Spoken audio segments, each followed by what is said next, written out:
Part 1. Set up an initial incident. Step away from the passenger. We don't know who you are. Malcolm Reynolds froze. Hand inches from his unconscious daughter. Zara slumped in seat 32B, wrists zip-tied, lips blue-gray. The flight attendant's voice cut through the cabin like a knife. Malcolm's heart hammered against his ribs, primal fear threatening to overwhelm the practiced composure he'd perfected in 1,000 boardrooms. This was Zara, his baby girl, and she couldn't breathe. "That's my daughter. She has asthma. She needs help." Malcolm kept his voice measured despite the panic surging through his chest. Years of being the only black executive in rooms filled with skeptical white faces had taught him to modulate every reaction.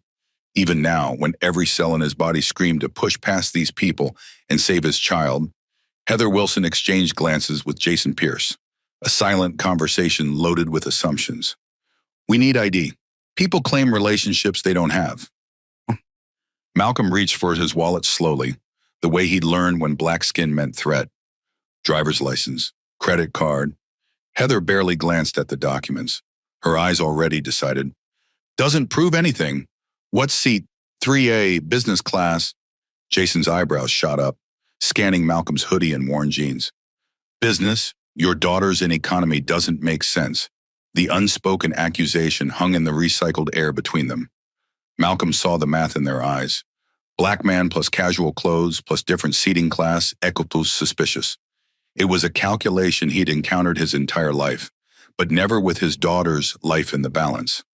"My daughter is dying. Let me help her."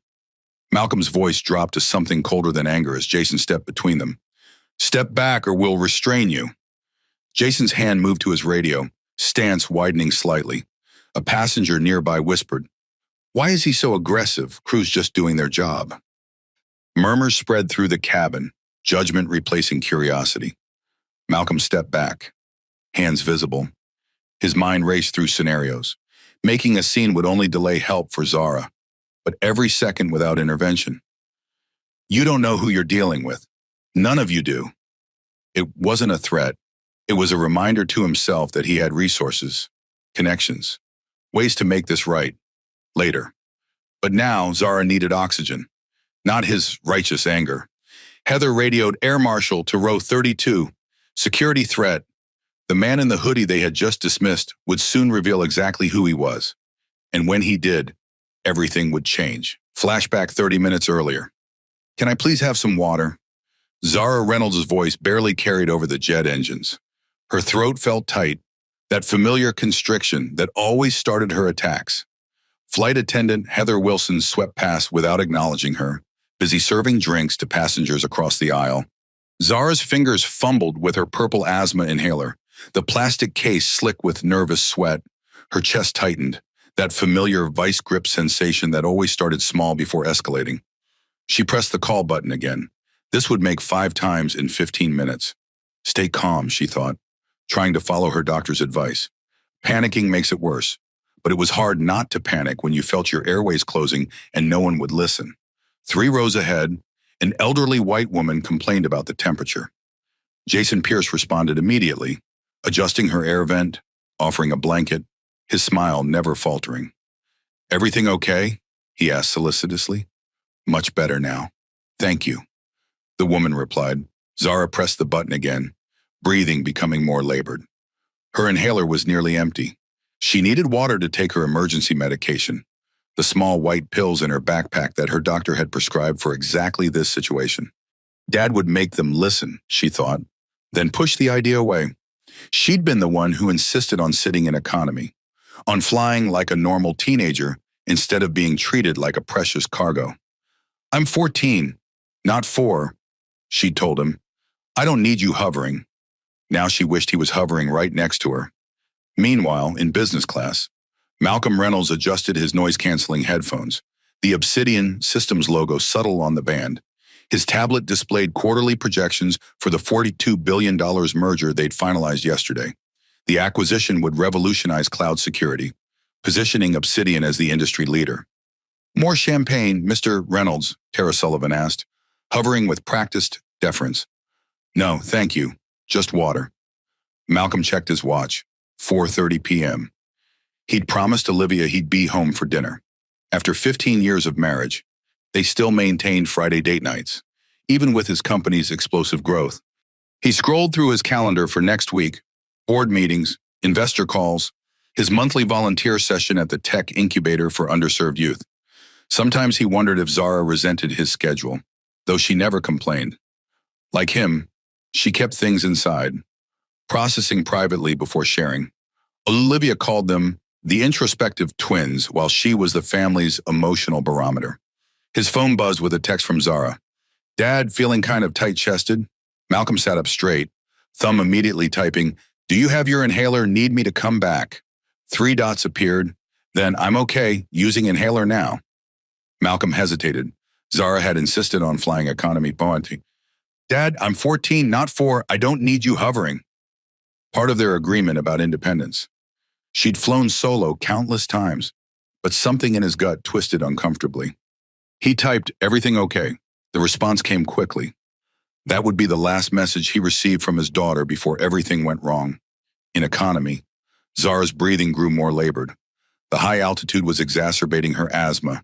She pressed the call button again, and this time Jason appeared, irritation barely concealed. "Yes." His tone suggested she was wasting his time. "I need water. For my medicine." Zara gestured to her inhaler in the small pill bottle. "Asthma. Getting bad." Jason's eyes narrowed. "You've pressed the call button 6 times in 20 minutes.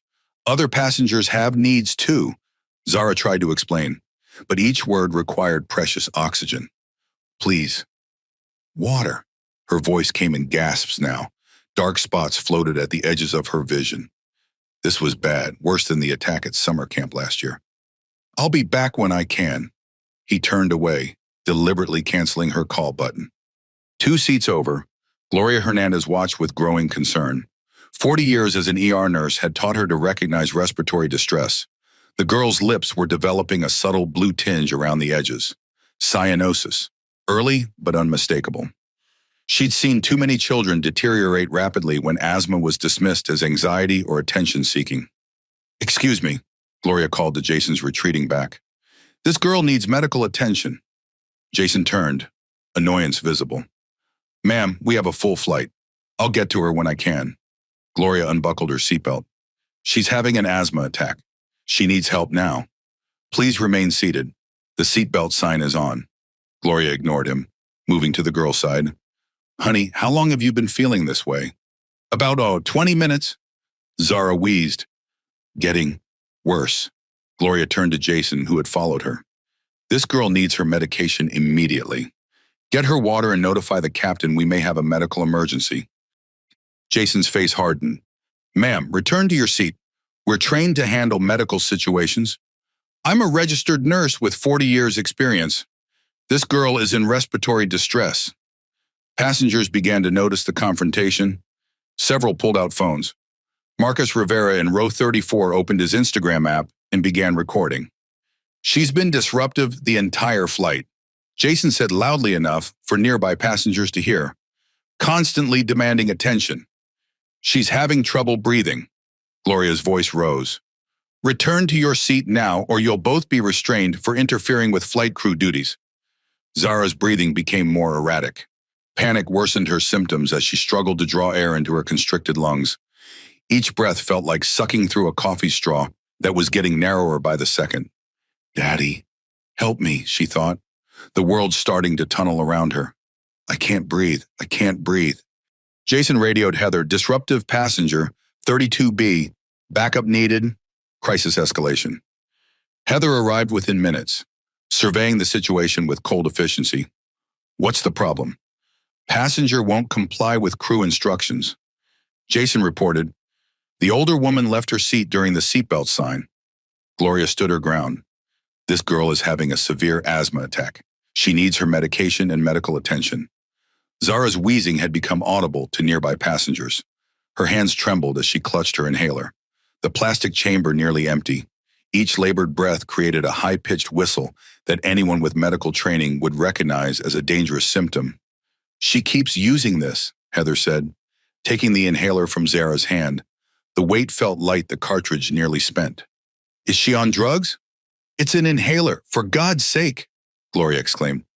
She has asthma.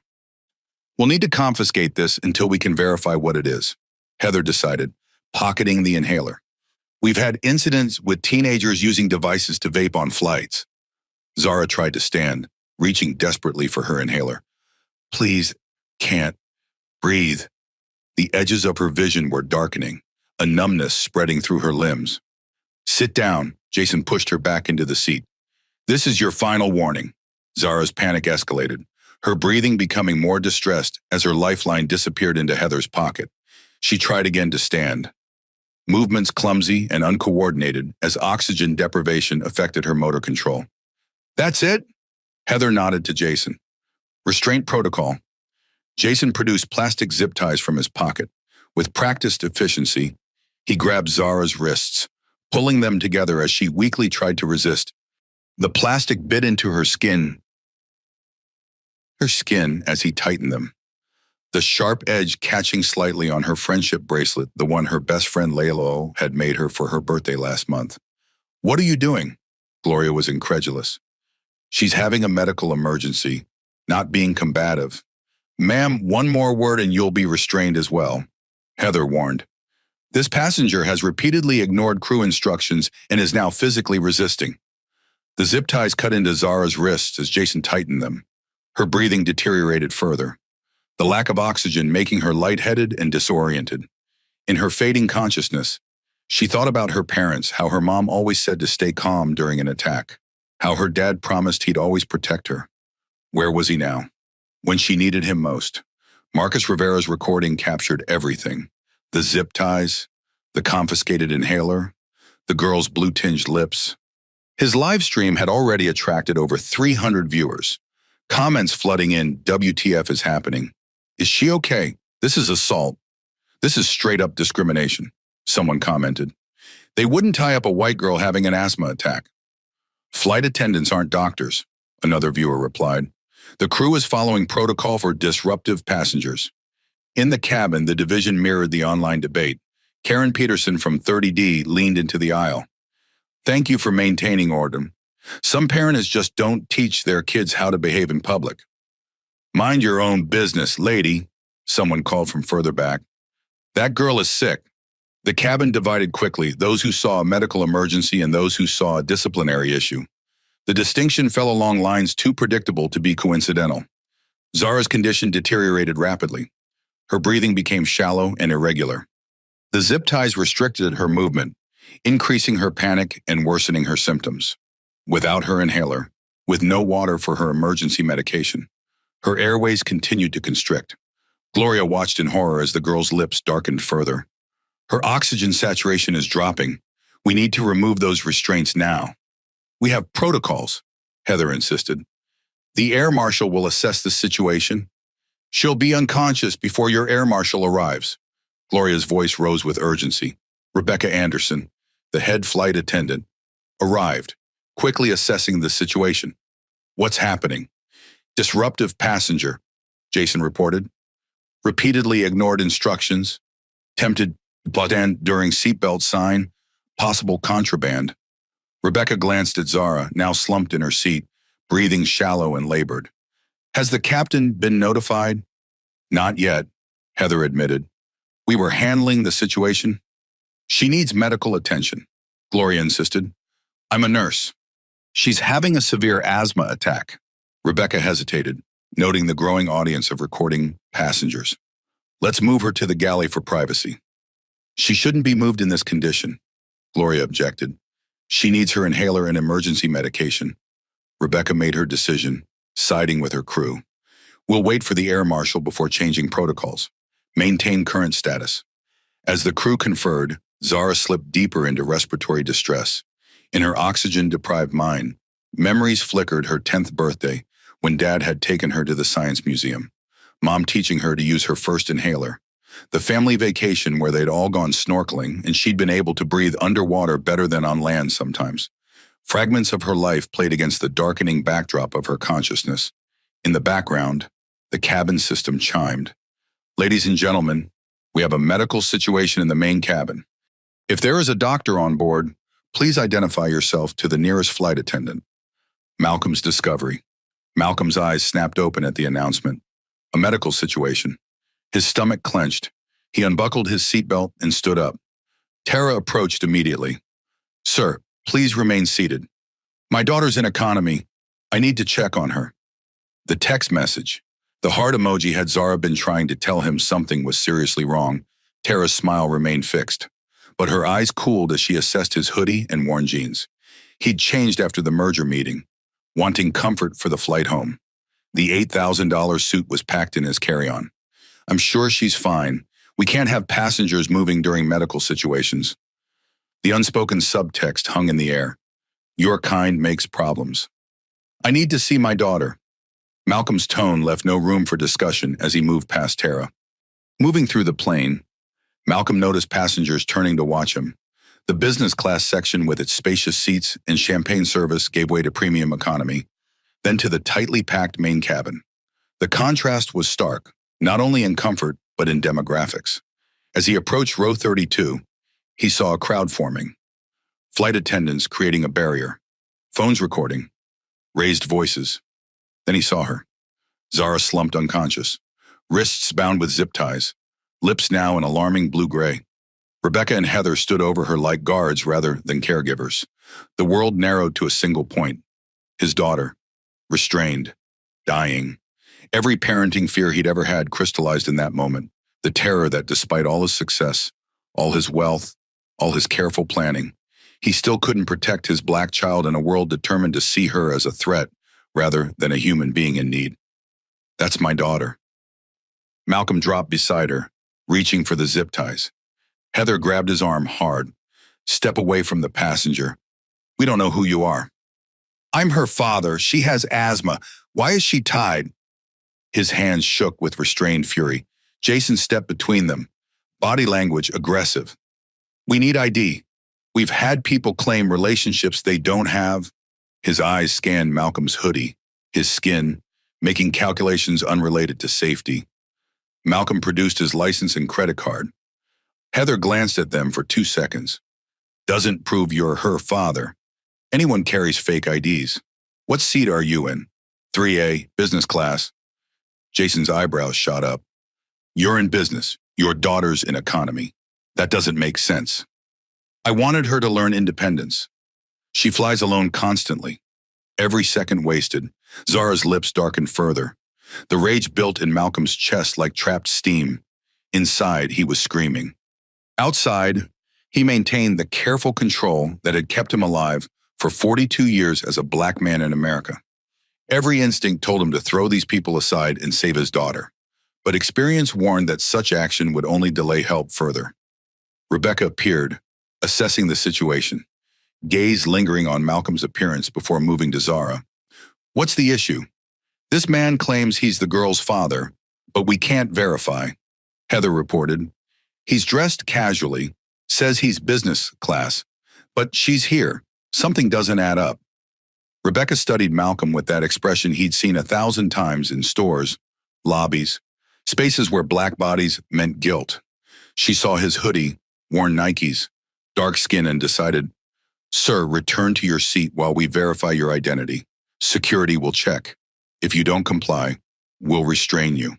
She gestured forward. Memories flooded Malcolm's mind, teaching Zara to ride a bike. Her gap-toothed smile when she lost her first tooth, holding her hand through her first severe asthma attack when she was 6, and now his baby girl couldn't breathe, and he was being treated like an intruder rather than a desperate father. Gloria stood, voice sharp. "That man said she's his daughter. The child can't breathe. What's wrong with you?" Rebecca turned her cold authority on Gloria. "Ma'am, sit down. We're trained professionals." "Professionals?" Gloria's voice rose. "That girl's lips are blue. She needs oxygen now, not interrogation." Rebecca spoke into her radio. "Air Marshal to row 32. Possible security threat." Malcolm stared at his daughter, who'd texted a heart emoji 40 minutes ago, and felt the world tilt. This wasn't verification. This was what they saw when they looked at him. Not a father, not a CEO, not human. Just a black man in a hoodie. Just a threat. He thought about documents in his briefcase. Merger papers signed yesterday. Reports showing Obsidian's $4.2 billion valuation. Sky Federal shareholder notifications listing him as third largest investor. None of it mattered. His daughter was dying. And these people, employees of a company he partially owned, saw only a criminal. Please, Malcolm said quietly, desperation replacing anger. Just let me hold her hand. Rebecca's face remained unmoved. Security's coming. Sir, step back. Marcus Rivera, still recording, spoke clearly. Y'all seeing this, they won't let him near his own daughter. His live stream, now at 5,000 viewers, didn't yet know it was documenting history. Part 2, Confrontation and Prejudice, Authority Conflict. Air Marshal Thomas Grant arrived within 90 seconds, hand near his concealed weapon. He assessed the scene, unconscious teen, zip-tied wrists, agitated black man, nervous crew. Sir, step into the galley now. His tone was professionally neutral. Malcolm's jaw clenched. My daughter needs medical attention. I'm not leaving her. The more you resist, the longer this takes. Let's verify identity. Then you can see her. Protocol. Protocol is treating medical emergencies like emergencies, not criminal investigations. But Malcolm stood, hands visible, non-threatening.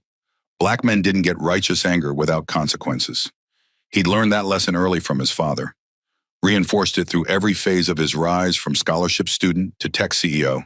In the galley, Thomas examined Malcolm's license, calling it in over his shoulder.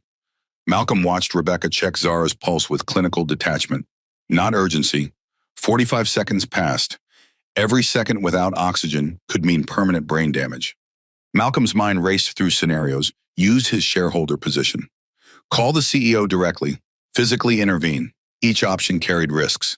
And Zara's condition deteriorated with every passing moment. He'd built a tech empire, managed thousands of employees, navigated billion-dollar negotiations, yet stood powerless as his child struggled to breathe. ID checks out. Malcolm Reynolds, Atlanta, Thomas confirmed, though his tone remained skeptical. Doesn't confirm your relationship to the minor. Malcolm pulled up documents on his phone. Birth certificate, medical records, family photos. What else? DNA test. His finger trembled slightly against the screen, the only outward sign of the terror consuming him. In his mind, he saw Zara as a toddler, crying from a skinned knee. He'd told her then, Daddy will always fix it. Now she was unconscious, and he couldn't reach her. Thomas studied the documents, expression softening slightly. His radio crackled. Grant, vitals dropping. Nurse says we need to land. Malcolm pushed past him. This time, Thomas didn't stop him. At row 32, Gloria had convinced Rebecca to check Zara's oxygen levels with the plane's emergency kit. The reading was dangerously low, 82%. Anything below 90% was serious. Below 80% meant potential brain damage. Zara's wrist bore angry red marks from the restraints, her breathing shallow and wheezing. Malcolm took her hand, voice cracking. Baby, I'm here. He looked up at Heather. Where's her inhaler? Heather held up the purple device. We confiscated it when she became aggressive. We thought. You thought a dying child asking for medication was aggressive.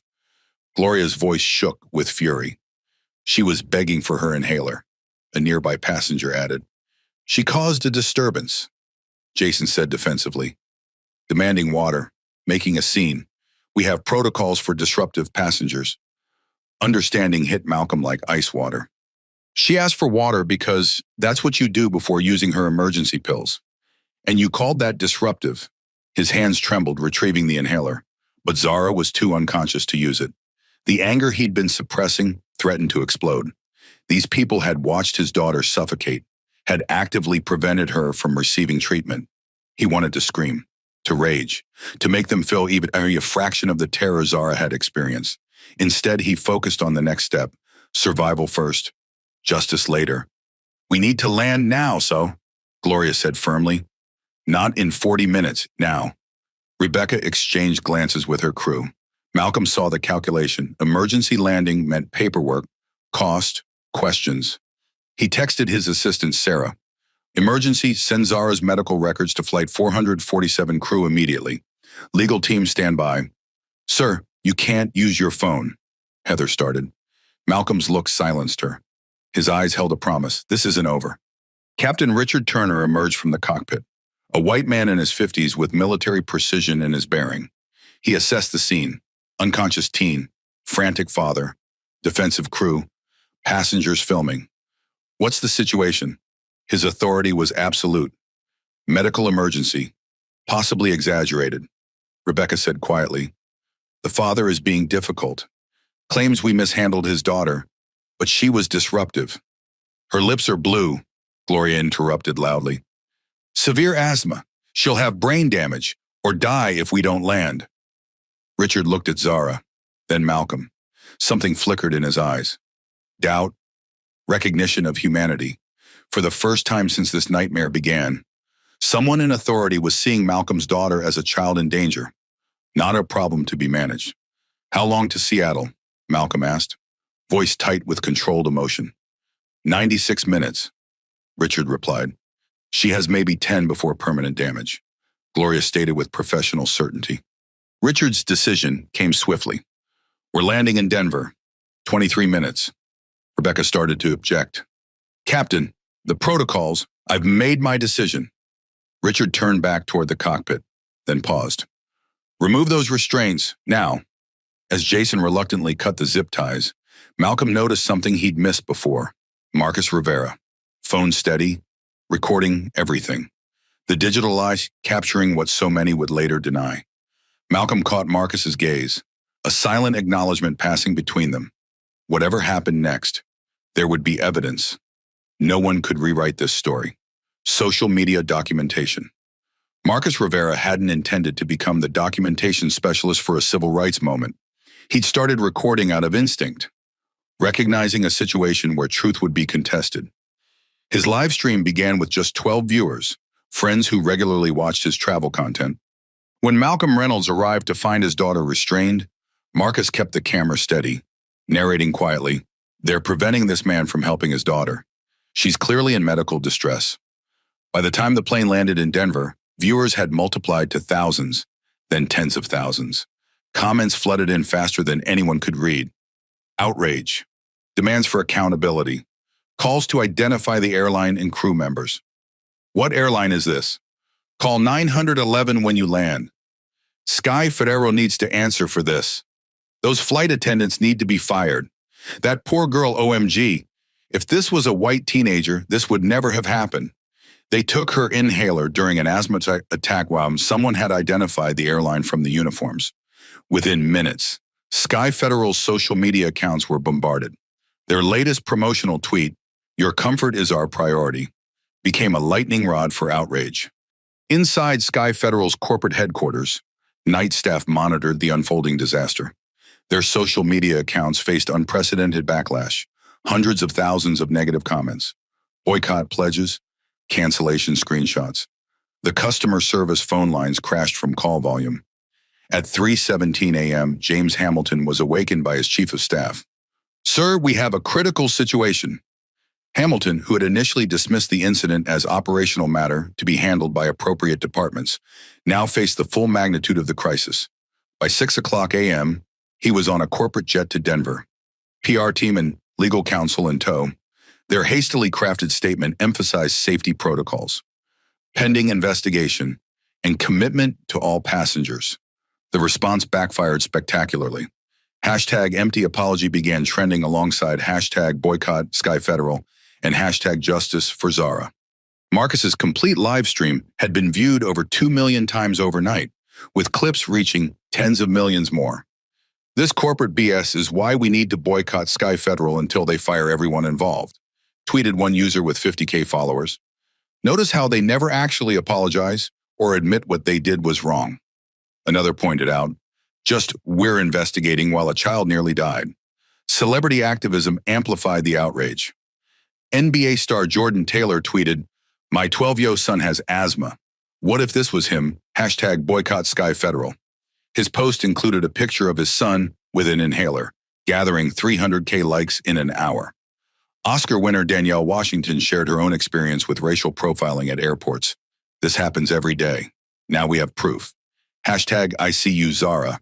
Hashtag Sky Federal Discrimination. Marcus's fame grew with every share. He posted a follow-up video while waiting at the airport. "I'm not the hero here.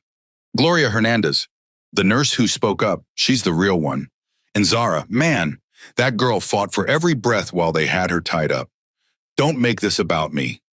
His follower count jumped from 8K to 103K overnight. He began receiving interview requests from every major network.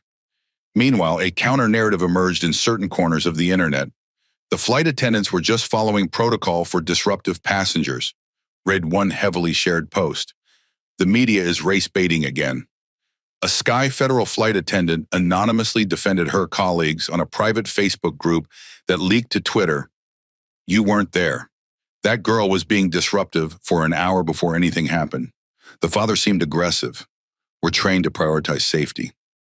The post was screenshotted and shared with furious commentary. "They think breathing while black is disruptive." SMH inside Denver Health Medical Center. Malcolm and Zara remained largely insulated from the public storm, focused on medical recovery. But the hospital administration briefed Malcolm periodically on the growing response. "Sir, there are approximately 200 media representatives outside the hospital," the security director reported. "We've increased staffing and coordinated with Denver police to maintain secure perimeters." Malcolm nodded, unsurprised. "Any breach attempts?"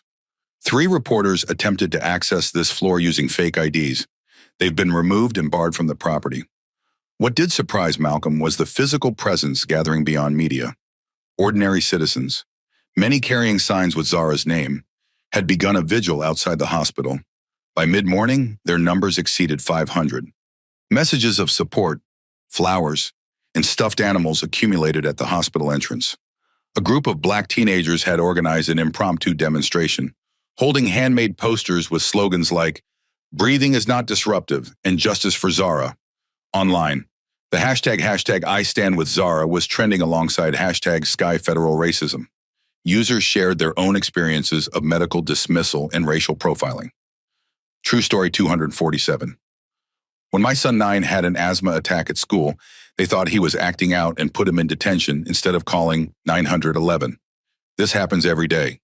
Hashtag I stand with Zara. Miami mom too. Flight attendant accused my daughter of faking her diabetes symptoms to get extra snacks. Had to show medical ID before they'd help. Hashtag I stand with Zara. Dr. Jamal K. As a black physician, I've been questioned about my credentials while trying to respond to medical emergencies. What happened to hashtag Zara is systemic, not isolated. By noon, James Hamilton stood before press cameras at Denver International, his usual confidence visibly shaken. Sky Federal takes this incident extremely seriously. We have suspended the crew members involved pending investigation. We are cooperating fully with authorities. The safety and dignity of our passengers is our highest priority. The assembled reporters showed no deference to his corporate status. "Mr. Hamilton, video shows your employees took medication from a child having an asthma attack. Is that company policy? Your crew restrained an unconscious minor. What training supports that decision? Would this have happened to a white teenager from a wealthy family?" Hamilton's carefully crafted statement crumbled under direct questioning. When asked specifically about Malcolm Reynolds, "Were your employees aware they were mistreating the daughter of one of your largest shareholders?"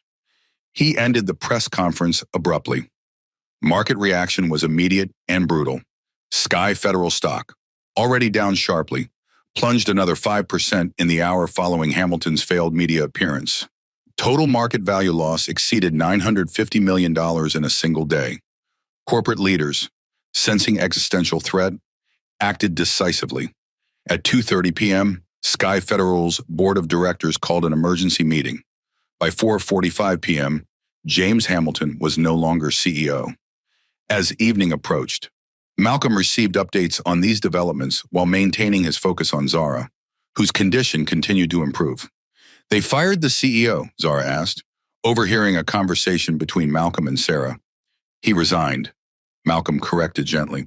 Under significant pressure, Zara considered this, her young mind processing the scale of response to her experience. "Because of me. Because of what they did to you," Malcolm clarified. "And because they need to show they understand how serious this is." Zara nodded, satisfied with the distinction. "Good." Outside the hospital, the gathering had grown to nearly 2,000 people. What began as a support vigil evolved into an organized demonstration with speakers addressing broader issues of discrimination in commercial settings. Local civil rights leaders framed Zara's experience within patterns of systemic injustice. One speaker, a local pastor, captured the growing sentiment. What happened to Zara Reynolds isn't just about one airline or one flight crew. It's about systems that see Black bodies, especially young Black bodies, as threats rather than human beings deserving care and protection. And as darkness fell, participants lit candles, a visual statement of solidarity visible from Zara's hospital room. Malcolm watched the lights flicker in the distance, a physical manifestation of public consciousness awakening. His phone buzzed with a message from Olivia, who had arrived at Denver Airport, terminal filled with people wearing blue ribbons for Zara. Flight attendant cried when she realized who I was. This is bigger than we imagined. Indeed, what had begun as a family's private trauma had transformed into a national moment of reckoning, not just for one airline or one incident, but for patterns of discrimination too long normalized and excused. Medical intervention attempts. Gloria Hernandez had spent 4 decades in emergency medicine. She treated gunshot wounds, heart attacks, and countless respiratory crises. But she'd never seen medical neglect this blatant, and never by people whose job was passenger safety. "Elevate her head," she instructed Malcolm, who gently cradled his daughter. "The oxygen isn't enough. Her airways are severely constricted." Malcolm supported Zara's shoulders while Gloria checked her pulse. Rapid, thready, the heart working overtime to compensate for oxygen deprivation. Her fingers were cool to the touch, lips still showing cyanosis despite the supplemental oxygen now flowing. "Does she have any emergency medication, prednisone, albuterol?" "In her backpack," Malcolm said. "The purple front pocket." Jason Shaw, now anxious as the situation escalated, quickly retrieved the backpack. Inside was a small pill bottle labeled, "For emergency use prednisone 20 milligrams." "She needs water to take these," Gloria said. "I'll get it," Jason volunteered, clearly trying to be helpful now that the captain had intervened. "Where was this enthusiasm when she was begging for water 15 minutes ago?" Gloria asked sharply.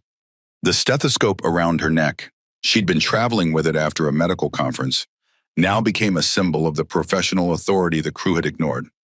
Malcolm focused on Zara's face, watching for any sign of improvement with the supplemental oxygen. Her lips remained alarmingly blue, her breathing shallow and irregular. Beneath the oxygen mask, her features looked younger than her 14 years, the child beneath the teenager momentarily visible in her vulnerability. A memory surfaced Zara at 6, hospitalized after her first severe attack. "Daddy, it feels like breathing through a straw," she'd explained. He'd promised then that he would always protect her, would never let her suffer that way again. The bitter taste of that broken promise filled his mouth now. Rebecca hovered nearby, her demeanor transformed from authority figure to damage control. "We followed standard protocols for disruptive passengers. There was no way to know." "She told you she had asthma," Gloria interrupted. "She showed you her inhaler. I told you she was in distress. You chose not to listen." Malcolm's phone buzzed with a message from Sarah.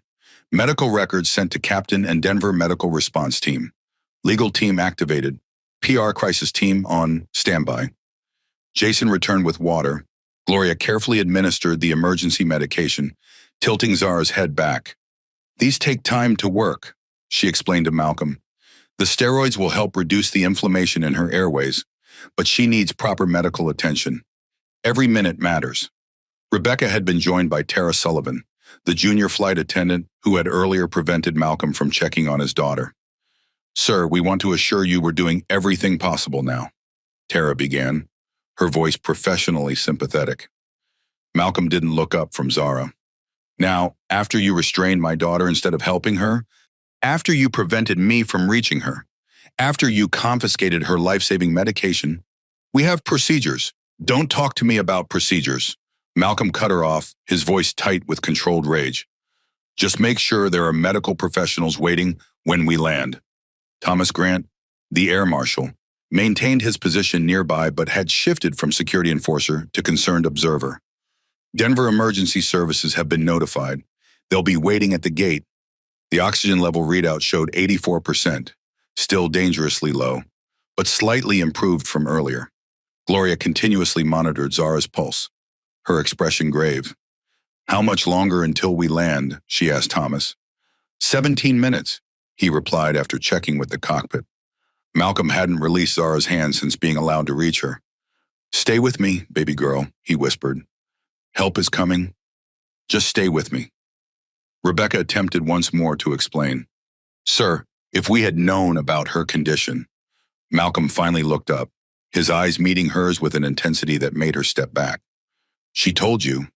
Other passengers told you. A medical professional told you. You chose not to know. He didn't raise his voice. He didn't need to. The quiet certainty carried more weight than any shouting could have. The cabin fell silent except for the sound of the engines and the hiss of oxygen. Even Karen Peterson had stopped her commentary, the reality of the situation finally penetrating. Marcus continued his live stream, but had moved further back to give the family some privacy while still documenting the crew's actions. His viewers had now surpassed 100,000, a number that would have seemed impossible an hour or earlier. They're giving her oxygen now, he narrated quietly. But it took way too long. The dad wasn't allowed to help her for almost 20 minutes after he tried to reach her. Zara's oxygen levels crept up to 85%, then 86%. The emergency medication was helping, but she remained unconscious, her body conserving energy while fighting for air. Good girl, Gloria encouraged. Keep fighting. We're almost there.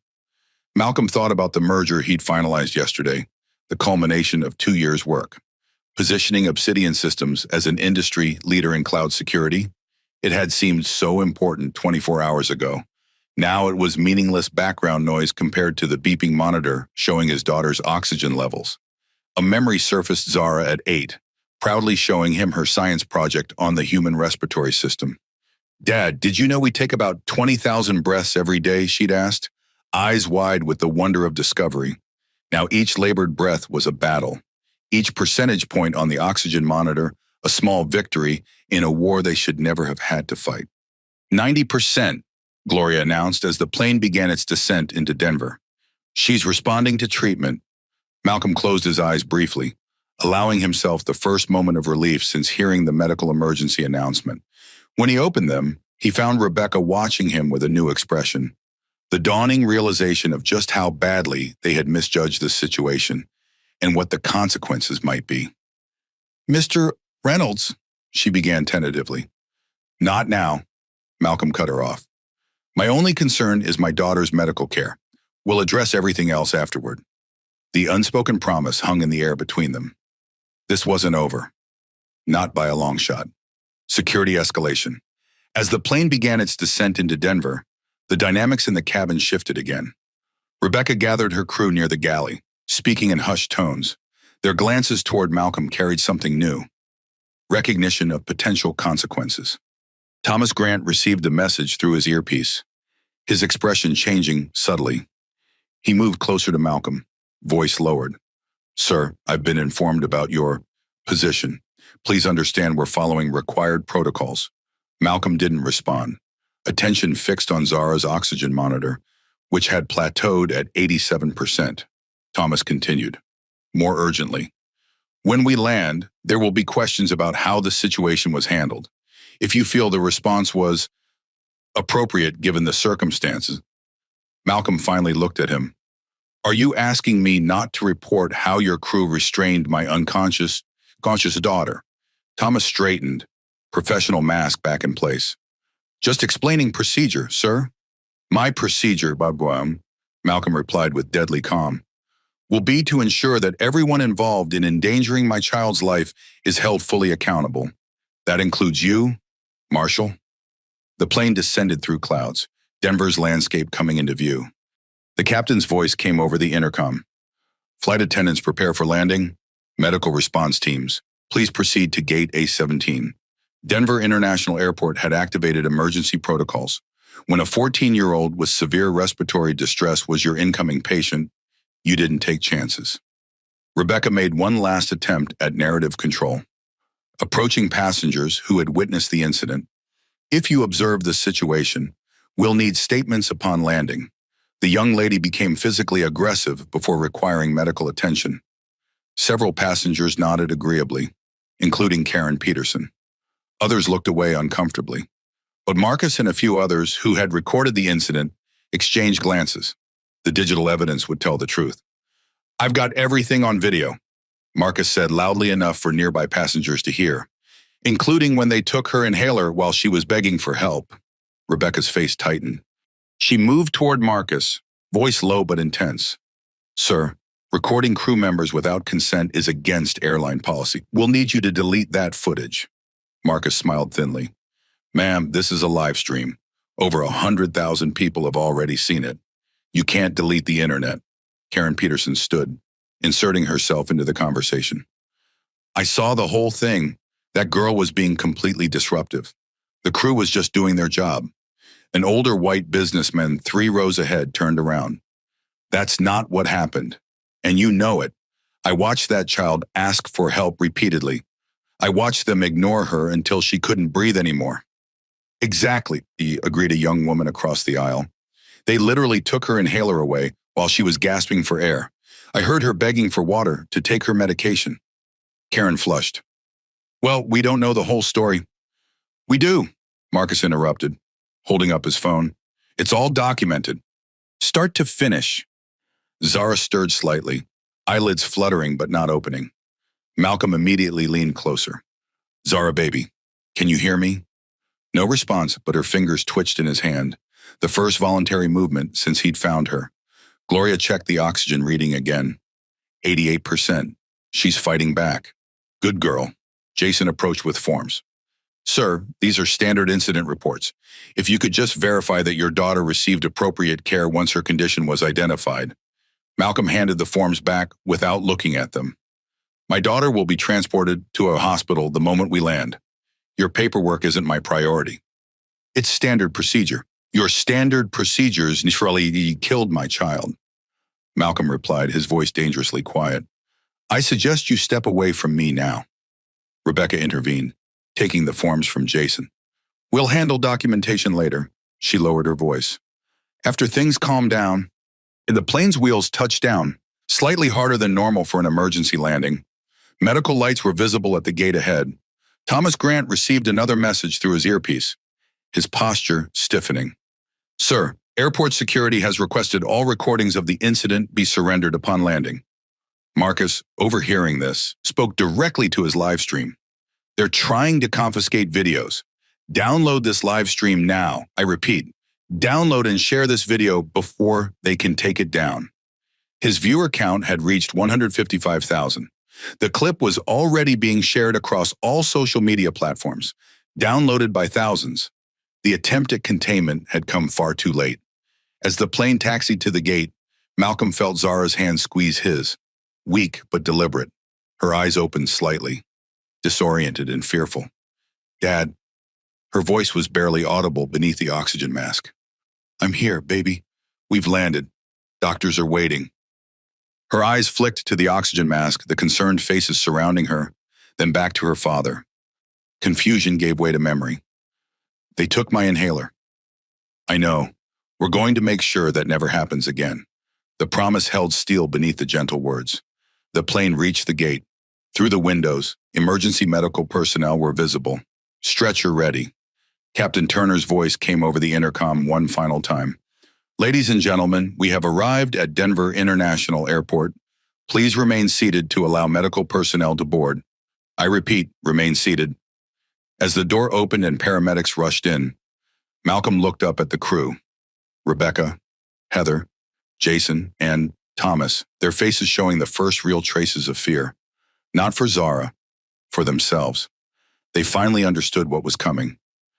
"You should be afraid," Malcolm said quietly, "because this isn't over. It's just beginning." Passenger division. The paramedics moved with practiced efficiency, transferring Zara to a stretcher while maintaining her oxygen supply. Their professionalism highlighted the crew's earlier failures through stark contrast. 14-year-old female, severe asthma exacerbation, oxygen at 88%, unresponsive for approximately 30 minutes, regained consciousness during landing. The lead paramedic reported into her radio. Malcolm provided additional details. "She has her emergency medication in her system, 20 milligrams prednisone, administered about 20 minutes ago." As they prepared to move Zara off the plane, Passengers' reactions split along invisible but predictable lines. Karen Peterson stood up despite the captain's instructions. "Excuse me, I need to give a statement. That girl was completely out of control before any of this happened. The father is misrepresenting everything." Several others nodded in agreement. "Ma'am, please sit down," one of the paramedics requested. "The crew acted appropriately." Karen continued, phone in hand as though ready to document her version. "I saw the whole thing." From 3 rows back, a businessman in his 50s stood. "That's a lie. I watched that child beg for her inhaler while struggling to breathe. I watched them ignore her. I watched them put zip ties on a minor having a medical emergency. Thank you, Jordan, for having the white man say exactly what I've been saying for 30 minutes. Gloria muttered, earning surprised laughter from nearby passengers. "I have it all on video anyway," Marcus added, including when they confiscated her inhaler while she said she couldn't breathe. The cabin divided physically, those supporting the crew clustered together, those horrified by their actions forming a protective barrier around Zara's stretcher. A middle-aged white woman in expensive athleisure wear spoke loudly to her seatmate. Well, she was being very demanding. I heard her pressing the call button and repeatedly. "Yeah, because she was having an asthma attack," responded a college-age Asian American girl. "Are you seriously defending them, zip-tying a kid who couldn't breathe?" "I'm just saying there are 2 sides to every story," the woman replied defensively. "And one side has video evidence," Marcus pointed out. As the paramedics began moving Zara toward the exit, Rebecca made one final attempt at damage control. "Sir, if we could just have your contact information for our customer care team to follow up." Malcolm handed her his business card. Her eyes widened as she read, "Malcolm Reynolds, Chief Executive Officer, Obsidian Systems." Rebecca paled visibly, looking from the card to Malcolm's face. "Mr. Reynolds, I want to personally assure you that Sky Federal takes customer care very seriously." "My daughter was zip-tied while having an asthma attack," Malcolm interrupted. "Save your corporate script. You'll be hearing from my attorneys." As they reached the door, Marcus addressed his live stream one final time before disembarking.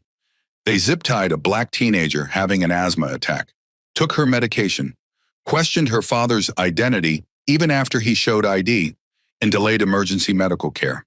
This is Sky Federal Airlines Flight 447. The world is watching now. The Denver terminal had become a stage for the unfolding drama. Airport staff had created a corridor through the concourse for the medical team. News of the viral video had spread. Passengers waiting at nearby gates held up phones, some recording, others watching Marcus's live stream. As Zara's stretcher moved through the terminal, flanked by Malcolm and the medical team, passengers from other flights stepped aside. Many recording, some calling out support. Airport police attempted to establish a security perimeter, but the scene had already escaped containment. "Is that the girl from the video?" someone asked loudly. "Yeah, that's her. They tied her up while she was having an asthma attack." Another responded, "Oh my God, that poor baby." Back on the plane, the division continued as the remaining passengers waited to disembark. Rebecca gathered the crew near the galley, her voice low but intense. "Say nothing to anyone. Direct all questions to corporate communications. This situation is now classified as a potential liability incident." Karen Peterson approached, eager to ally herself with authority. "I want to give my statement supporting your actions. That man is clearly trying to intimidate you." "Thank you, ma'am," Rebecca responded mechanically. "If you'll provide your contact information, our customer relations team will be in touch." Gloria watched this exchange with disgust before turning to the businessman who had spoken up. "Thank you for saying something." He shook his head. "I should have said something sooner. I saw what was happening and stayed silent too long." "We all did," Gloria admitted. "But now we need to make sure the truth comes out." As the remaining passengers finally began disembarking, they were met by airport officials and airline representatives attempting to manage the situation. Many walked past without engaging. Others stopped to share their accounts.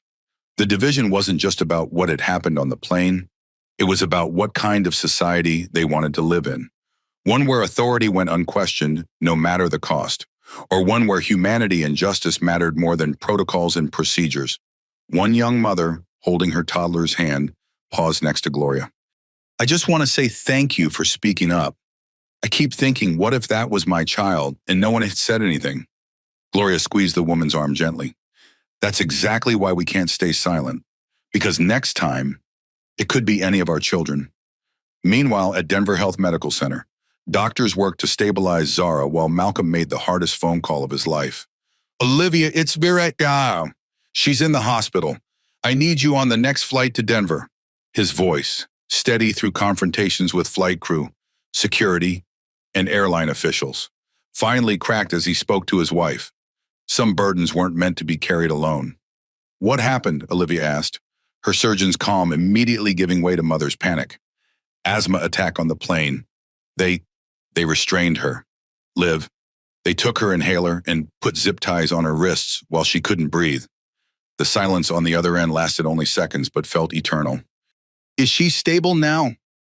Olivia's voice had shifted to professional assessment, the protective mechanism of a doctor-mother confronting the unthinkable. Oxygen at 88%, responding to treatment, but she was unconscious. Liv, her lips were blue. I'm booking a flight now. Text me the hospital details. I love you both. As Malcolm ended the call, a nurse approached with an update. Your daughter's condition is stabilizing. The doctor wants to speak with you. The accountability was just beginning. Part 3, Revelation and Crisis. Identity Revelation. Malcolm sat beside Zara's hospital bed, his hand never leaving hers as doctors continued their assessment. Oxygen levels had improved to 92%, still below normal but no longer in the danger zone. She drifted in and out of consciousness, the combination of medication and exhaustion pulling her under. His phone hadn't stopped buzzing since they'd arrived at the hospital. The screen lit up with notifications. Obsidian Board Emergency Meeting Request. Governor Williams, 3 missed calls. Sky Federal CEO James Hamilton, CNN interview request. MSNBC, interview request. Fox News request for comment. Dr. Olivia Reynolds. Landing in 2 hours. Stay strong. Love you both. Malcolm had delegated most responses to Sarah, his assistant, with simple instructions. No comments until Zara is stable. Legal team proceed with full measures. Dr. Ramirez, the pulmonologist, completed her examination. The good news is we're not seeing signs of permanent damage. Her oxygen levels are improving, and her lungs are responding to treatment. We'll keep her overnight for observation and breathing treatments. Thank you, Baston, Malcolm said, the first genuine relief he'd felt since hearing the medical emergency announcement on the plane. Has she experienced attacks this severe before? Twice. Once when she was 10, once last year.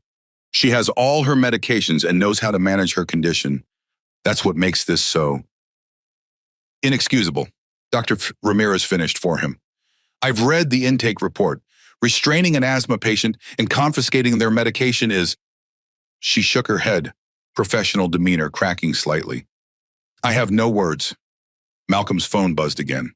Sky Federal's CEO for the 4th time. Dr. Ramirez noticed. The stories everywhere, targeting. Someone live-streamed the whole thing. How bad?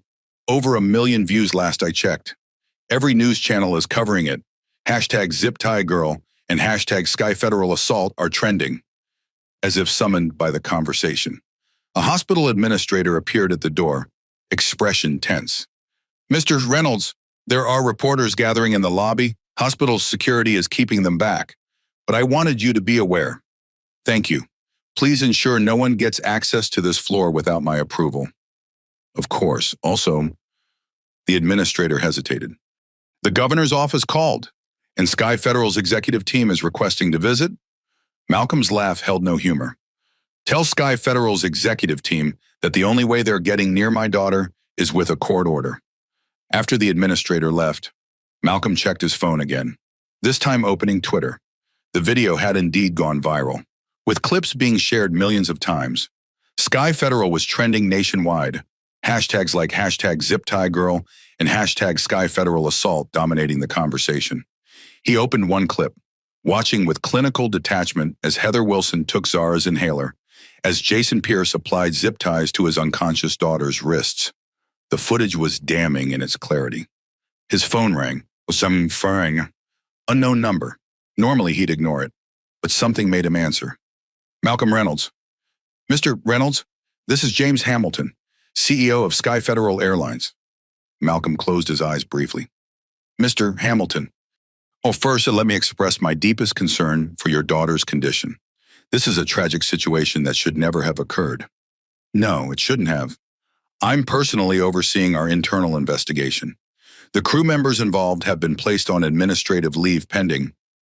Administrative leave. Malcolm's voice remained controlled, but ice cold. Your employees assaulted my unconscious daughter, denied her medical care, and racially profiled her father. And they're on administrative leave. I understand your anger, but we have procedures for... Your procedures nearly killed my child, Mr. Hamilton. So forgive me if I'm not interested in hearing about more of them. A pause. Malcolm, may I call you Malcolm? I believe we can resolve this situation without unnecessary escalation. I've directed our legal team to prepare a generous settlement offer that... Stop talking. Malcolm's voice was quiet but carried absolute authority. My 14-year-old daughter is in a hospital bed because your employees restrained her during a severe asthma attack. She could have died. She could have suffered permanent brain damage. And you're calling to offer hush money. That's not... Let me be perfectly clear. Mr. Hamilton, there will be accountability. Criminal charges against your crew, civil action against your company, federal investigation into your practices, and there will be no confidential settlements, no quiet resolutions, no NDAs. What happened to my daughter is going to be fully exposed, along with the culture that enabled it. Hamilton's tone shifted from conciliatory to cautious. I hope you'll reconsider that approach. As a substantial shareholder in Sky Federal, public allegations could significantly impact your own investment. Malcolm smiled without humor. Do you think I give a damn about stock prices right now? My daughter couldn't breathe while your employees tied her wrists together. I would burn your entire company to the ground if it meant ensuring no other child experiences what she did. A soft knock at the door interrupted. A nurse entered, looking uncomfortable. Mr. Reynolds, there's a Ms. Gloria Hernandez asking to check on Zara. She says she was on the flight. Please, let her in. Malcolm stood as Gloria entered. Ms. Hernandez, I don't know how to thank you. Gloria waved away his gratitude, moving immediately to Zara's side with a nurse's practice assessment. How is she doing? Stable. Oxygen at 92%. They're keeping her overnight. Good. Gloria's professional demeanor softened as she gently brushed Zara's hair from her forehead. You fought hard, young lady. Malcolm gestured to a chair. Please sit. I owe you everything. Gloria sat, fatigue evident in her movements. I just did what anyone should have done. But no one else did. You stood up when it mattered. They sat in companionable silence for a moment, united by the shared experience. They're trying to build their defense already, Gloria said finally. That woman, Karen, was gathering supporters before we even deplaned, and the crew was coaching passengers on what to say. It won't matter, Malcolm replied. Too many videos, too many witnesses. Are you... Gloria hesitated. The hospital staff is saying you're someone important. Malcolm smiled slightly. I'm Zara's father. That's what's important. They're saying you're the CEO of a major company, that you're on the board of Sky Federal, third largest individual shareholder, Malcolm corrected. Not that it made any difference when my daughter couldn't breathe. It will make a difference now, Gloria observed. Money talks. Yes, it does. Malcolm's expression hardened. And I intend to make sure this conversation is heard across the entire industry. Outside in the hallway, voices rose in argument. Malcolm recognized one immediately. James Hamilton, Sky Federal's CEO. I understand the concerns, but as chief executive of Sky Federal, I need to personally express our deepest... Sir, as I've explained, Mr. Reynolds has explicitly denied access to anyone from your company. This is a critical situation that requires direct communication. Perhaps if you explained my position. Malcolm opened the door, standing in the threshold. James Hamilton, immaculate in his corporate attire, fell silent mid-sentence.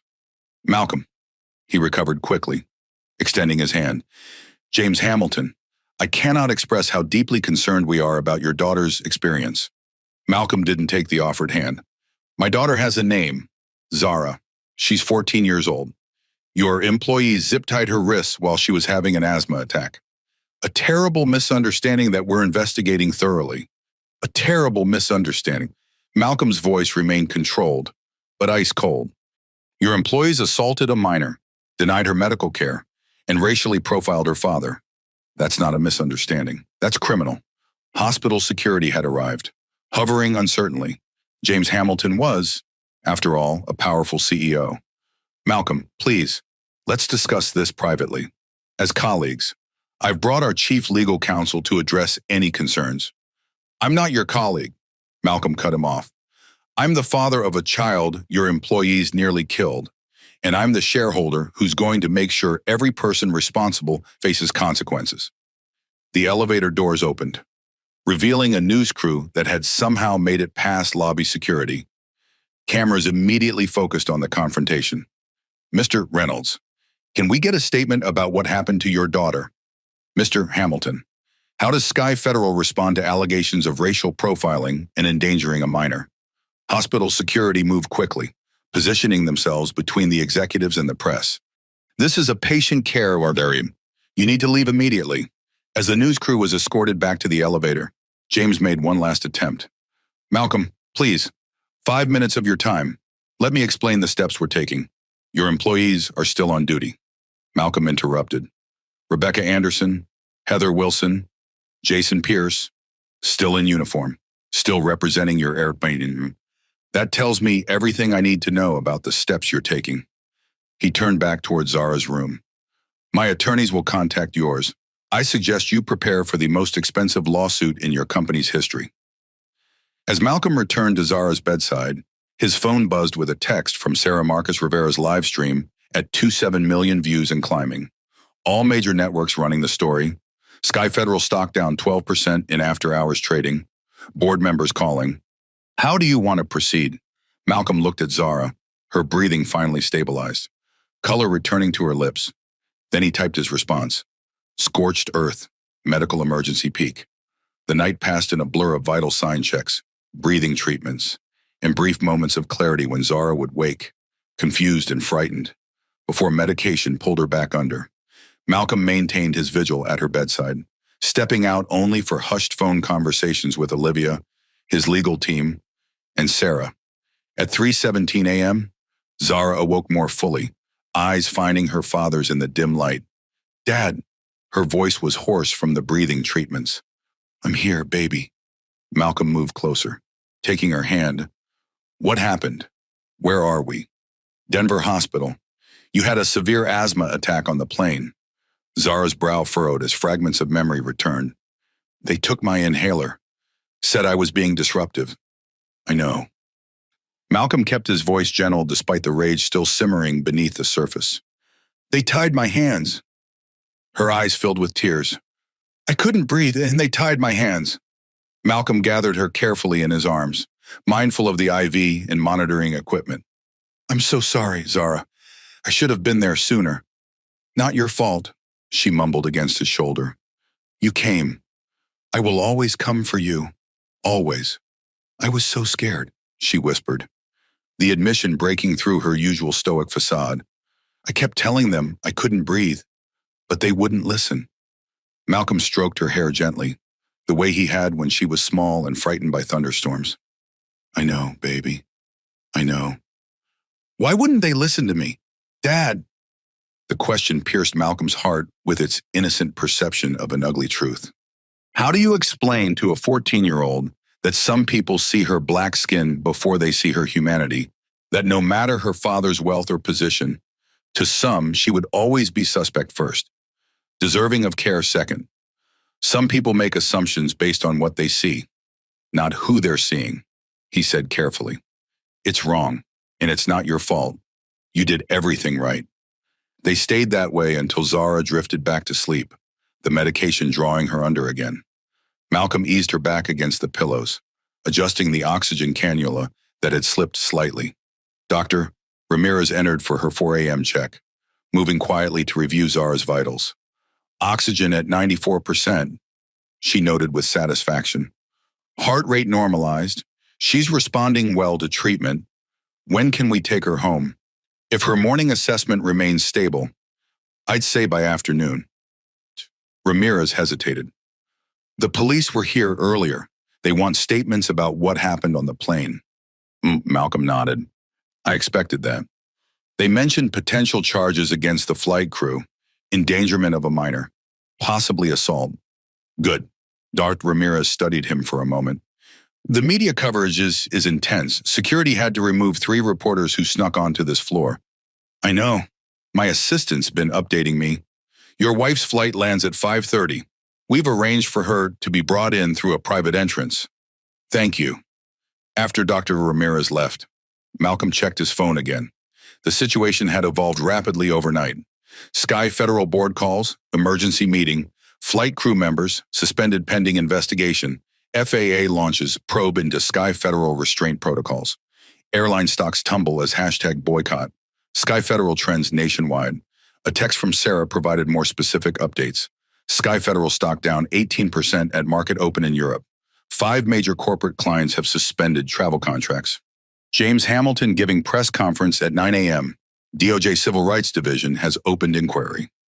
Malcolm closed his eyes briefly, exhaustion washing over him. He hadn't slept in 24 hours, running on adrenaline and righteous anger. But there would be time for rest later. Now was the time for action. He replied to Sarah, prepare statement for release at noon. Emphasize Zara's condition. Reference videos showing racial profiling. Demand systemic change beyond individual accountability. Coordinate with legal for specifics on lawsuit filing. At 5:42 a.m., Olivia Reynolds burst through the door, still in her travel clothes, eyes immediately finding Zara in the hospital bed. My baby, she whispered, moving to her daughter's side. Physician's hands automatically checking the monitors. The IV line, Zara's color. Malcolm stood, embracing his wife as she fought to maintain her composure. She's stable, he assured her. Oxygen levels improving. No signs of permanent damage. Olivia, one of Atlanta's top neurosurgeons, nodded mechanically, but her focus remained entirely maternal as she gently stroked Zara's forehead. I saw the video, she said finally, voice breaking. They tied her hands while she couldn't breathe. I know. If she had died, Olivia couldn't finish the thought. She didn't. She fought, and now we fight for her. Dr. Ramirez returned, introducing herself to Olivia and providing a detailed medical update. As one physician to another, she didn't minimize or simplify. Without intervention, we estimate she would have experienced respiratory arrest within 15 minutes of landing. The zip ties restricted her circulation, exacerbating the oxygen deprivation. Olivia's professional demeanor cracked completely. They could have killed her. Yes, Dr. Ramirez agreed simply. They could have. As morning broke over Denver, Zara's condition continued to improve. Oxygen levels reached 96%, approaching normal range. Her periods of wakefulness grew longer, more coherent. During one such period, as Olivia helped her sip water, Zara asked the question they'd been dreading. Is everyone looking at me? Malcolm and Olivia exchanged glances. What do you mean, sweetheart? Olivia asked carefully. I saw people filming on the plane. Zara's voice was small. Is it online? Malcolm sat on the edge of the bed. Yes, someone live-streamed what happened. Zara absorbed this. How many people saw? A lot, Malcolm admitted. Millions. Rather than distress, Zara's expression showed something unexpected. Resolve. Good, everyone should see what they did. Zara, and then Olivia began, concerned. No, Mom, they didn't believe me when I told them I couldn't breathe. They treated me like I was criminal. People should know that happens. Malcolm felt a surge of pride through his concern. At 14, Zara already understood what had taken him decades to learn, that silence protected the oppressors, not the oppressed. You're right, he agreed. People should know, but you don't have to be the face of this if you don't want to. We can protect your privacy. Zara considered this. I need to think about it. Take all the time you need. As Zara dozed again, Malcolm and Olivia stepped into the hallway for a moment of privacy. The board wants me to smooth things over, Malcolm told her, voice low. James Hamilton called 6 times overnight. They're terrified. Good. Olivia's tone was uncharacteristically hard. They should be terrified. Our daughter could have died. I'm filing the lawsuit today. Criminal charges are being considered against the crew. The FAA investigation has already begun. Olivia took his hand. What do you need from me? Just be Zara's mom. I'll handle the rest. Their moment was interrupted by a call from Malcolm's head of security. Robert? Sir, we have a situation. Zara's name and your identity have been released to the press. There's significant media presence at both the hospital and your home in Atlanta. I expected that. Implement the full protection protocol. Already done, sir. Additional security is in place at all locations. Private transport is arranged for your return to Atlanta. Thank you, Robert. As Malcolm ended the call, a nurse approached urgently. Mr. Reynolds, Zara's oxygen levels have dropped suddenly. Dr. Ramirez is on her way. They rushed back into the room to find Zara gasping for breath, the monitor showing oxygen levels plummeting to 88%. Secondary reaction, Dr. Ramirez explained as she arrived seconds later. Sometimes happens after severe attacks. The body's response to the medications. The next 30 minutes were a blur of medical intervention, additional breathing treatments, steroids, careful monitoring. Malcolm and Olivia stood back, allowing the medical team to work, their hands clasped tightly together. Finally, the crisis passed. Zara's oxygen levels stabilized at 93%. She's fighting, Dr. Ramirez assured them. This setback doesn't change our prognosis, but it did change something else. Any lingering doubt about the severity of what had happened on that plane. Any thought of compromise or settlement vanished from Malcolm's mind. As Zara rested, stabilized once more, Malcolm stepped out to make a single call, not to his attorneys or to Sarah, but to Governor Williams directly. Michael, it's Malcolm Reynolds. Malcolm, thank God. How's Zara? She just had another respiratory crisis. She's stabilized now, but it was close. I'm so sorry. Anything you need, just say the word. I need the full weight of your office behind this. Not just statements of support, action. The governor didn't hesitate. You have it. The state attorney general is already reviewing potential charges. The aviation authority has been directed to conduct a full investigation. Thank you. Malcolm paused. This isn't just about Zara. This is about every child who looks like her, who doesn't have a father with resources and connections. I understand, and I'm with you, whatever it takes. As Malcolm ended the call, he looked through the doorway at Zara, now resting peacefully again. Olivia at her side. He had built his company from nothing, accumulating power and wealth beyond what his parents could have imagined. For years, he'd wondered about the purpose behind that success. Now he knew. It wasn't just to build technology or create shareholder value. It was for this moment, to ensure that what happened to Zara would never happen to another child. To use his position to force change that was long overdue. The revelation wasn't just about his identity as a powerful CEO. It was about his purpose as a father, as a Black man in America, as a human being with the capacity to transform systems that caused harm. He stepped back into Zara's room, taking his place beside his family, prepared for the battle ahead. Emergency response. Ladies and gentlemen, this is your captain speaking. Richard Turner's voice carried through the cabin of the Sky Federal Flight 772, Denver to Seattle. We've been instructed to prepare for immediate departure. All crew members report to stations for cross-check. Rebecca Anderson moved through the business class cabin, her motions mechanical, mind elsewhere. 16 hours had passed since Zara Reynolds' medical emergency. 16 hours since the world had watched her crew restrain a child having an asthma attack.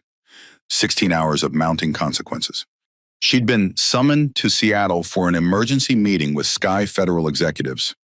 Fact-finding, they'd called it, but the suspension notice delivered just before boarding told a different story.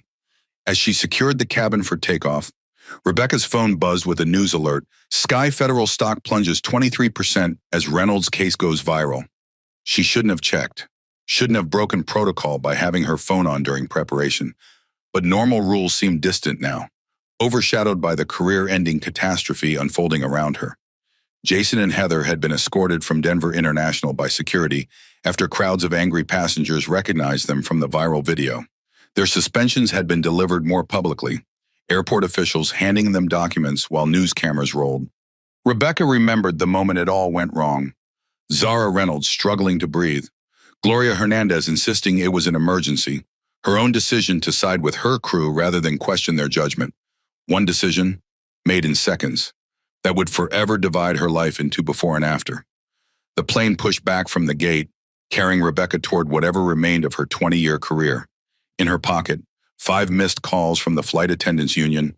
Too little, too late. Meanwhile, at Denver Health Medical Center, Zara Reynolds was being prepared for discharge. Her oxygen levels had stabilized at 97%, and her follow-up scans showed no lasting damage to her lungs. "You were lucky," Dart Ramirez told her as she signed the discharge papers. "Your body is resilient."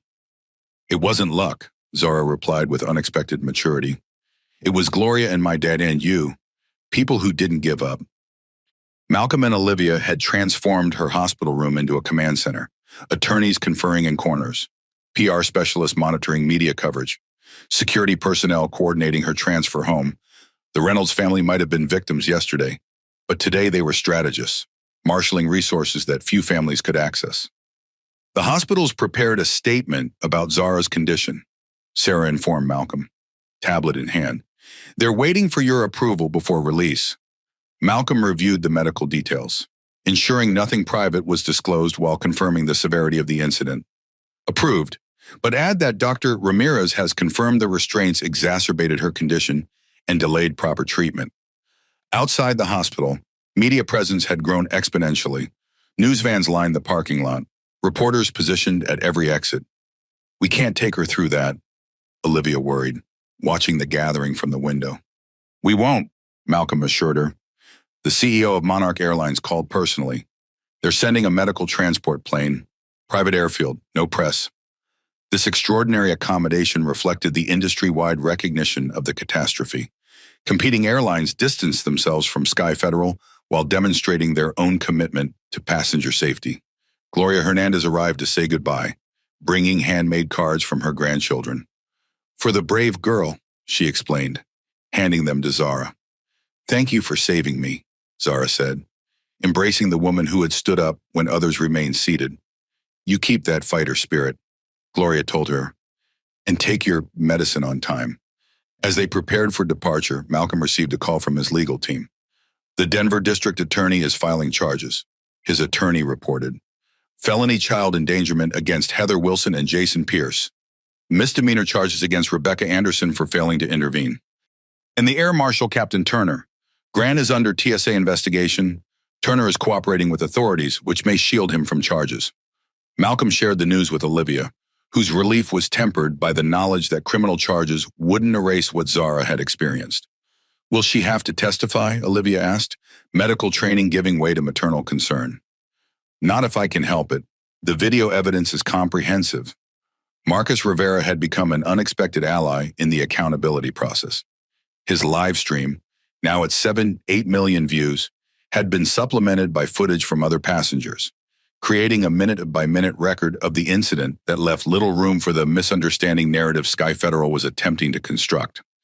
Karen Peterson's counter-narrative had gained traction in certain corners of the media landscape, but crashed against the visual evidence. Her Fox News interview had ended awkwardly when the host played a clip directly contradicting her account. "You stated the young woman was causing a scene before any medical issues became apparent, but this footage clearly shows her asking for her inhaler and stating she has asthma," the host pointed out. Karen stammered. "Well, what you don't see is the damage to her credibility was complete, compounded when her Denver law firm announced her termination following public identification. The statements made by Ms. Peterson do not reflect our firm's values or commitment to truth. The medical transport team arrived with a wheelchair for Zara, though she insisted she could walk. Hospital policy," the nurse explained kindly. "Everyone leaves in a wheelchair, even marathon runners." As they navigated through the hospital's service corridors toward the waiting ambulance, Zara looked up at Malcolm. "Dad, what happens now?" It was a question with many answers: medical follow-ups, potential legal testimony, inevitable media attention. But Malcolm understood what she was really asking. "Now we make sure this never happens to anyone else."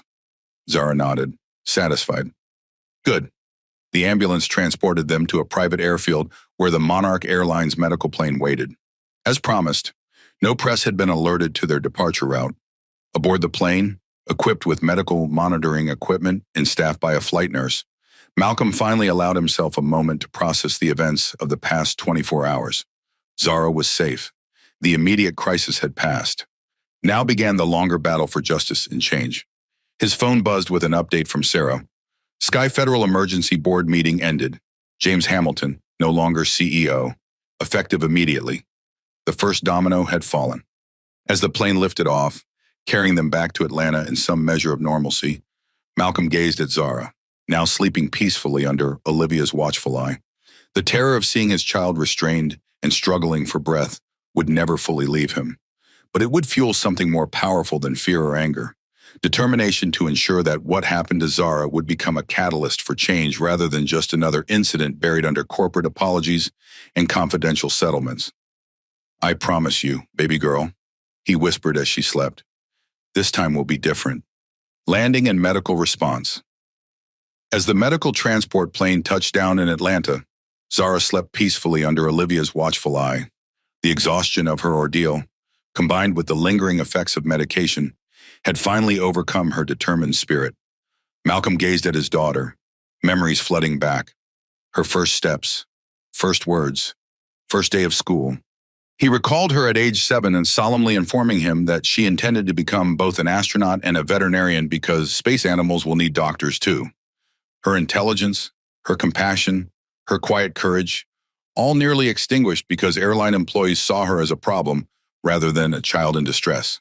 The plane taxied to a private terminal where 2 vehicles waited, a medical transport van and Malcolm's company SUV, driven by their longtime security director. "Robert, medical team reports all vital signs stable," the flight nurse informed them as they prepared to disembark. "Oxygen saturation has maintained at 97% throughout the flight. I'd recommend follow-up with her pulmonologist within 48 hours. "Already scheduled," Olivia confirmed. "Dr. Williams is meeting us at home tonight." The transfer from plane to medical van proceeded smoothly. Despite their efforts at privacy, a lone photographer had somehow discovered their arrival. Robert intercepted him before he could approach, confiscating his memory card with a gentleness that belied his imposing presence. "Mr. Reynolds values his daughter's privacy," Robert explained. "I'm sure you understand." As they drove through Atlanta's streets toward their Buckhead home, Malcolm watched Zara, who had awakened during the transfer and now gazed silently out the window. "Doing okay, sweetie?" he asked, noting the unusual quietness that had replaced her typical animated observations. She nodded. "Just tired, and my chest still feels tight." "Dr. Williams will check you when we get home," Olivia assured her. "Your regular medications should help now that the acute attack has resolved." Their home in Buckhead, normally a sanctuary, had been transformed by the events of the past 24 hours. Security personnel patrolled the perimeter, screening visitors and monitoring media presence. Inside, staff had prepared for Zara's return, her room equipped with a hospital-grade oxygen monitor, her favorite foods stocked in the kitchen. As they settled Zara into her bed, Malcolm's phone rang. "Governor Williams again." "They've been arrested," the governor reported without preamble. "Heather Wilson and Jason Pierce taken into custody at Seattle-Tacoma International Airport. Rebecca Anderson has surrendered to authorities in Denver." "Good," Malcolm replied simply. "The FAA investigation has been expanded to include all Sky Federal's training and compliance records for the past 5 years. Michael Thompson is heading the task force. He doesn't mess around." "I know Michael. He'll be thorough." "Malcolm." The governor hesitated. "The president called me. This has reached the highest levels. There's talk of using this case to push through airline regulatory reforms that have been stalled in committee. Tell him I'm willing to testify. Zara too, if she chooses." After ending the call, Malcolm joined Olivia in Zara's room. Their daughter slept peacefully. Oxygen levels strong, color normal. The physical crisis had passed. The emotional recovery was just beginning. "Dr. Williams will be here in an hour," Olivia said quietly. "She's bringing updated prescriptions and a new emergency protocol." Malcolm nodded. "I've arranged for a trauma counselor to be available whenever Zara feels ready. Dr. Bennett specializes in medical trauma in adolescents." They stood together, watching their daughter breathe, a simple act that had nearly been denied her. I keep thinking about the other children, Olivia said finally. The ones without our resources, our connections. I know. We have to fix this, Malcolm, not just for Zara, for all of them. We will. The next few hours brought a steady stream of medical professionals, family members, and key staff. Zara woke briefly for Dr. Williams' examination, answering questions with the directness that characterized her approach to life. On a scale of 1 to 10, how was your breathing before they restrained you? Dr. Williams asked. About a 7, Zara replied. After they took my inhaler, maybe a 5. Then it got really bad, really fast. And now, Takaro, 9.5. Zara managed a small smile. Almost normal. You're a fighter, Dr. Williams told her approvingly. But I'm updating your emergency protocol. New inhaler, stronger emergency meds. And this, she handed over a medical alert bracelet. Non-negotiable? Zara examined the bracelet, which clearly identified her condition and necessary emergency responses. Would this have made a difference on the plane? Dr. Williams hesitated, glancing at Malcolm and Olivia. It should have. Any properly trained person would recognize this as a medical alert. But Zara, what happened wasn't about inadequate identification of your condition. I know, Zara said quietly. It was about how they saw me. The wisdom in her young voice broke something in Malcolm's carefully maintained composure. He excused himself, stepping into the hallway where Sarah waited with updates. Sir, the response has been overwhelming, she reported. Over 40,000 messages of support. 15 civil rights organizations have reached out offering resources. The NAACP want us to honor Zara at their annual gala. Not yet, Malcolm replied, regaining his equilibrium. She needs time to heal, to process. Of course, Sarah hesitated.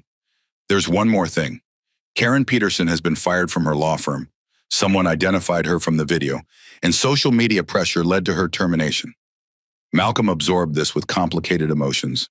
Accountability was necessary, but he took no joy in anyone's suffering, even those who had enabled his daughter's mistreatment. Tell the legal team to focus on systemic changes in our settlement demands, he instructed. Individual accountability is being handled by the criminal justice system. I want structural reform.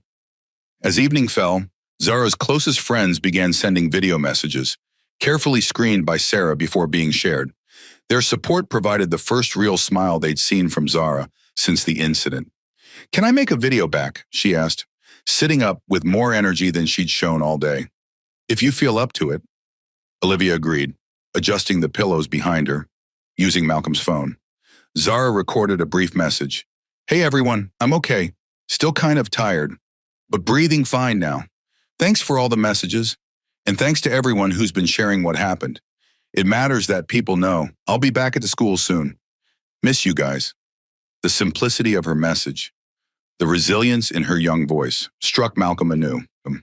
His daughter, just 14, already understood the importance of bearing witness, of ensuring that truth prevailed over comfortable narratives. Dad, Zara called as Malcolm stepped toward the door. Could you stay until I fall asleep? Of course, baby. He settled into the chair beside her bed, taking her hand as he had so many times when she was younger and afraid of the dark. I keep seeing it, she admitted quietly. Every time I close my eyes, I feel the zip ties again. Feel like I can't breathe. Malcolm's heart constricted. That's normal after what you experienced. Dr. Bennett says those memories will fade with time and proper processing. What if they don't? Vulnerability crept into her voice. The rare moment when the confident teenager gave way to the frightened child beneath. Then we'll face that together. Whatever you need, however long it takes. He squeezed her hand gently. I'm not going anywhere. Zara's eyes grew heavy, medication pulling her towards sleep. Love you, Dad. Love you too, Zara Bear. The childhood nickname slipped out naturally. As she drifted off, Malcolm remained beside her, watching the gentle rise and fall of her chest, the simple miracle of breathing that he would never again take for granted. Outside her window, security lights illuminated the perimeter of their property, protection that shouldn't be necessary but undeniably was. Beyond that boundary, The media waited. The public watched. And systems that had failed his daughter continued operating as they always had. Not for long. Malcolm vowed silently. Not if he had anything to do with it. Part 4, Hospital and Immediate Aftermath. Hospital arrival. The emergency department at Denver Health Medical Center had been alerted 12 minutes before Sky Federal Flight 447 touchdown. Dr. Elena Vasquez, attending physician, assembled her team while reviewing the incoming information. 14-year-old female, severe asthma exacerbation, possible hypoxia, restraints applied during medical crisis. That last detail had caused Dr. Vasquez to pause, confirming she'd read it correctly. Restraints during an asthma attack. The potential for disaster was enormous.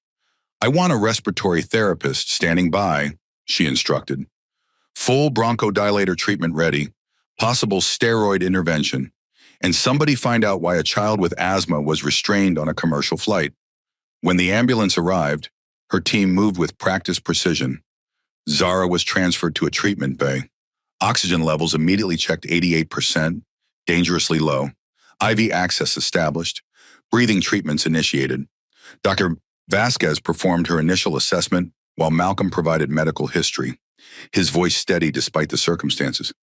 Previous hospitalizations for asthma, twice, age 10 and 12, Dr. Jacqueline Williams in Atlanta is her pulmonologist. Current medications, daily maintenance inhaler, rescue inhaler as needed, emergency prednisone for severe attacks. Any medication administered on the flight, 20 milligrams prednisone, approximately 40 minutes before landing. Supplemental oxygen for the final 20 minutes.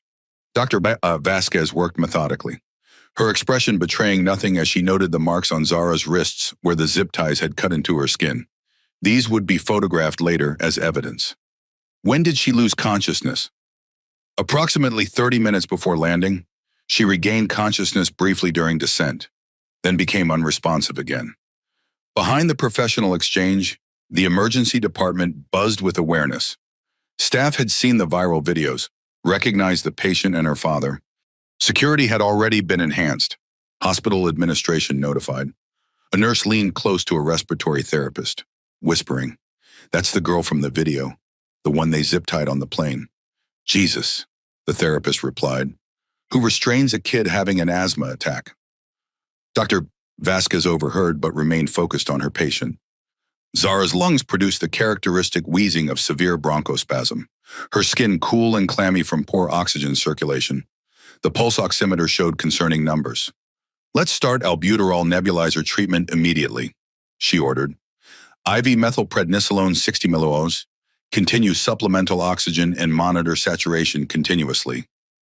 The treatments began, medications flowing to combat the inflammation constricting Zara's airways. Malcolm stood at the edge of the treatment area, watching every movement, every readout on the monitors. "Mr. Reynolds," Dr. Vasquez addressed him directly, "we need to increase her oxygen flow rate. The treatments will take time to reduce the inflammation." Malcolm nodded, understanding the medical reality while processing the emotional nightmare. His child, fighting for breath while machines beeped and medical personnel moved with controlled urgency around her. Diagnostic tests confirmed what they already suspected: severe bronchospasm, oxygen deprivation, early stages of respiratory failure. Had the plane continued to Seattle without intervention, the outcome would likely have been catastrophic. "We'll start her on intravenous steroids, continuous nebulizer treatments, and maintain oxygen support," Dr. Vasquez explained. "She'll need admission for at least 24 hours of observation. Whatever she needs." Malcolm agreed, never leaving his daughter's side. As they prepared to transfer Zara to the pediatric intensive care unit, Dr. Vasquez pulled Malcolm aside. "Mr. Reynolds, hospital protocol requires us to report suspected child abuse to authorities." Malcolm tensed. "You think I—" "Not you," Dr. Vasquez clarified quickly. "The restraints applied by the flight crew. Legally, this constitutes potential abuse of a minor. Police will need documentation of her injuries." Understanding dawned. "Yes, document everything." A hospital photographer arrived, capturing images of Zara's wrists, the marks still clearly visible. A social worker conducted a preliminary interview with Malcolm, gathering details about the incident. Denver police sent 2 officers to take initial statements. Throughout it all, Malcolm maintained his focus on Zara, whose condition slowly stabilized under intensive treatment. Oxygen levels crept up, 89%, 90%, 92%. Color returned to her lips. Her breathing, while still labored, became less desperate. 3 hours after admission, Zara opened her eyes, disoriented and frightened. "Dad," her voice was barely audible through the oxygen mask. "I'm right here, baby." Malcolm leaned close, gently squeezing her hand. "You're in the hospital. You're going to be okay." Confusion gave way to remembrance. "They took my inhaler." "I know. We're going to make sure that never happens again." Zara's next question revealed her awareness beyond her years. "Is Mom freaking out?" Despite everything, Malcolm smiled. "Completely. She'll be here soon." Dr. Vasquez returned with the updated test results. Oxygen levels stabilizing at 92%, blood gases improving, CT scan shows no permanent damage to lung tissue. So she'll recover completely. Malcolm needed the reassurance. "Based on these results, yes, she's responding well to treatment. We'll continue monitoring closely, but the prognosis is good." The relief was physical, a weight lifting from Malcolm's chest. In the chaos of the past hours, the confrontation, the emergency landing, the public exposure, he'd been functioning on pure determination, refusing to acknowledge the terror beneath his controlled exterior. Now, with medical confirmation of Zara's recovery, emotion threatened to overwhelm his carefully maintained facade. Dr. Vasquez noticed, offering a moment of physician-to-parent honesty. She was lucky. Without intervention on the flight, without the emergency landing, she didn't need to complete the thought. "I know," Malcolm acknowledged. "That's why there have to be consequences." "There will be." Dr. Vasquez's professional demeanor briefly gave way to personal conviction. "What happened to your daughter violated every standard of care and human decency. As medical professionals, we'll be supporting any action you take." Outside Zara's room, hospital administrators gathered, balancing patient care with the unprecedented media attention. Security protocols had been elevated to their highest level. Press inquiries flooded the switchboard. Social media mentioned the hospital in thousands of posts per hour. Denver Health's chief communications officer drafted a statement. "Denver Health is providing care to a minor patient transferred from Denver International Airport following a medical emergency. The patient is in stable condition. Further details are protected by privacy laws." It wouldn't satisfy the media, but it maintained the boundaries necessary for Zara's care and privacy. As night fell, Zara stabilized enough to be transferred from intensive care to a private room with continuous monitoring. Malcolm never left her side, maintaining his vigil while managing the growing crisis through texts and calls. Sarah coordinated the response from Atlanta, activating legal teams, PR specialists, security professionals. The hospital became a fortress and a stage. Medical staff focused on Zara's recovery while the outside world demanded details, explanations, accountability. Within those walls, a family's private trauma transformed into a public reckoning that would eventually reshape an industry. And at the center of it all, a 14-year-old girl slept, her breathing finally unlabored, unaware that her experience had ignited a movement that would protect countless children who would come after her. Public response explosion. Marcus Rivera hadn't intended to become the documentation specialist for a civil rights moment.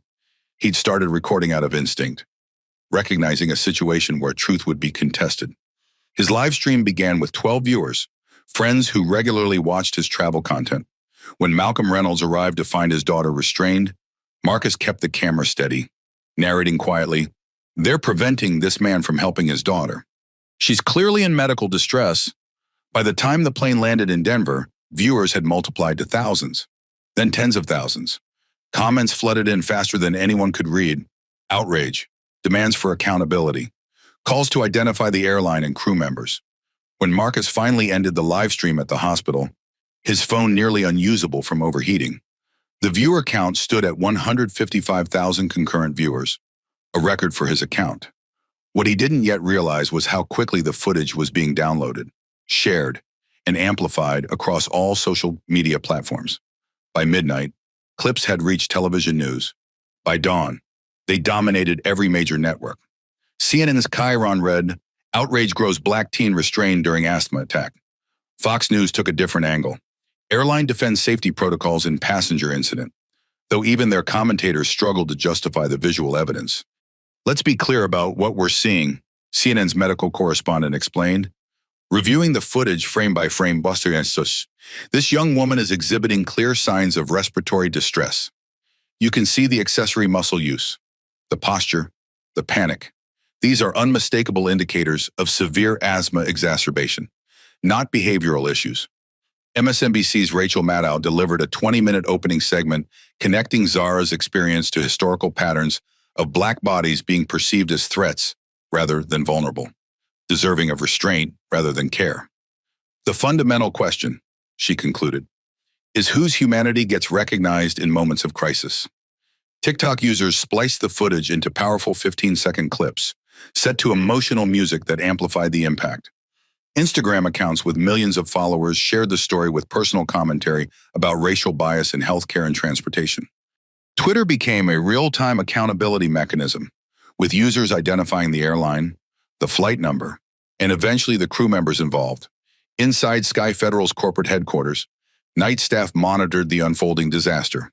Their social media accounts faced unprecedented backlash, hundreds of thousands of negative comments, boycott pledges, cancellation screenshots. The customer service phone lines crashed from call volume. At 3:17 a.m., James Hamilton was awakened by his chief of staff. "Sir, we have a critical situation." Hamilton, who had initially dismissed the incident as operational matter to be handled by appropriate departments, now faced the full magnitude of the crisis. By 6 a.m., he was on a corporate jet to Denver, PR team and legal counsel in tow.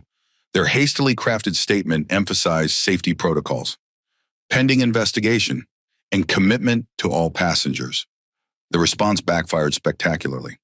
#empty apology began trending alongside #boycott Sky Federal and #justice for Zara. Marcus's complete live stream had been viewed over 2 million times overnight, with clips reaching tens of millions more. "This isn't a pending investigation situation," wrote one viral tweet with 200K shares. "We literally watched them zip tie a Black child having an asthma attack. We watched them take her medication. We watched them prevent her father from helping her. What exactly needs to be investigated?" Celebrity activism amplified the outrage. NBA star Jordan Taylor tweeted, "My 12-year-old son has asthma. What if this was him #boycott Sky Federal?" His post included a picture of his son with an inhaler, gathering 300K likes in an hour. Oscar winner Danielle Washington shared her own experience with racial profiling at airports. "This happens every day. Now we have proof." I see you, Zara, #Sky Federal Discrimination. "Not flying Sky Federal ever again," tweeted music superstar Alicia Martinez to her 45 million followers. "Your employees zip-tied a Black child having an asthma attack. Then you have the audacity to talk about safety protocols." Inside Denver Health Medical Center, Malcolm and Zara remain largely insulated from the public storm, focused on medical recovery. But the hospital administration briefed Malcolm periodically on the growing response. "Sir, there are approximately 200 media representatives outside the hospital," the security director reported. "We've increased staffing and coordinated with Denver police to maintain secure perimeters." Malcolm nodded, unsurprised. "Any breach attempts?" 3 reporters attempted to access this floor using fake IDs. They've been removed and barred from the property. What did surprise Malcolm was the physical presence gathering beyond media. Ordinary citizens, many carrying signs with Zara's name, had begun a vigil outside the hospital. By mid-morning, their numbers exceeded 500.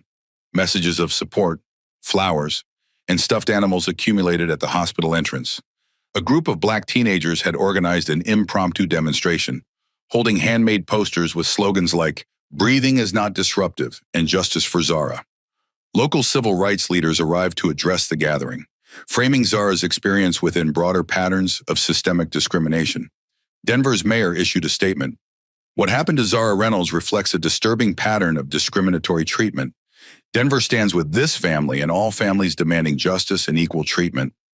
The governor of Colorado went further, announcing an emergency review of all airline operating procedures at Denver International Airport, with particular focus on medical emergency protocols and use of restraints.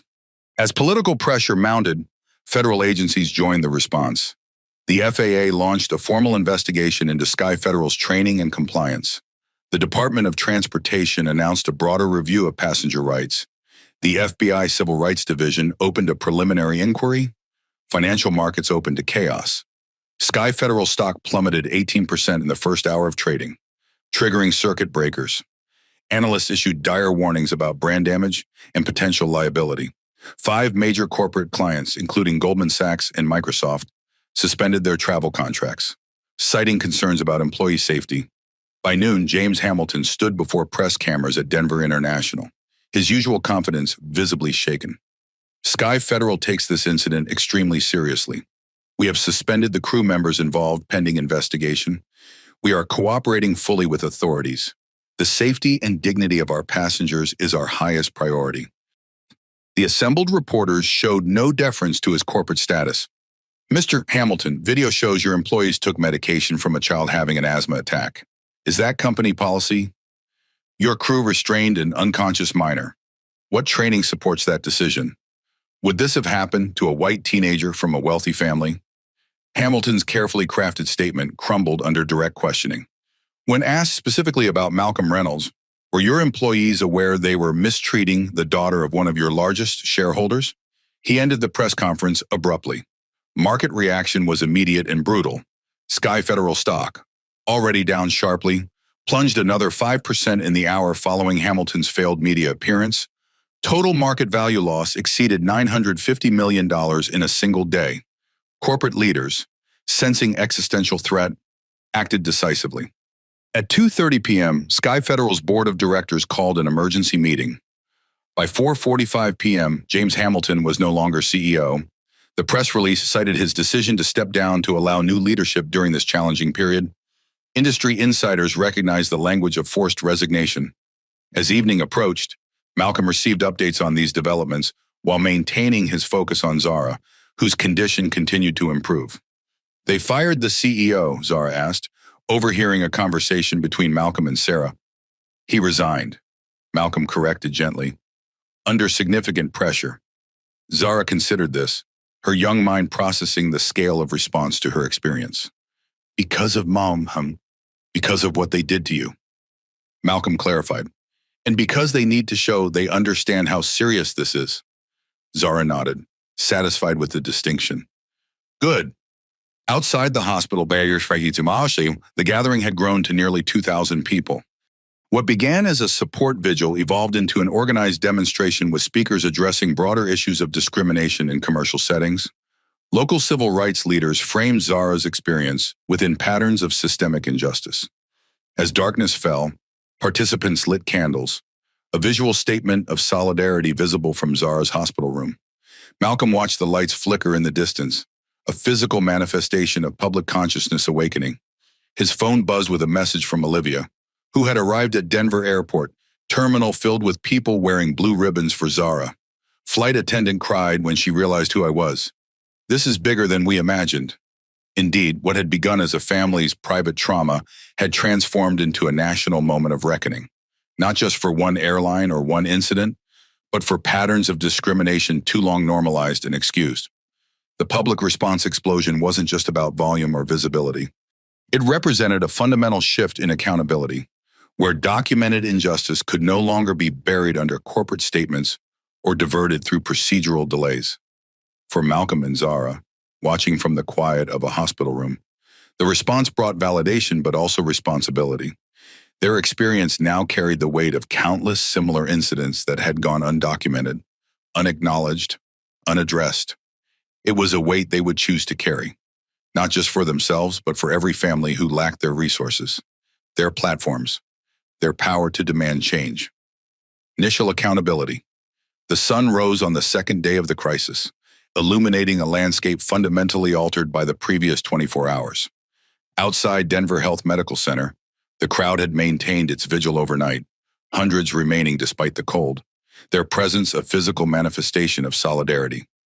Inside, Zara's condition continued to improve. Her oxygen levels maintained at 96%, approaching normal range. Morning rounds brought positive assessments from the medical team. She's responding exactly as we'd hoped. Ramirez confirmed. If this trajectory continues, discharge tomorrow is realistic. While medical concerns eased, legal and corporate consequences accelerated. By 9 a.m., Malcolm's phone buzzed with the updates from multiple fronts. The Denver district attorney had scheduled a press conference for noon, where criminal charges would be announced against flight crew members. Federal Aviation Administration investigators had requested access to Zara's medical records and Malcolm's testimony. The Department of Justice Civil Rights Division had opened a formal investigation. Sky Federal's interim CEO, Alexandra Foster, released a statement acknowledging catastrophic failures in training and response and announcing immediate changes to restraint policies and medical emergency protocols. The tone differed markedly from James Hamilton's defensive posturing. Foster's language included clear admissions of wrongdoing and concrete commitments to reform. Financial consequences mounted as well. Sky Federal stock had stabilized, but at a level 23% below its pre-incident value. Market analysts estimated the company had lost nearly $950 million in shareholder value, with further declines possible as the crisis unfolded. Corporate clients continued suspending travel contracts. By mid-morning, 12 major companies had announced temporary boycotts, representing approximately $47 million in annual revenue.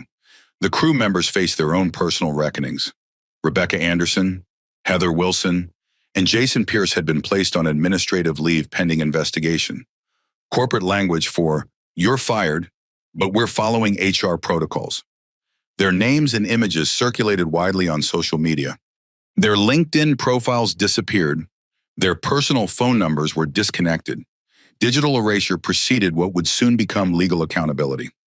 At noon, Denver District Attorney Maria Rodriguez approached the podium outside the courthouse, flanked by investigators and victim advocates. After thorough review of evidence, including video documentation and medical reports, my office is filing the following charges in connection with the incident aboard Sky Federal Flight 447. Her voice carried no emotion, just the weight of institutional authority. Heather Wilson felony child endangerment, assault in the second degree, false imprisonment, and interference with a medical emergency. A total of 4 felony counts. Jason Pierce felony child endangerment, assault in the second degree, false imprisonment, and interference with a medical emergency. A total of 4 felony counts. Rebecca Anderson criminal negligence resulting in bodily harm, failure to report child endangerment, and accessory after the fact. 3 counts, 2 felonies, and 1 misdemeanor. The severity of the charges exceeded public expectation. Rodriguez continued, addressing questions before they could be asked. The evidence in this case is unambiguous. A child experiencing a life-threatening medical emergency was restrained rather than assisted. Her medication was confiscated.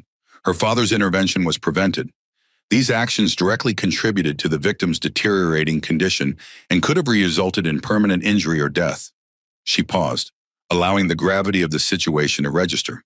This office treats endangerment of children with the utmost seriousness, regardless of the setting or the employment of the perpetrators. No corporate policy or procedure justifies actions that place a child at risk. The press conference continued with technical details. Arrest warrants issued, coordination with authorities in Seattle where 2 crew members had traveled, maximum sentencing guidelines up to 12 years for the most serious charges. Malcolm watched the coverage on his laptop. Zara sleeping peacefully beside him. The accountability felt necessary but incomplete. Individual consequences for systemic failures. His legal team arrived mid-afternoon with documents requiring his attention.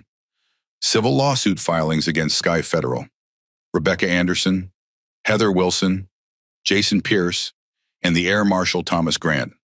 The complaint detailed 14 causes of action, including negligence, assault, false imprisonment, intentional infliction of emotional distress, and violations of civil rights statutes. The filing goes public tomorrow, his lead attorney explained. Initial damages requested at $40 million, though that's primarily a positioning number. We expect settlement discussions to begin immediately. Malcolm reviewed the documents, adding a handwritten note to the filing instructions. Ensure settlement terms prioritize policy changes and independent oversight mechanisms, not just financial compensation. His focus remained on systemic reform rather than financial gain. The damages sought would provide leverage for institutional change, not personal enrichment. By evening, all three crew members were in custody. Rebecca Anderson had surrendered voluntarily at Denver Police Headquarters. Heather Wilson and Jason Pierce had been arrested at their hotels in Seattle. Their detention captured by news cameras and rapidly circulated online. Their booking photos, confused, tearful faces in institutional settings, created a stark visual contrast to their uniformed authority of just 48 hours earlier. The images prompted complex public reactions: satisfaction at accountability, discomfort at individual suffering, recognition of human consequences beyond corporate failures. Jason Pierce's mugshot particularly went viral, his uniform replaced by orange detention clothing. His professional confidence transformed to visible fear. Comments ranged from vindictive satisfaction to uncomfortable recognition that he was both perpetrator and product of a larger system. "He deserves everything coming to him," read one popular comment. "Remember, he was following training and protocols," countered another. "The whole system needs overhaul, not just punishing individuals." The contrast between these perspectives reflected the dual nature of accountability: individual responsibility within systemic context. Sky Federal's board announced the formation of an independent review committee headed by former Transportation Secretary Michael Davis. Their mandate: comprehensive examination of training procedures, emergency protocols, and implicit bias among customer-facing personnel. Industry peers raced to distance themselves from Sky Federal's crisis. Delta, United, and American Airlines all issued statements reaffirming their commitment to passenger safety and announcing reviews of their own medical emergency procedures and restraint policies. The Airline Pilots Association released guidance to its members regarding medical interventions and proper coordination with cabin crew during emergencies. As night fell on the second day, Malcolm sat with Olivia in Zara's hospital room, watching their daughter sleep peacefully, her breathing finally unlabored. The machinery of justice and accountability continued its work beyond the hospital walls: press releases, legal filings, corporate maneuvers, public demonstrations. "Is it enough?" Olivia asked quietly, the question that had lingered between them. Malcolm considered before answering. "It's a beginning. Individual accountability matters. But the systems that allowed this to happen, the training, the assumptions, the culture that sees Black bodies as threats rather than human beings in need, that's what has to change. And will it? Not without sustained pressure." Malcolm's resolve was evident in his voice. "Not without using every resource we have to force institutional change." Olivia nodded, understanding the commitment her husband was making, not just to their daughter's recovery, but to a longer battle for fundamental transformation. "Zara will want to be part of it," she observed. "I know, and that's her choice to make, when she's ready." Outside, the candlelight vigil continued, smaller than during the day but no less determined. Inside, a family prepared for battles beyond medical recovery, battles for justice, for accountability, for change that would protect not just their daughter, but all children who would come after her. The initial wave of accountability had crashed against individuals who made terrible decisions in crucial moments.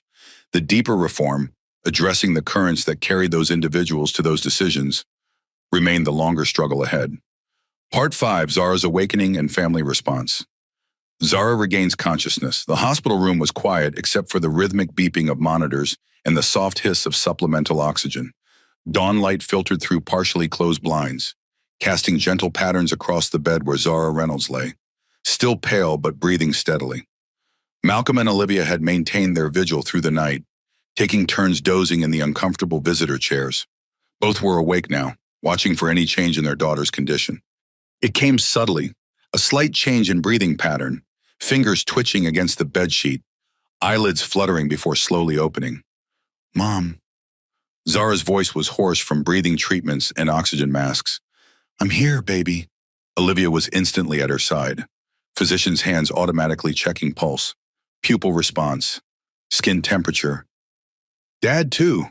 Zara's eyes searched the room, finding Malcolm already moving to her other side. "Right here, Zara." He took her hand gently, mindful of the IV line. Zara blinked, orienting herself to the unfamiliar surroundings. "Hospital. Denver Health Medical Center." Olivia confirmed. "You had a severe asthma attack on the plane. Do you remember?" Confusion clouded Zara's face briefly before recognition dawned. They took my inhaler. Yes, they did. Malcolm kept his voice calm despite the renewed anger the memory triggered. And they... Zara looked down at her wrists, where faint marks from the zip ties were still visible. They tied my hands. Yes, tears welled in Zara's eyes, the first emotional release since the ordeal began. I told them I couldn't breathe. I showed them my inhaler. They wouldn't listen. Olivia sat on the edge of the bed, gathering her daughter in a careful embrace, mindful of the monitoring equipment. I know, baby. I'm so sorry that happened to you. Why wouldn't they listen?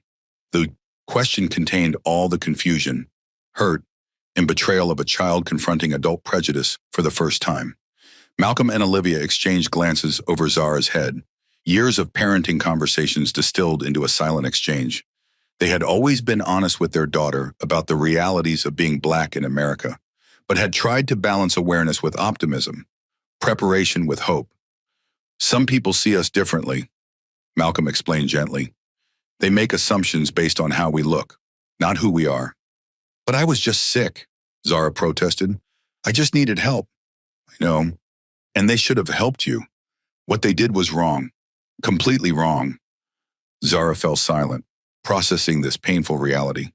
Her parents had prepared her for many aspects of being a young Black woman in America. The different standards, the unfair assumptions, the need to be twice as good to receive half the recognition. But nothing had prepared her for being denied basic human compassion while struggling to breathe.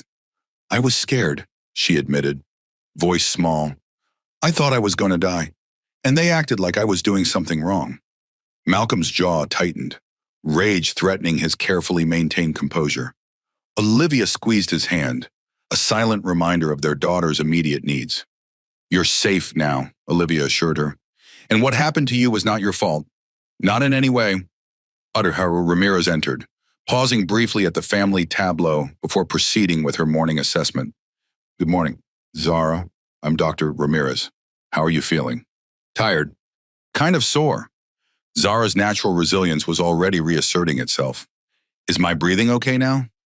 Your oxygen levels are excellent, 97%. Lung sounds are clear. You've responded very well to treatment.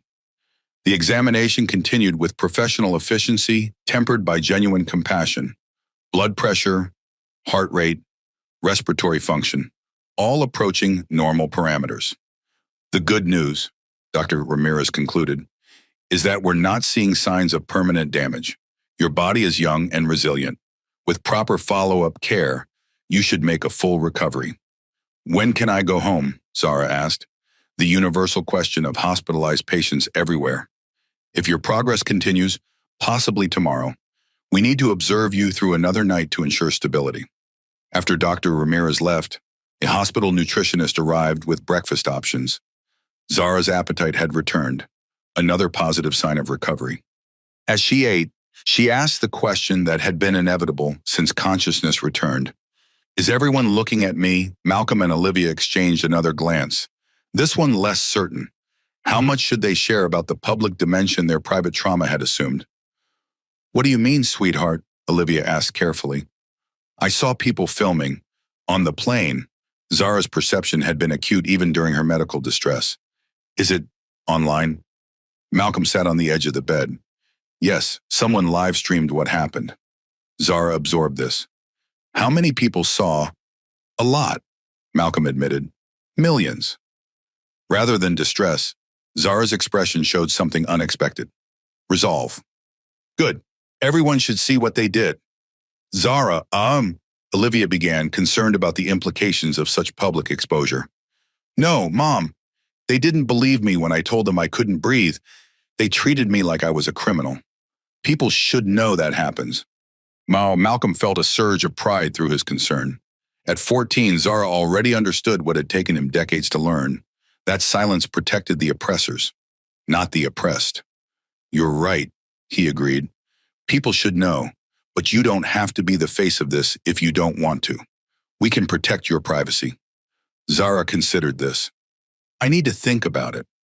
Take all the time you need.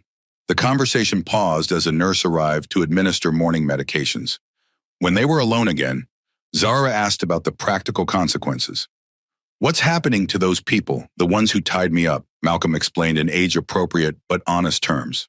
The arrests, the charges, the airline's response. Zara listened with remarkable composure for a 14-year-old processing traumatic events. Good, she said simply when he finished. They should be in trouble. Throughout the day, Zara's strength gradually returned. She sat up in bed, used the bathroom with assistance, engaged with the child life specialist who brought activities appropriate for her age. Her natural curiosity reasserted itself as she asked detailed questions about her treatment, displaying the scientific mind that had always made her parents proud. Late afternoon brought a surprise visitor, Gloria Hernandez, the nurse who had advocated for Zara on the plane. "May I come in?" Gloria asked from the doorway, uncertainty in her voice. "Ms. Hernandez." Malcolm stood, extending his hand. "Please join us." Gloria entered tentatively, carrying a small gift bag. "I wanted to check on Zara before I fly home tomorrow." "You're the nurse who helped me." Zara recognized her immediately. "You told them to stop." "I tried, sweetheart." Gloria's eyes misted with emotion. "I'm so sorry I couldn't do more." "You did everything," Malcolm assured her. "Without your intervention?" He didn't need to complete the thought. All the adults understood what might have happened without Gloria's professional advocacy. Gloria approached the bed, offering the gift bag to Zara. "My grandchildren wanted to send you these." Inside were handmade cards, colorful drawings of hearts and flowers with messages of support. "For the brave girl," one read in a child's careful printing. "Thank you for saving me," Zara said, embracing Gloria with surprising strength.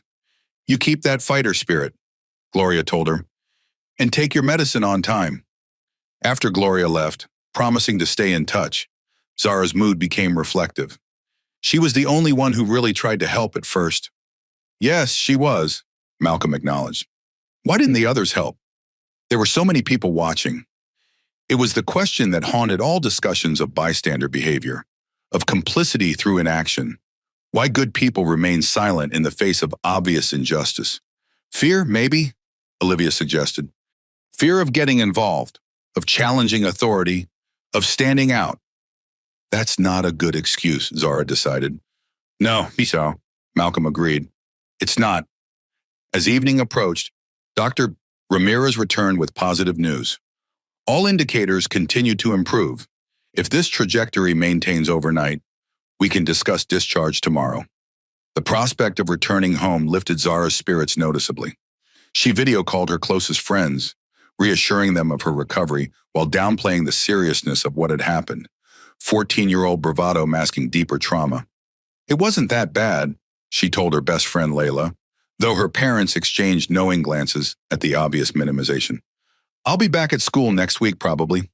Everyone's talking about it, Layla reported. Ms. Henderson showed us a news clip in social studies. She said it was a teachable moment about civil rights. Zara's expression reflected surprise and discomfort. They're talking about me at school. Yeah, but in a good way. Like, everyone's on your side.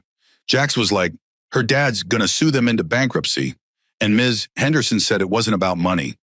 It was about justice. After the calls, exhaustion claimed her again. As she drifted towards sleep, Zara asked one final question that revealed the complexity of her processing. Dad, if you hadn't been on that plane, if you were just a regular dad and not a Zoe, would anyone have helped me? The question pierced Malcolm's heart with its innocent perception of harsh reality. I don't know, Zara. I hope so. But that's why what happened to you matters so much. Because it happens to people who don't have our resources, our platform, every day. Zara nodded, eyelids growing heavy. Then we have to fix it. Not just for me. Yes, we do. Promise. I promise. As Zara slept, Malcolm and Olivia stepped into the hallway for a moment of privacy, their first real conversation about next steps. The board wants me to smooth things over, Malcolm told her, voice low. James Hamilton called 6 times overnight. They're terrified. Good. Olivia's tone was uncharacteristically hard. They should be terrified. Our daughter could have died. I'm filing the lawsuit tomorrow. Criminal charges are being considered against the crew. The FAA investigation has already begun. Olivia took his hand. What do you need from me? Just be Zara's mom. I'll handle the rest. But they both knew the journey ahead would require their united strength, not just for Zara's physical recovery, but for the emotional healing and public advocacy that lay ahead. Their daughter's experience had thrust them into a spotlight they hadn't sought but wouldn't shy away from. Zara had asked the essential question, would anyone have helped if she hadn't been the daughter of Malcolm Reynolds, CEO of Obsidian Systems? The honest answer, the one that fueled Malcolm's determination, was probably not. And that reality demanded change beyond individual accountability, beyond corporate consequences. It demanded the transformation of systems that saw Black children as threats rather than children in need of care and protection. As Zara slept peacefully, her breathing finally unlabored, her parents committed themselves to ensuring that her question would have a different answer for the children who would come after her. Family decision-making. Morning rounds brought the news they'd been hoping for. Zara's condition had stabilized sufficiently for discharge. Oxygen levels maintained at 98%. Lung function tests approached her baseline, and her overall vitality had returned. She's ready to go home, Dr. Ramirez confirmed. I prepared discharge instructions, prescriptions for continued treatment, and recommendations for follow-up care in Atlanta. The practical logistics of return travel required careful consideration. Commercial flights were immediately ruled out. The potential for recognition, for media intrusion, for renewed trauma all too high. Monarch Airlines has offered their medical transport plane again. Malcolm told Olivia, direct flight to Atlanta, medical staff aboard, complete privacy. The offer had come from Monarch's CEO personally, part professional courtesy, part strategic positioning as a compassionate alternative to Sky Federal.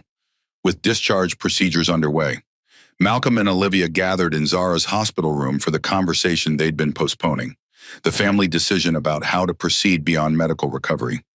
We need to talk about what happens next, Malcolm began, sitting beside Zara's bed while Olivia took the chair opposite.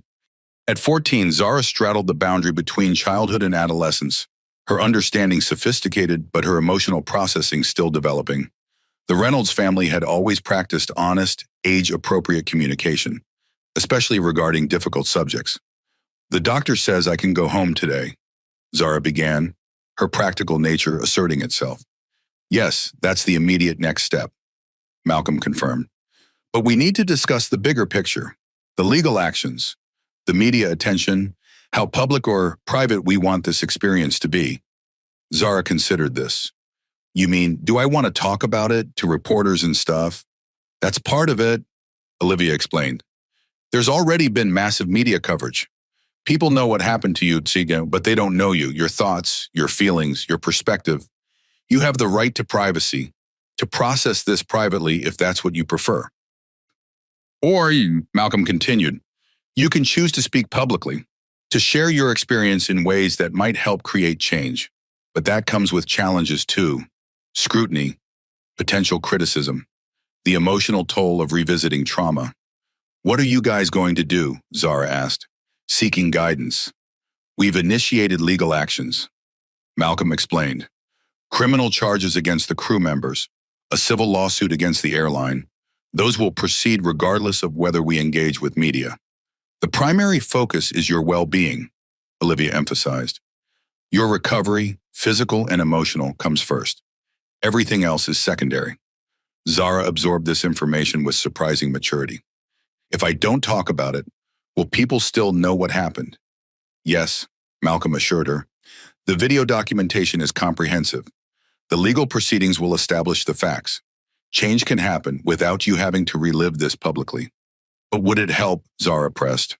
If I talked about it, would it help make sure it doesn't happen to other kids? The question revealed Zara's essential nature, compassionate, justice-oriented, concerned beyond her own experience.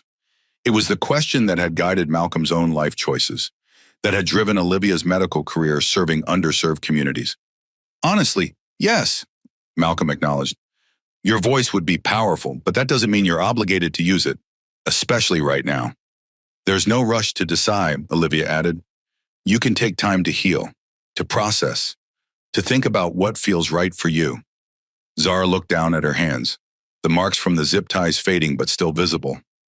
I want to help, but I'm also scared. That's completely understandable, Olivia assured her. What if... Zara hesitated, formulating her thoughts. What if I start small, like maybe write something that you could share, and then decide later about talking to reporters and stuff? Malcolm and Olivia exchanged approving glances. Zara's suggestion represented a thoughtful middle path, contributing her perspective without immediate public exposure. That's an excellent approach, Malcolm agreed. You control what's shared and when. We can help you craft a statement that conveys your experience without placing too much burden on you. And you can always change your mind, Olivia added. If you later feel ready for more public engagement, that option remains open. If you decide you need more privacy, we'll protect that too. Zara nodded, satisfied with this plan. Can Gloria be involved, and that guy who filmed everything? Marcus, absolutely. Malcolm confirmed. They're both important witnesses and advocates. The conversation expanded to address practical aspects of returning home. Security measures had already been implemented at their Buckhead residence. Additional personnel, enhanced surveillance, screening protocols for visitors and deliveries. Will I be able to go back to school soon? Zara asked, her concerns shifting to the normal priorities of adolescence. When Dr. Williams clears you medically, Olivia replied, probably within a week, but we'll need to prepare the school administration. There may be media attention, questions from other students. We'll arrange a meeting with Principal Lawson before your return, Malcolm added. Ensure appropriate support is in place. What if the other kids are weird about it? Zara asked, vulnerability creeping into her voice. Like, what if they treat me different? It was the fear that haunted all teenagers, being seen as different, being defined by a single experience rather than their whole self. Some probably will be, at least at first, Olivia acknowledged honestly. But your real friends will still see you as just Zara, and we'll make sure the school counselor is available if you need support navigating those interactions. Malcolm added. The conversation was interrupted by the arrival of Malcolm's chief legal counsel, Elaine Jackson, who had flown in from Atlanta overnight. Her presence signaled the transition from medical crisis to legal strategy. Zara, it's good to see you looking better. Elaine greeted her with genuine warmth before addressing the practical matters at hand. I have several documents requiring signatures before we file the civil action this afternoon. Can we have a few minutes to finish our family discussion? Malcolm requested. Of course. Elaine stepped out, giving them privacy to conclude their conversation. One more important decision. Malcolm said to Zara, the lawsuit will seek financial compensation along with policy changes. Mom and I believe any settlement funds should go toward creating positive change, not just personal compensation. What do you think? Again, Zara demonstrated maturity beyond her years. I don't need money, but other kids might need help if this happens to them. That's what we were thinking, Olivia confirmed. Creating a foundation focused on preventing discrimination in transportation settings, supporting affected families, advocating for policy changes. The Zara Reynolds Foundation, Malcolm suggested tentatively, watching his daughter's reaction. Zara considered this, brow furrowed in thought. Maybe just Breathe Free Foundation or something. So it's not just about me, but about everyone who needs help. Pride swelled in Malcolm's chest at his daughter's selflessness. Her instinctive understanding that her experience, while personal, represented a broader injustice that affected many families without her privileges and protections. Breathe Free Foundation it is, he agreed. A perfect name. With the core family decisions established, measured public engagement, prioritizing Zara's recovery, directing resources towards systemic change, Malcolm invited Elaine to rejoin them. The legal strategy had been developed overnight by a team of civil rights attorneys, corporate litigators, and aviation law specialists. The complaint named Sky Federal Airlines as primary defendant, with Rebecca Anderson, Heather Wilson, Jason Pierce, and Thomas Grant as individual co-defendants. The filing detailed 14 causes of action, from negligence and assault to violations of federal civil rights statutes and aviation regulations. Damages requested totaled $40 million, a number designed to capture attention and establish serious intent rather than reflecting actual settlement expectations. The filing will be public within hours, Elaine explained. We expect immediate settlement overtures from Sky Federal's counsel. And our response, Malcolm asked, we'll listen but maintain our position. Comprehensive policy reforms, independent oversight mechanisms, transparent reporting requirements, and financial compensation directed primarily toward preventative programs rather than personal damages. As Elaine outlined technical details, Zara listened with surprising focus, occasionally asking clarifying questions that demonstrated her grasp of the situation's complexity. Will the people who tied me up go to jail? She asked eventually. The question reflecting both 14-year-old directness and natural concern for consequences. Elaine answered honestly, possibly a pumpkin. The criminal charges are serious. Felony child endangerment carries significant potential prison time. But many factors will influence the outcome, including whether they accept plea agreements. Zara nodded, processing this information. I don't need them to suffer. I just need them to never do that to anyone else. The wisdom in her statement struck the adults into momentary silence. Even amid trauma and recovery, Zara's moral compass oriented toward prevention rather than punishment, a perspective that would guide the family's approach moving forward. As discharge procedures completed, the Reynolds family prepared for the journey home. The private medical transport would depart at 2:00 p.m., arriving in Atlanta by 5:30 p.m. Abudarte Williams would meet them at their home for immediate follow-up examination. Security arrangements had been finalized. Hospital personnel would escort them through private corridors to a service exit where the medical transport waited. Atlanta police would secure their residence perimeter upon arrival. Before leaving, Malcolm, Olivia, and Zara crafted a brief statement that Sarah would release once they were safely home. Zara Reynolds has been discharged from Denver Health Medical Center and is returning home to Atlanta for continued recovery. The Reynolds family expresses profound gratitude to the medical professionals who provided excellent care, particularly Dr. Elena Ramirez and her team. We also thank Gloria Hernandez, whose courageous advocacy aboard Flight 447 made a critical difference during Zara's medical emergency. The family asked for privacy during Zara's recovery while affirming their commitment to ensuring accountability and systemic change. No child should ever experience what Zara endured. No family should have to fight for basic human dignity and medical care during an emergency. Further statements will be released as appropriate. The statement was deliberately brief, acknowledging the incident without details, expressing gratitude to key supporters, and establishing a forward-looking commitment to change while prioritizing Zara's privacy and recovery. As they prepared to leave the hospital room that had been their center of operations for nearly 48 hours, Zara made one final request. Can I say thank you to the nurses and doctors and to the people outside? The medical staff, certainly, Olivia agreed. The crowd outside is too exposed, too public right now. Maybe I could write something for them that someone could read. Again, Zara found the balanced approach, expressing gratitude without unnecessary exposure. Malcolm provided a notepad, and Zara quickly wrote a message in her neat, precise handwriting. Thank you for the support and prayers. I'm going home today and feeling much better. Special thanks to everyone who spoke up when it mattered, who shared the truth, and who is working to make sure this doesn't happen to other kids. I hear you and I appreciate you. Zara Reynolds. A hospital administrator agreed to deliver the message to the gathering outside, where it would be received with emotion and shared widely through social media. Zara's first public words becoming part of the evolving narrative. As the Reynolds family departed through the hospital service corridors, they moved not just toward physical recovery at home, but toward a carefully considered advocacy that balanced personal healing with public responsibility, immediate accountability with long-term change.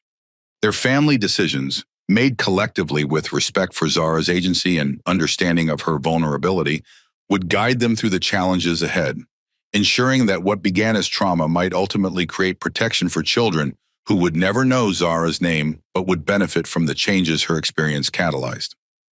Part 6, Accountability Cascade Corporate Consequences. Alexandra Foster had been Chief Operations Officer at Sky Federal for 7 years before her abrupt elevation to interim CEO.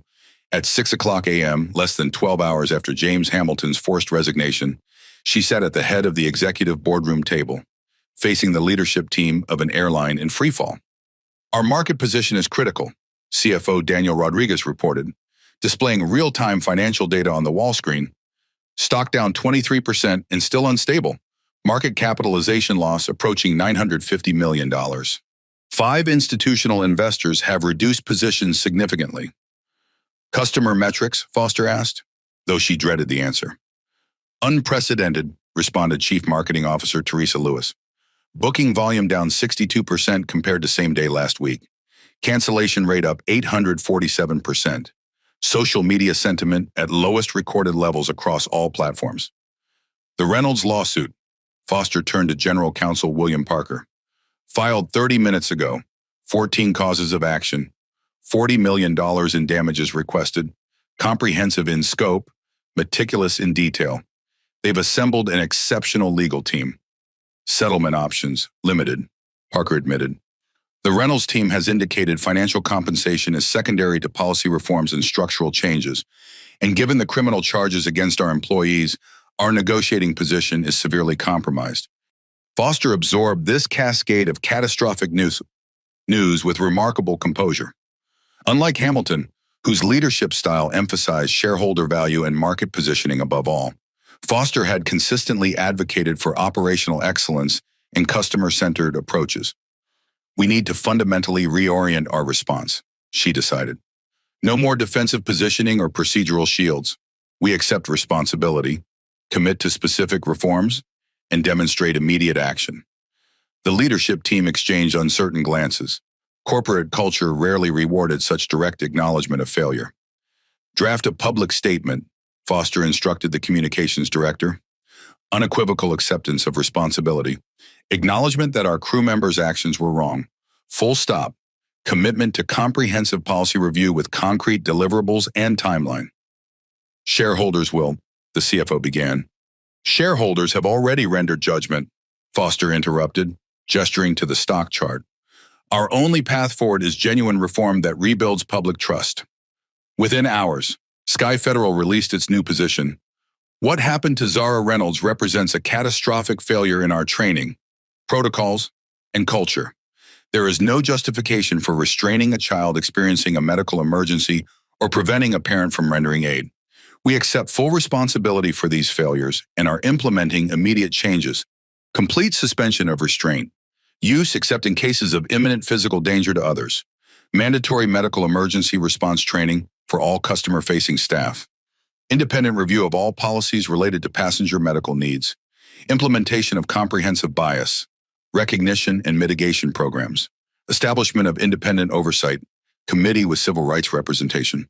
These initial steps represent the beginning, not the conclusion, of necessary reforms. We have failed in our most fundamental obligation, the safety and dignity of those in our care. Words cannot adequately express our regret, but actions will demonstrate our commitment to ensuring such failures never recur. The statement marked a seismic shift in corporate crisis response. No qualifiers, no passive voice, no strategic ambiguity. The unusual directness generated its own headlines. Sky Federal abandons defense, admits catastrophic failure in Reynolds' case. Financial markets responded with cautious recalibration. The stock slide slowed, though damage already inflicted remains substantial. Industry analysts issued updated assessments, some upgrading their outlook based on the leadership change and reform commitments. Inside Sky Federal headquarters, the accountability cascade continued. Human Resources Director Patricia Mitchell, who had approved the crew training protocols now under scrutiny, submitted her resignation. Vice President of Safety Operations Michael Thompson, whose department had developed the restraint policies, was placed on administrative leave pending investigation. The policy consequences extended beyond personnel changes. Emergency response protocols were immediately revised, eliminating restraint use in medical situations and mandating captain notification of all health-related passenger concerns. Crew scheduling software was modified to ensure diversity in team composition. Implicit bias training, previously an optional online module, became mandatory for all customer-facing staff, with in-person components and regular recertification requirements. But corporate consequences weren't limited to Sky Federal. The entire airline industry recognized the existential threat posed by the Reynolds incident and subsequent public reaction. Delta, United, and American Airlines all announced reviews of their medical emergency procedures and restraint policies. Industry Association Airlines for America established an emergency task force on passenger rights and medical response protocols. the International Air Transport Association issued updated guidelines for member airlines worldwide, specifically addressing asthma recognition and response. Flight attendant unions released statements supporting appropriate accountability while emphasizing the need for improved training rather than scapegoating individual employees. Corporate clients wielded their considerable economic influence.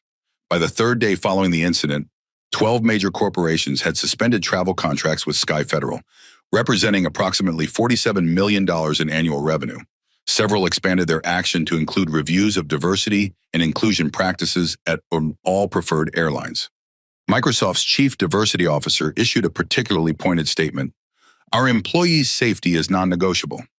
We cannot maintain business relationships with transportation providers that demonstrate racial bias in safety protocols or medical response procedures.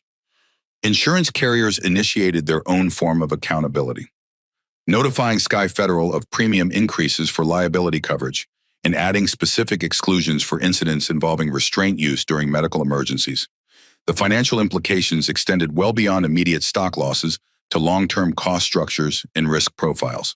7 days after the incident, Sky Federal's board of directors removed interim from Alexandra Foster's title, confirming her as permanent CEO with a mandate for comprehensive reform. Her first official action was to establish the Passenger Advocacy Office, an independent department reporting directly to her, staffed with consumer rights experts and medical professionals. Her second action was even more significant, appointing Dr. Isabella Ramirez, a Hispanic physician with extensive emergency medicine experience, as Chief Safety Officer, a newly created executive position with broad authority over training, protocols, and compliance. This isn't just about responding to one incident, however serious. Foster explained in announcing their appointment, this is about fundamental cultural transformation within our organization and throughout our industry. Corporate consequences continued cascading through related sectors. Security training companies that had provided Sky Federal's restraint protocols faced their own reckonings, with clients demanding curriculum reviews and evidence-based approaches. Airport authorities initiated reviews of medical response capabilities within terminals. The Transportation Security Administration announced a comprehensive review of its own training regarding passengers with medical conditions, particularly focused on distinguishing between security threats and health emergencies. 10 days post-incident, Foster took the unprecedented step of releasing Sky Federal's internal investigation findings rather than waiting for regulatory reports. The document detailed multiple systemic failures, inadequate medical training, excessive emphasis on passenger compliance, insufficient diversity in crew composition, and absence of effective oversight mechanisms. Transparency is essential to rebuilding trust, Foster explained. We cannot expect passengers to believe in our commitment to change if we shield our failures from public view. Financial consequences continued accumulating. The final market capitalization loss stabilized at approximately $950 million, nearly a quarter of the company's pre-incident value. Insurance actuaries calculated potential liability exposure between $30, $60 million, depending on settlement parameters and regulatory penalties. First quarter revenue projections were revised downward by 17%, reflecting booking declines and corporate contract suspensions.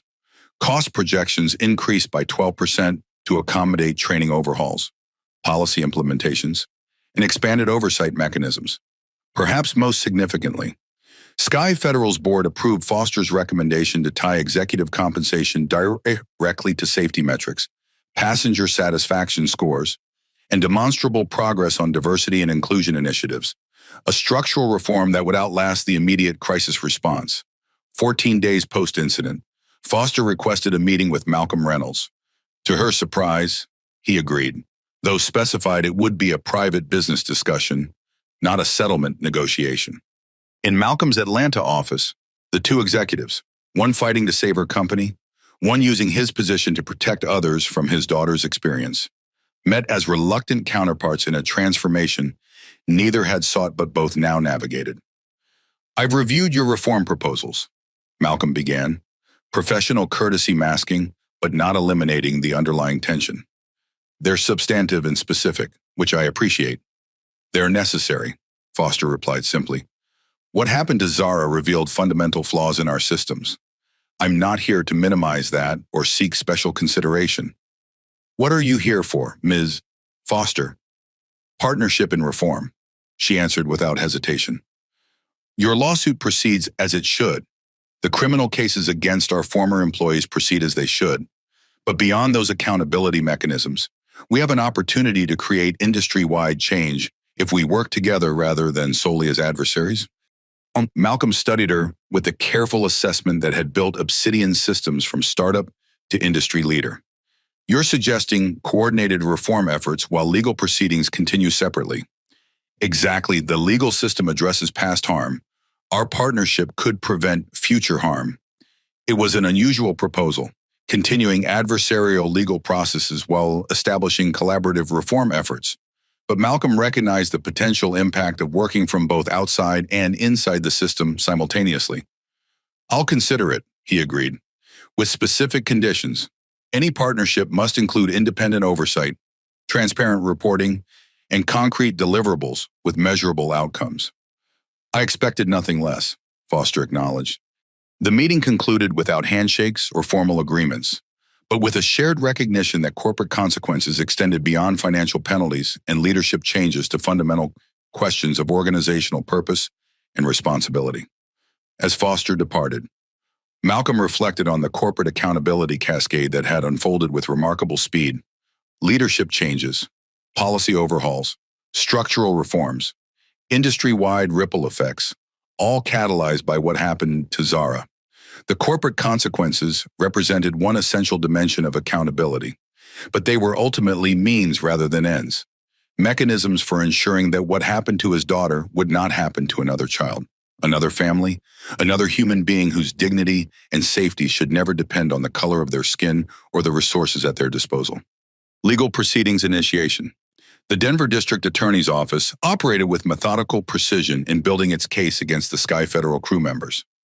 Lead prosecutor Sofia Martinez assembled a team specialized in crimes against children, civil rights violations, and medical negligence. The evidence is comprehensive, Martinez told her investigators during their initial strategy session. Multiple video angles, medical documentation, numerous witnesses. Our challenge isn't proving what happened, but ensuring appropriate charges that will survive defense motions. The charging decisions reflected this strategic approach. Heather Wilson and Jason Pierce faced identical counts: felony child endangerment, second-degree assault, false imprisonment, and interference with a medical emergency. 4 felony charges carrying potential prison sentences of up to 12 years. Rebecca Anderson, whose role involved failure to intervene rather than direct action, faced 3 counts: criminal negligence resulting in bodily harm, failure to report child endangerment, and accessory after the fact. 2 felonies and 1 misdemeanor. The evidence assembly process was meticulous. Investigators collected video footage from 17 different passenger recordings, providing multiple angles and continuous documentation of the incident, from initial medical distress through restraint application to eventual emergency response. Medical records established the severity of Zara's condition, oxygen saturation levels, respiratory measurements, physical markings from restraints. Dr. Ramirez provided expert testimony regarding the life-threatening nature of the asthma attack and the exacerbating effect of restraint during respiratory distress. Witness statements corroborated the visual evidence. Gloria Hernandez's nursing expertise lent particular credibility to her account of repeatedly warning crew members about Zara's deteriorating condition. Marcus Rivera's continuous documentation eliminated potential claims of selective editing or contextual misrepresentation. Arrest warrants were executed with deliberate visibility. Wilson and Pierce were taken into custody at their Seattle hotel, news cameras capturing their shocked expressions as they were led away in handcuffs. Anderson surrendered voluntarily at Denver Police Headquarters, her attorney attempting to frame her cooperation as mitigating evidence. Their initial court appearances, conducted via video link from detention facilities, established the judicial tone. Judge Michael Rodriguez denied bail requests for Wilson and Pierce, citing flight risk and the severity of charges involving harm to a minor. The court takes extremely seriously any allegations involving endangerment of children, Rodriguez stated. The evidence presented suggests defendants deliberately withheld medical intervention from a minor in distress and physically restrained her during a life-threatening medical emergency. Anderson received bail with strict conditions: surrender of her passport, electronic monitoring, prohibition from contact with other defendants or any Sky Federal employees. Defense attorneys immediately filed motions challenging the charges, arguing their clients had followed company protocols and acted without criminal intent. Judge Rodriguez denied these motions, allowing all charges to proceed to preliminary hearing. The question of whether company protocols contributed to these alleged crimes may be relevant to corporate liability, he wrote in his decision, but does not negate individual responsibility for actions that any reasonable person would recognize as potentially harmful to a child. Media coverage of the criminal proceedings was extensive, with legal analysts from across the political spectrum generally agreeing on the strength of the prosecution's position. The visual evidence is extraordinarily damning, noted CNN's legal correspondent. Jurors will see a child in obvious medical distress being restrained rather than assisted. That's difficult to explain away, regardless of company protocols or training. Even Fox News' typically prosecution-skeptical commentators struggled to defend the crew members' actions. There's a distinction between maintaining order and endangering a minor, their senior judicial analyst acknowledged. The video evidence suggests they crossed that line decisively. Parallel to the criminal proceedings, civil litigation advanced with equal determination. Malcolm and Olivia Reynolds' lawsuit named not only Sky Federal, but also individual employees, the Air Marshal Thomas Grant, and 3 corporate entities responsible for crew training and protocol development. The complaint, masterfully crafted by the Reynolds legal team, detailed 14 causes of action spanning negligence, assault, false imprisonment, intentional infliction of emotional distress, and violations of civil rights statutes. The requested damages, $40 million, functioned more as positioning statement than realistic settlement expectation. Sky Federal's initial settlement offer $5 million with standard confidentiality provisions was rejected without counter-proposal. Malcolm's instructions to his legal team remain consistent. Structural reforms first, financial accountability second, confidentiality not at all. The Reynolds attorneys filed for expedited discovery, seeking internal communications, training materials, and historical complaint data that might establish pattern and practice. Sky Federal's new leadership, committed to transparency under Alexandra Foster, largely cooperated rather than opposing these requests, a strategic decision that improved their public positioning while acknowledging inevitable disclosure. The documents revealed through discovery painted a troubling picture. Internal emails showed previous incidents where Black and Hispanic passengers had been restrained during various situations, with statistical disparities too significant to be coincidental. Training materials emphasize passenger compliance far more than medical recognition or appropriate emergency response. Most damaging was an email thread from 6 months earlier, when a regional manager had raised concerns about racial disparities in restraint use.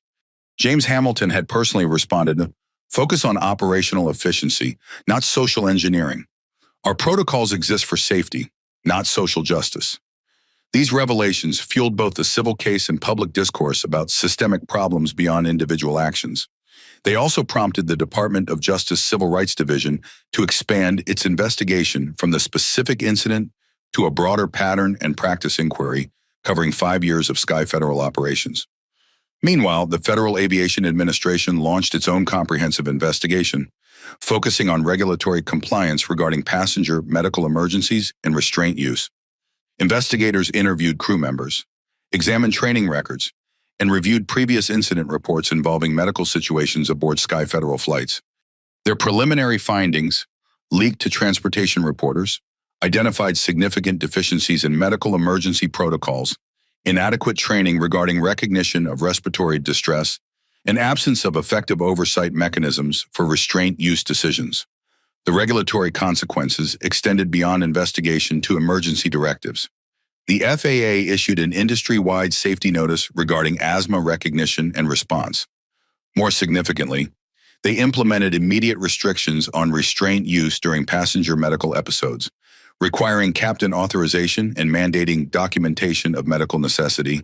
As these various legal proceedings advanced, Malcolm and Olivia ensured Zara's direct involvement remained limited to necessary statements, protecting her from the additional trauma of extensive testimony or questioning. Dr. Bennett, the trauma specialist working with Zara, provided expert guidance on balancing accountability with healing. Zara's recovery doesn't require her personal participation in every aspect of the legal process. she advised.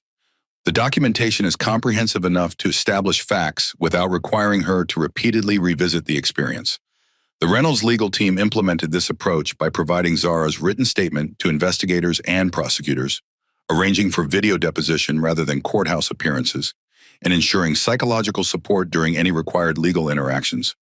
30 days after the incident, the preliminary hearing for criminal charges against Wilson, Pierce, and Anderson provided the first significant courtroom test of the prosecution's case.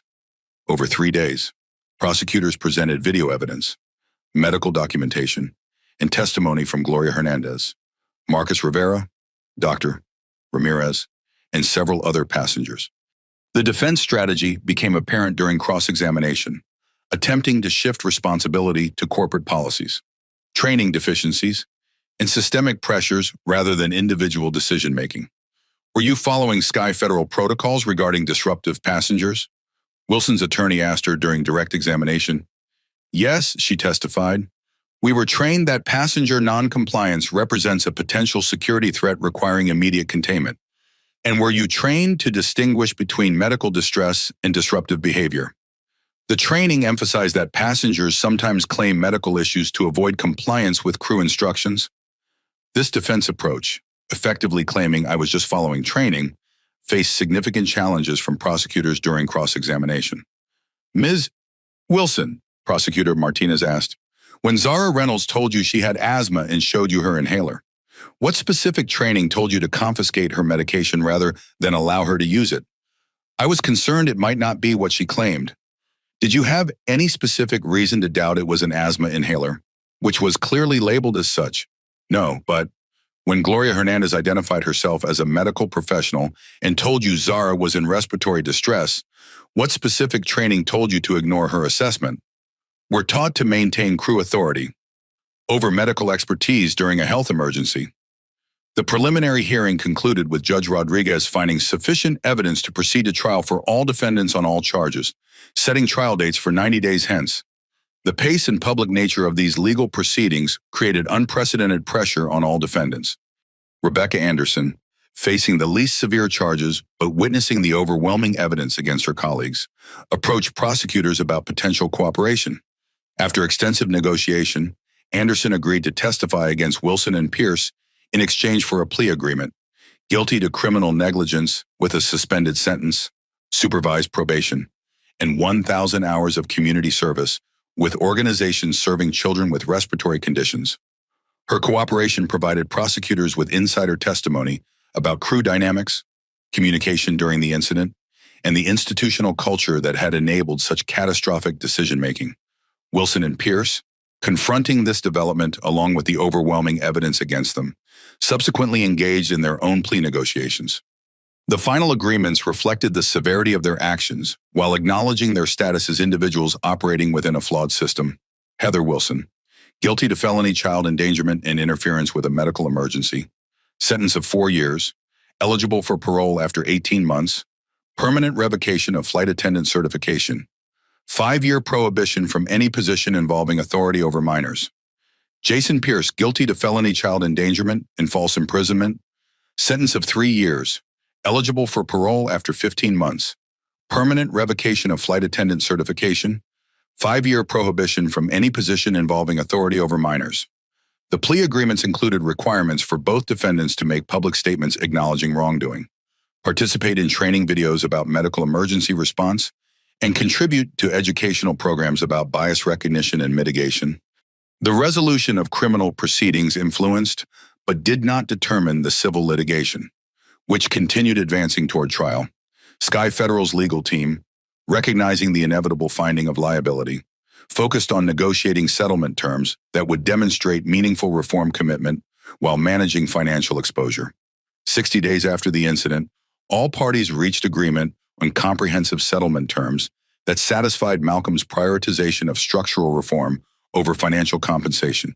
$25 million financial settlement, with 60% designated for establishing the Breathe Free Foundation focused on preventing discrimination in transportation and supporting affected families. Mandatory comprehensive bias training for all Sky Federal employees, developed in consultation with civil rights organizations and medical professionals. revision of all passenger interaction protocols, particularly regarding medical emergencies and restraint use, with independent oversight committee, including civil rights representatives, establishment of passenger advocacy office, with authority to investigate complaints and mandate remedial actions, annual public reporting of restraint use data, including demographic analysis and independent review, implementation of crew diversity initiatives with specific representation goals and transparent progress metrics. The settlement notably excluded confidentiality provisions, allowing full public disclosure of terms, evidence, and implementation monitoring. It also established a 5-year compliance period with independent verification and potential additional penalties for non-compliance. Federal regulatory actions complemented these legal proceedings. The FAA imposed a $5.5 million civil penalty against Sky Federal for regulatory violations related to passenger safety and emergency response procedures. The Department of Transportation mandated enhanced training requirements for all commercial airlines regarding medical emergency protocols and passenger rights. The Department of Justice Civil Rights Division, having expanded its investigation beyond the specific incident, entered into a consent decree with Sky Federal establishing comprehensive reform requirements and federal monitoring for a 5-year period. These multi-layered legal proceedings, criminal, civil, and regulatory, created accountability at individual and institutional levels, established precedent for future cases, and generated industry-wide reforms that extended far beyond one airline or one incident. For the Reynolds family, particularly Zara, the legal resolutions provided a measure of justice without requiring constant re-traumatization through extended courtroom proceedings. The structural reforms embedded in settlement terms and regulatory actions ensured their experience would create protection for others facing similar situations without their resources or platform. As Malcolm explained to Zara when describing the settlement terms, this isn't just about punishing people who made terrible decisions. It's about changing the systems that allowed those decisions to seem reasonable to them. That's how we prevent this from happening to other kids. Zara, still processing her experience with the resilience of youth tempered by new understanding of injustice, responded with characteristic wisdom. So it's like fixing the problem, not just the symptoms. Exactly. And that's the kind of change that lasts. Media coverage intensifies. The Reynolds case transcended typical news cycles, evolving from breaking incident to sustained national conversation. Media coverage intensified rather than diminishing with time, each development generating new angles, analyses, and amplification. Initial coverage focused on the raw emotional impact, the viral video, Zara's medical crisis, Malcolm's prevented intervention. Cable news networks played segments of Marcus's live stream on continuous loop, their chyrons shifting from factual descriptions, teen restrained during asthma attack, to increasingly interpretive framing, racial bias in airline emergency response. Let's be clear about what we're seeing, CNN's medical correspondent explained, reviewing the footage frame by frame. This young woman is exhibiting clear signs of respiratory distress. You can see the accessory muscle use, the posture, the panic. These are unmistakable indicators of severe asthma exacerbation, not behavioral issues. MSNBC's Rachel Maddow delivered a 20-minute opening segment connecting Zara's experience to historical patterns of Black bodies being perceived as threats rather than vulnerable, deserving of restraint rather than care. The fundamental question, she concluded, is whose humanity gets recognized in moments of crisis. TikTok users spliced the footage into powerful 15-second clips, set to emotional music that amplified the impact. Instagram accounts with millions of followers shared the story with personal commentary about racial bias in healthcare and transportation. Twitter became a real-time accountability mechanism, with users identifying the airline, the flight number, and eventually the crew members involved. The hashtag Breathe for Zara started trending nationally, with users sharing their own experiences of medical dismissal or racial profiling. When my son had an asthma attack at school, they put him in detention for disrupting class instead of calling for help. This happens every day. Hashtag Breathe for Zara. Flight attendant accused my daughter of faking her diabetes symptoms to get extra snacks. Had to show medical ID before they'd help. Hashtag Breathe for Zara. As a Black physician, I've been questioned about my credentials while trying to respond to medical emergencies. What happened to hashtag Zara is systemic, not isolated. Print and digital media provided deeper analysis than television's immediate emotional impact. The New York Times published a data investigation revealing racial disparities in passenger complaint resolution across all major airlines. The Washington Post examined airline crew demographics, identifying correlations between diversity in leadership and passenger treatment metrics. ProPublica conducted an exhaustive investigation of FAA records, identifying 27 previous incidents where passengers with medical conditions had been restrained rather than assisted, with striking demographic patterns in treatment disparities.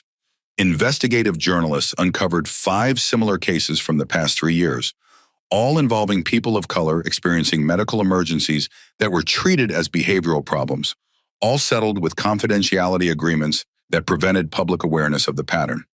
The Reynolds case is unique not in what happened, wrote Atlantic journalist Sophia Mitchell, but in the fact that it was documented so comprehensively, involved a minor, and happened to the family of someone with resources to reject confidential settlement and demand public accountability.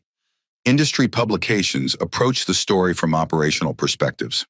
Aviation Week analyzed training protocols and emergency response procedures. Travel Weekly tracked booking impacts and corporate contract suspensions. Harvard Business Review published a case study on crisis response, contrasting James Hamilton's defensive posturing with Alexander Foster's transparency-focused approach. As criminal proceedings advanced, legal publications provided specialized coverage. Law 360 examined precedent regarding restraint use and duty of care. The National Law Journal analyzed corporate liability for employee actions within policy frameworks. The American Bar Association Journal published an ethics discussion regarding the just following protocols defense. Medical coverage formed another specialized lane, with the New England Journal of Medicine publishing an analysis of asthma crisis recognition and appropriate emergency response in transportation settings. The Journal of Emergency Medicine issued updated guidelines for confined space respiratory emergencies. Celebrity engagement amplified mainstream coverage. NBA players wore breathe-free warm-up shirts during nationally televised games. Musicians incorporated references into performance banter and social media posts. Hollywood producers announced documentary projects examining discriminatory treatment in commercial settings. Political figures navigated the story according to their constituencies and priorities. Democratic lawmakers called for congressional hearings on airline passenger rights and discrimination in commercial transportation. Republican responses varied from support for individual accountability to concerns about regulatory overreach in private industry. The White House issued a measured statement. The president is deeply concerned about the treatment of Zara Reynolds and has directed the Department of Transportation to conduct a comprehensive review of passenger protection regulations, particularly regarding medical emergencies and appropriate response protocols. The story's staying power became apparent as coverage expanded beyond news to entertainment and cultural commentary. Late-night comedians incorporated references into opening monologues. Political cartoonists used zip ties and inhalers as powerful visual shorthand for institutional racism. The case entered public consciousness as both specific incident and broader metaphor. Coverage intensified further when discovery documents from the civil lawsuit became public, revealing internal communications about racial disparities in passenger treatment and dismissal of previous concerns. These revelations generated a secondary wave of reporting focused on corporate culture and systemic patterns rather than individual actors. Media narratives diversified as the story evolved, developing distinct framings across different platforms and audience segments. Justice/accountability narrative focused on legal proceedings, punitive consequences, and system failures. Medical safety narrative centered on healthcare accessibility, emergency response protocols, and recognition of respiratory distress. Racial equity narrative examined patterns of discriminatory treatment, implicit bias, and systemic racism. Corporate reform narrative analyzed leadership responses, crisis management, and institutional change. Technology/documentation narrative highlighted the role of smartphones, social media, and digital evidence in establishing accountability. These varied frameworks allowed the story to maintain relevance across different communities and interest groups, preventing the typical attention decay of crisis coverage. The plea agreements and civil settlement terms created another surge in coverage, with detailed analysis of accountability mechanisms, reform requirements, and implementation timelines.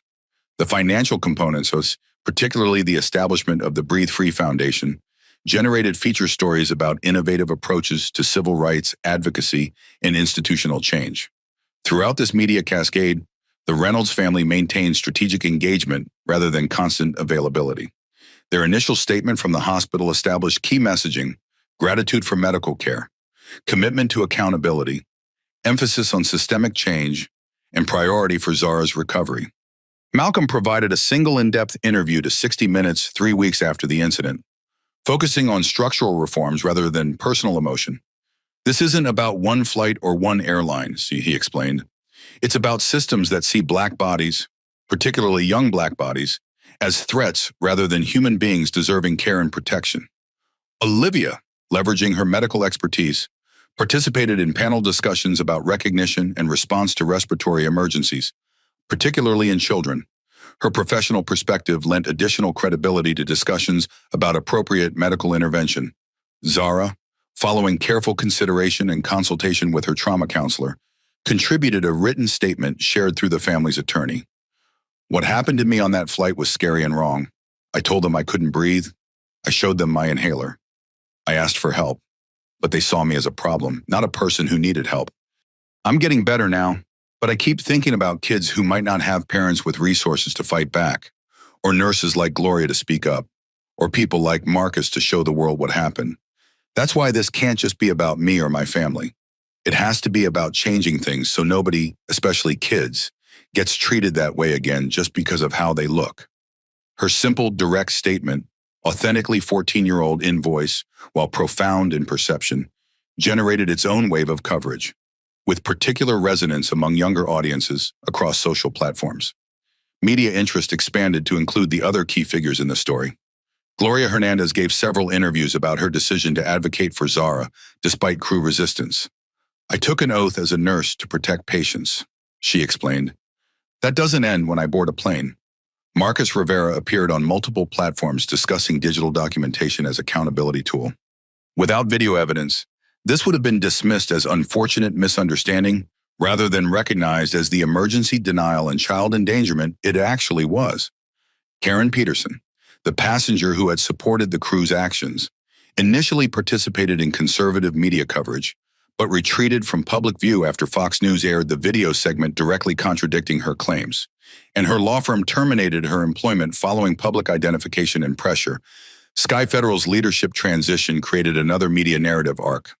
Alexandra Foster's unusual transparency and reform-focused approach generated business press analysis of crisis management strategies.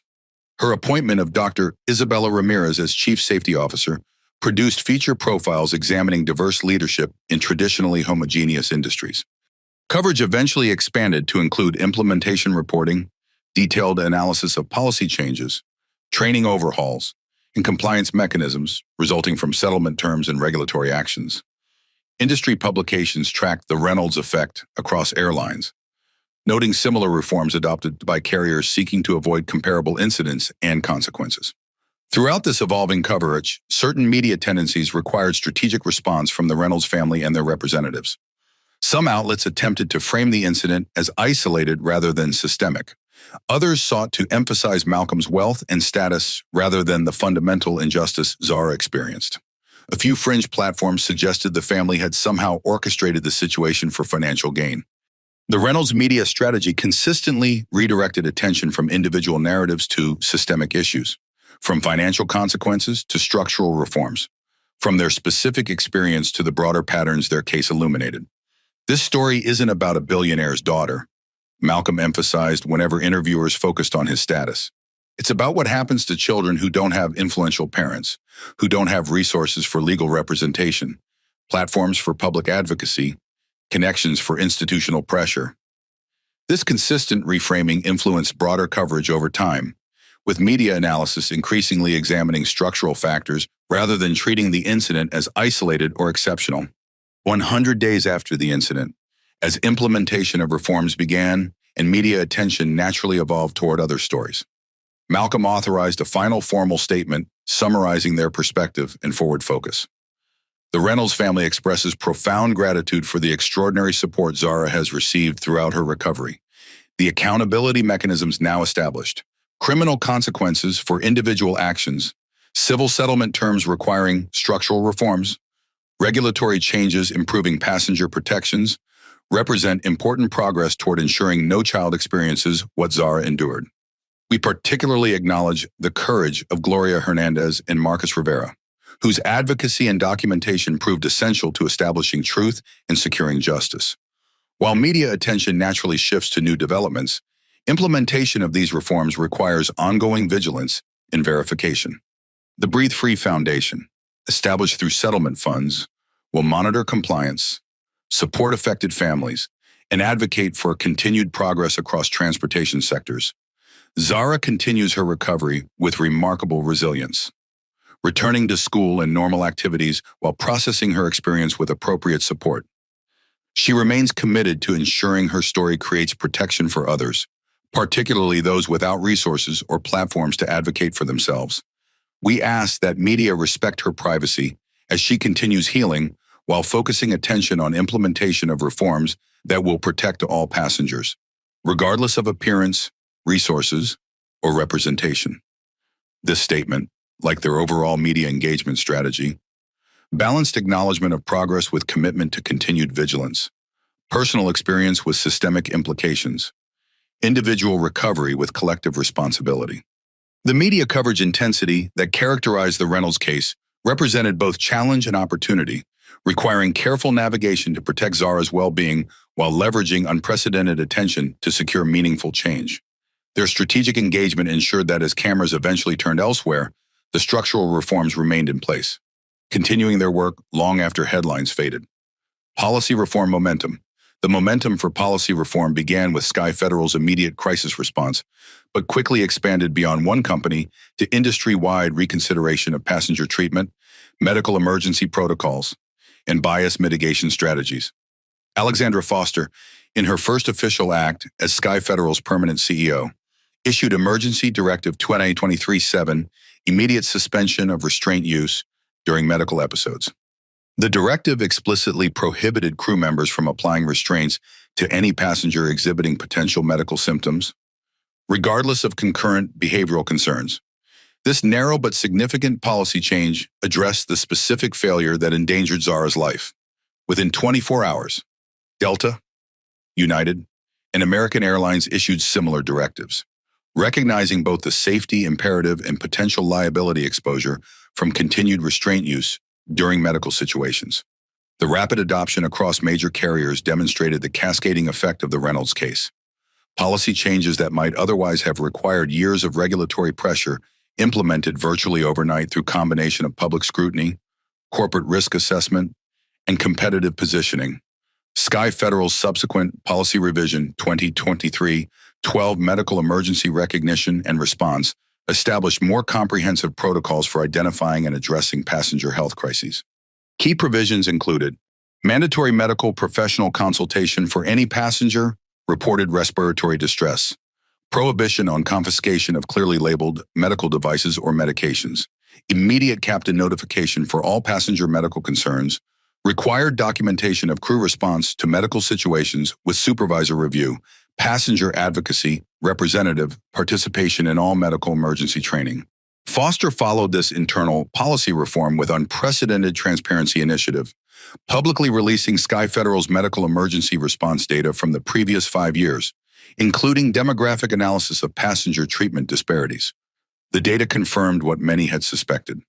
Black and Hispanic passengers experiencing medical episodes were significantly more likely to face restraint or removal than white passengers with identical symptoms. Transparency is essential to accountability, Foster explained in releasing the data. We cannot address patterns we refuse to acknowledge. This voluntary disclosure created pressure on competitors to demonstrate similar transparency. Within 60 days, all major U.S. carriers had published comparable data, each showing troubling disparities requiring remediation. Federal regulatory bodies leveraged the momentum created by corporate initiatives to advance long-stalled policy reforms. The Federal Aviation Administration issued Emergency Order 2023-157 establishing minimum standards for crew medical emergency training, including specific modules on asthma recognition and response, appropriate intervention sequencing, and prohibition of restraint use during respiratory distress. the Department of Transportation simultaneously announced comprehensive review of passenger rights regulations, with particular focus on medical accommodation, crew discretion limitations, and anti-discrimination enforcement mechanisms. Transportation Secretary Jennifer Williams established the Passenger Medical Safety Task Force, comprising aviation medical specialists, civil rights advocates, passenger representatives, and industry stakeholders. Their mandate developed comprehensive recommendations for regulatory reform addressing the systemic issues revealed by the Reynolds case. Congressional attention further accelerated policy momentum. The House Transportation Committee scheduled emergency hearings titled Passenger Rights and Medical Safety in Commercial Aviation. The Senate Commerce Committee announced parallel investigation into discriminatory practices in transportation sectors. Committee Chair Representative Lisa Garcia opened the House hearings with unambiguous framing. What happened to Zara Reynolds represents catastrophic failure at multiple levels: individual judgment, corporate training, industry standards, and regulatory oversight. Our responsibility is to ensure such failures never recur through comprehensive policy reform.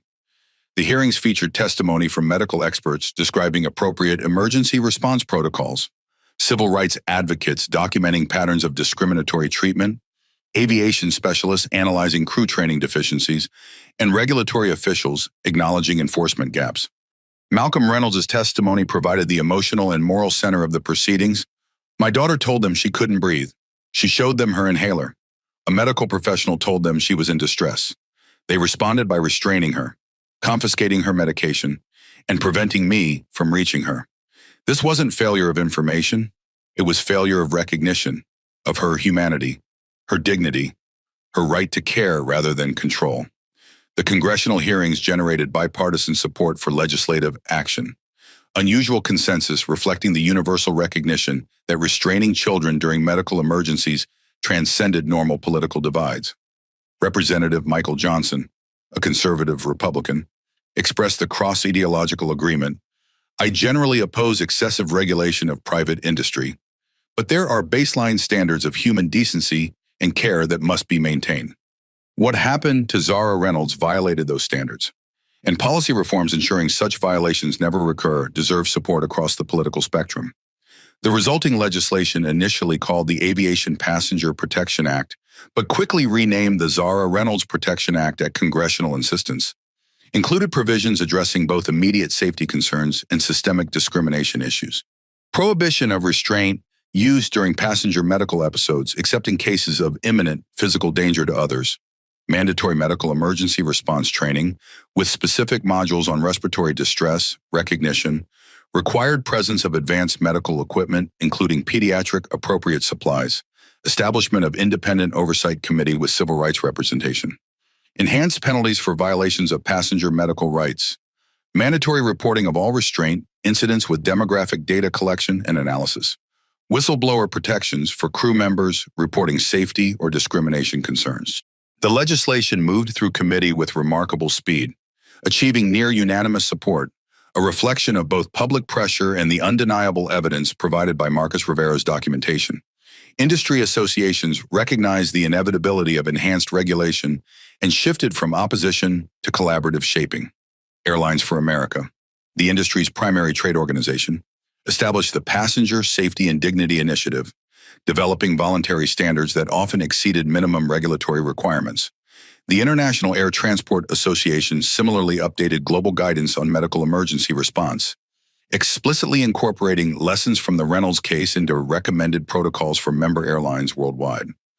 Individual carriers implemented policy reforms beyond regulatory requirements, recognizing both moral imperative and business advantage in demonstrating commitment to passenger safety and equal treatment.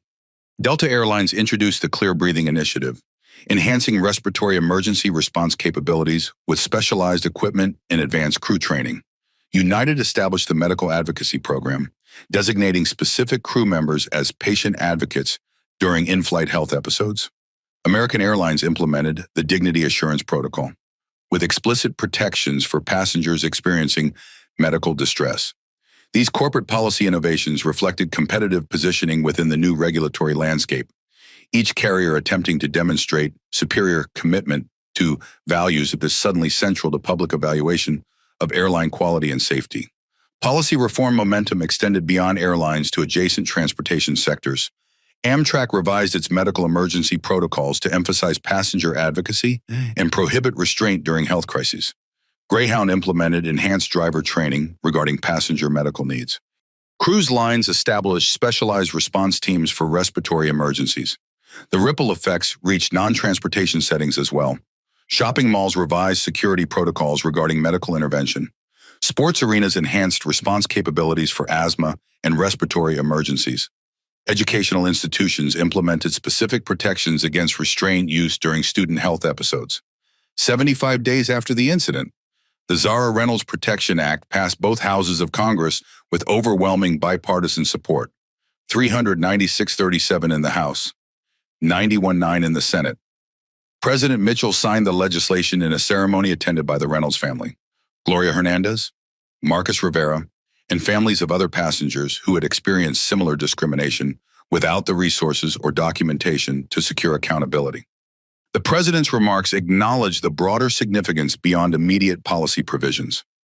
This legislation addresses specific failures that endangered Zara Reynolds' life, but it also recognizes deeper patterns requiring remediation, assumptions about whose humanity deserves recognition, whose pain deserves response, whose dignity deserves protection. The reforms established today represent progress toward ensuring that all passengers, regardless of appearance or resources, receive equal care and consideration in moments of vulnerability. The signing ceremony occurred exactly 1 week after Sky Federal's civil settlement with the Reynolds family became public, creating powerful symbolic alignment between corporate accountability and governmental reform. Implementation of these various policy reforms, corporate, regulatory, and legislative, required substantial investment in training, equipment, reporting systems, and compliance monitoring. Sky Federal allocated $47 million for implementation of settlement-mandated changes. Industry-wide compliance costs with the Zara Reynolds Protection Act were estimated at $250 million initially, with ongoing annual expenses of approximately $75 million. The Breathe Free Foundation, established through the Reynolds settlement funds, played a crucial role in monitoring implementation and compliance. The foundation employed aviation safety specialists, civil rights attorneys, and medical professionals who conducted independent reviews of airline practices, published compliance reports, and advocated for continued reform where gaps remained. 100 days after the incident, as initial implementation progressed, Malcolm reflected on the policy reform momentum during a board meeting of the newly established foundation. We've achieved significant structural changes in remarkably short time, but implementation determines whether these reforms exist on paper or in practice. Our responsibility now is verification, enforcement, and continued advocacy where necessary. Zara, still processing her experience but increasingly engaged with the foundation's work, had contributed her own perspective to the implementation guidelines. Make sure kids know their rights too, not just the adults. This simple but profound observation led to development of youth-oriented materials explaining passenger medical rights in age-appropriate language, distributed through schools, pediatricians' offices, and youth organizations. Zara's insight ensured reform reached not only those with authority to implement changes, but those most vulnerable to system failures.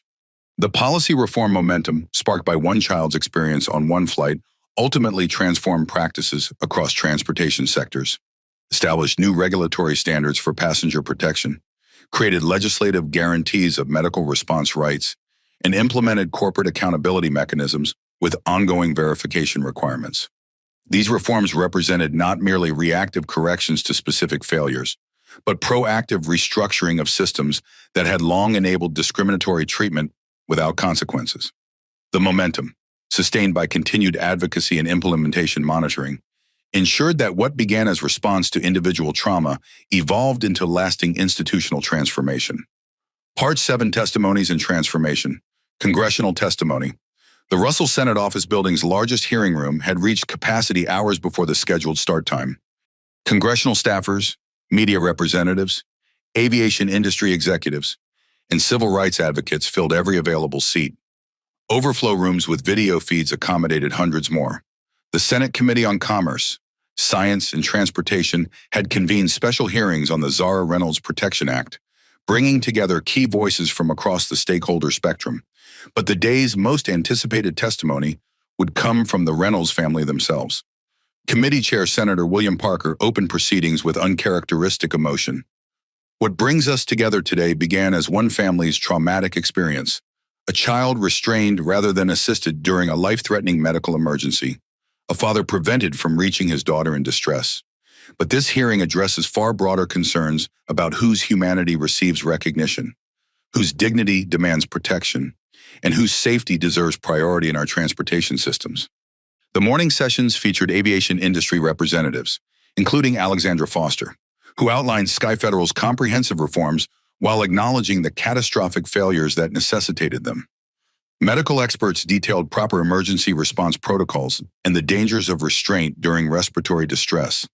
Civil rights attorneys documented patterns of discriminatory treatment across transportation sectors.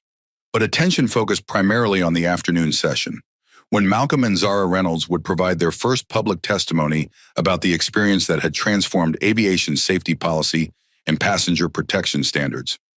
Malcolm approached the witness table with the composed authority that had built Obsidian Systems into an industry leader. But today, he appeared not as CEO, but as father, his testimony grounded in parental protection rather than corporate positioning. Chairman Parker, distinguished committee members, thank you for the opportunity to address these critical issues, he began, voice steady despite the emotional weight of the subject. My testimony today serves dual purpose: to ensure the record accurately reflects what happened to my daughter Zara aboard Sky Federal Flight 447, and to advocate for reforms that will protect all passengers, particularly those without resources or representation, to secure accountability when their rights are violated. For the next 17 minutes, Malcolm detailed the events with precise clarity: Zara's initial asthma symptoms, the crew's escalating response, the confiscation of her medication, the application of restraints during medical distress, his prevented intervention, the delayed emergency landing, and the ultimately successful medical response in Denver. What happened to Zara reveals systemic failures extending far beyond individual judgment. Malcolm continued, the crew members who restrained my daughter rather than assisting her were acting within established protocols, implementing training they had received, operating within a system that prioritized compliance over care, control over compassion. He addressed the privilege dimension directly, acknowledging what many had observed in media coverage. I recognize the painful irony that my position and resources have enabled this incident to receive attention and generate response that similar experiences involving less privileged families have not. Countless passengers have faced discriminatory treatment without documentation, without platforms for advocacy, without resources for legal representation. That reality underscores why legislative protection matters, why the Zara Reynolds Protection Act must establish standards that protect all passengers regardless of appearance, resources, or representation. The reforms before this committee should not be understood as special protection, but as baseline guarantees of human dignity and medical care that should never have required legislation to secure. Malcolm concluded with the moral framing that had guided his family's approach throughout. This isn't about punishment or retribution. It's about transformation, of training, of protocols, of assumptions about whose humanity deserves recognition. My daughter told them she couldn't breathe. A medical professional told them she was in respiratory distress. They responded with restraint rather than assistance. This legislation helps ensure no child, no family, experiences such fundamental failure of care again. Following Malcolm's testimony, Chairman Parker announced a brief recess before Zara's appearance, acknowledging the emotional intensity of the proceedings and ensuring appropriate accommodation for the 14-year-old witness. When the committee reconvened, Zara Reynolds approached the witness table accompanied by both parents. Her presence created palpable shift in the hearing room atmosphere. The abstract policy discussion suddenly embodied in the young person whose experience had catalyzed national reckoning. She wore a simple navy blue dress, her hair pulled back with a headband, looking both younger and more composed than many expected. The zip tie marks long faded from her wrists, but their invisible imprint hung in the air of the hearing room. Chairman Parker addressed her directly.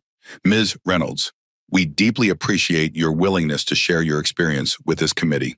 Please know you may take breaks whenever needed. and answer only questions you feel comfortable addressing. Zara nodded, her composure remarkable for her age. She had prepared extensively with child trauma specialist Dr. Bennett, developing strategies for managing emotional responses while sharing her experience in this public forum. "I'll start by reading a statement I wrote," she began, her voice initially quiet but gaining strength as she proceeded. "Then I can answer questions if that's okay."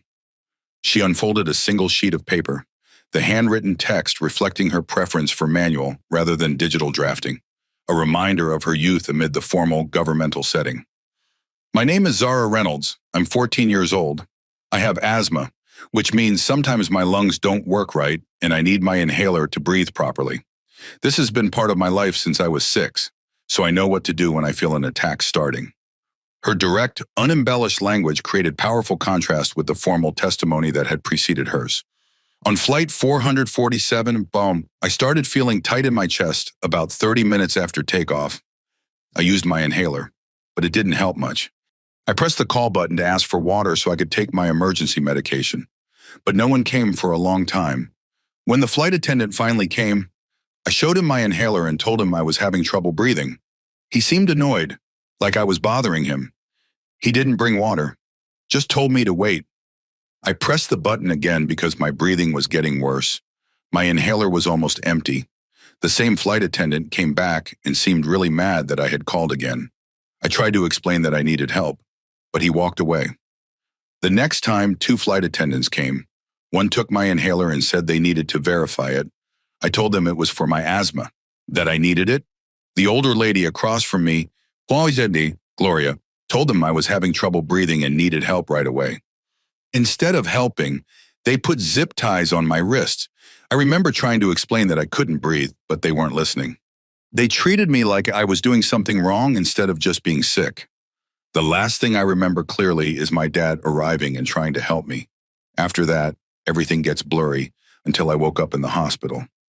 Zara looked up from her prepared statement, making direct eye contact with committee members for the first time. "I've thought a lot about why this happened, why they didn't believe me when I said I couldn't breathe, why they took my medicine instead of helping me use it, why they tied my hands when I was just scared and trying to get air. I think it's because they didn't really see me. They saw something else, maybe a problem to deal with, not a person who needed help, and that's what hurts most, even more than the physical stuff. Being treated like I wasn't human enough to deserve help when I couldn't breathe." Her conclusion addressed the legislation directly. "This law isn't just about me. It's about making sure everyone gets treated like a human being who deserves help when they're sick or scared, no matter what they look like or who their parents are. That seems like something everyone should agree on. Right?" The simplicity and moral clarity of her question left the hearing room in momentary silence. Senators visibly moved by testimony that stripped away political positioning and procedural complexity to expose the essential humanity at stake. Chairman Parker, gathering his composure, thanked Zara for her courage before opening the question period. The senators' inquiries reflected unusual restraint and sensitivity, focused on clarifying details rather than creating dramatic moments for campaign footage. When asked about her recovery, Zara answered with 14-year-old directness, "My lungs are okay now. The harder part is trusting people who are supposed to help you. Like, I get nervous now when I see uniforms, or when someone has authority over me." Bennett says that's normal after what happened, but we're working on it. Senator Maria Rodriguez asked what Zara hoped would result from the legislation bearing her name. "I hope kids won't be afraid to ask for help when they need it," Zara responded. "And I hope people in charge will really see the person in front of them, not just what they assume about them. That's the main thing. I think actually seeing people as people." The wisdom in her response transcended her years, capturing the fundamental transformation required beyond specific policy provisions or procedural reforms. Following the Reynolds testimony, the committee heard from other key figures in the case. Gloria Hernandez described her attempts to advocate for Zara despite crew resistance. Marcus Rivera explained his decision to document the incident and the importance of visual evidence in establishing accountability. Sky Federal crew members who had accepted plea agreements provided insights into the training and cultural factors that had influenced their catastrophic decisions. The final witness, Dr. Isabella Ramirez, now serving as Sky Federal's chief safety officer, outlined the comprehensive reforms implemented in response to the incident while acknowledging the institutional failings that had created the conditions for such egregious mistreatment. The transformation required extends beyond protocols and procedures to fundamental questions of whose humanity receives recognition. Dr. Ramirez testified, echoing Zara's insight, training can address specific response sequences, but the deeper change involves ensuring all passengers are seen as human beings, deserving care and protection, regardless of appearance or circumstance. Chairman Parker concluded the hearing with unusual departures from legislative script. Rather than the typical procedural closing, he addressed Zara directly. Reynolds, your courage in sharing your experience has moved this committee and this Congress toward action that might otherwise have taken years to achieve. The legislation bearing your name will help ensure other children receive the care and protection that should never have been denied to you. Then, in perhaps the day's most remarkable moment, the committee members rose in unanimous standing ovation, not for Malcolm's corporate influence or the legislative achievement, but for 14-year-old Zara, whose dignity in the face of dehumanization had catalyzed transformation extending far beyond her individual experience. The Zara Reynolds Protection Act passed both houses with overwhelming bipartisan support, 396-37 in the House, 91-9 in the Senate, remarkable consensus in an otherwise divided legislative landscape. President Mitchell signed the legislation 7 days later in a ceremony where Zara, not Malcolm, stood as central figure and moral authority. The congressional testimony represented a crucial turning point in the Reynolds case narrative, translating individual trauma into institutional transformation, personal experience into public policy, private suffering into collective protection. Zara's simple articulation of fundamental human recognition, actually seeing people as people, became the essential foundation upon which technical reforms and procedural changes would build, ensuring the legislation's impact extended beyond compliance requirements to deeper cultural transformation. Industry transformation. 100 days after Zara Reynolds was restrained while having an asthma attack aboard Sky Federal Flight 447, Alexandra Foster stood before the International Air Transport Association's annual safety conference in Geneva, addressing 500 industry leaders from around the world. The transformation we've undergone hasn't been optional or incremental. Foster acknowledged in her keynote address, it's been fundamental and necessary, a complete reimagining of passenger safety that places human dignity and medical protection at its center rather than treating them as secondary considerations. The audience, initially skeptical of what some had dismissed as American overreaction, had grown increasingly attentive as Foster detailed the comprehensive changes implemented at Sky Federal under her leadership. First, complete revision of medical emergency response protocols, eliminating restraint use during respiratory distress, and establishing mandatory medical consultation for all passenger health concerns. Second, comprehensive bias recognition training for all customer-facing staff, with specific modules addressing unconscious assumptions affecting care decisions. Third, implementation of crew diversity initiatives ensuring representation across all operational levels, with particular focus on leadership positions influencing policy development. Most significantly, Foster had established the Independent Passenger Advocacy Office, reporting directly to her, staffed with the consumer rights experts and medical professionals empowered to investigate complaints and mandate remedial actions without interference from operational departments. These reforms weren't merely crisis response, Foster explained. They represent fundamental reorientation of organizational priorities, placing passenger dignity and safety above procedural compliance, human needs above operational convenience. The IATA conference exemplified the industry transformation catalyzed by the Reynolds case. Carriers worldwide implementing similar reforms not merely to avoid comparable incidents and liability exposure, but to establish new standards of passenger care and protection. Lufthansa had introduced the Passenger Dignity Initiative, emphasizing medical response capabilities and establishing independent oversight mechanisms for crew decision-making. Singapore Airlines implemented the Care First protocol, prioritizing passenger medical needs above procedural considerations. Emirates launched comprehensive bias recognition training across its multicultural workforce. Beyond individual carrier initiatives, the industry had established collective standards and accountability mechanisms. IATA's Medical Emergency Response Certification Program, established minimum requirements for equipment, training, and protocols. The Passenger Rights Coalition created independent auditing of airline practices regarding medical intervention and restraint use. The Aviation Safety Foundation implemented anonymous reporting systems for crew members witnessing procedural violations or discriminatory treatment. These various reforms coalesced into comprehensive industry transformation, elevating passenger medical protection from operational afterthought to central safety priority, establishing independent accountability rather than self-regulation, prioritizing human dignity above procedural compliance. Dr. Isabella Ramirez, Sky Federal's groundbreaking appointment as Chief Safety Officer, addressed the American Medical Association's annual conference.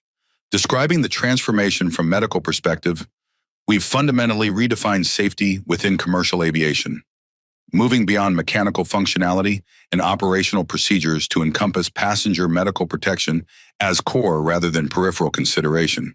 Her presentation detailed the specific medical protocols now implemented across the industry: enhanced respiratory distress recognition, training for all cabin crew, mandatory medical consultation for passenger-reported breathing difficulties, prohibition on restraint, use during suspected medical episodes, captain notification requirements for all health-related passenger concerns, documentation and review of crew response to medical situations.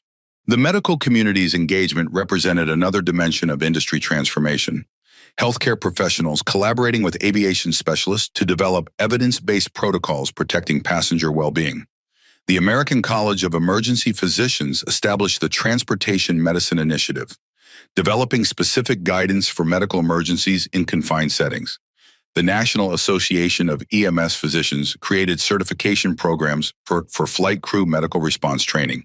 The Asthma and Allergy Foundation of America developed specialized materials for airline personnel regarding respiratory emergency recognition and response. Regulatory bodies leverage this professional momentum to enhance compliance requirements beyond the specific provisions of the Zara Reynolds Protection Act.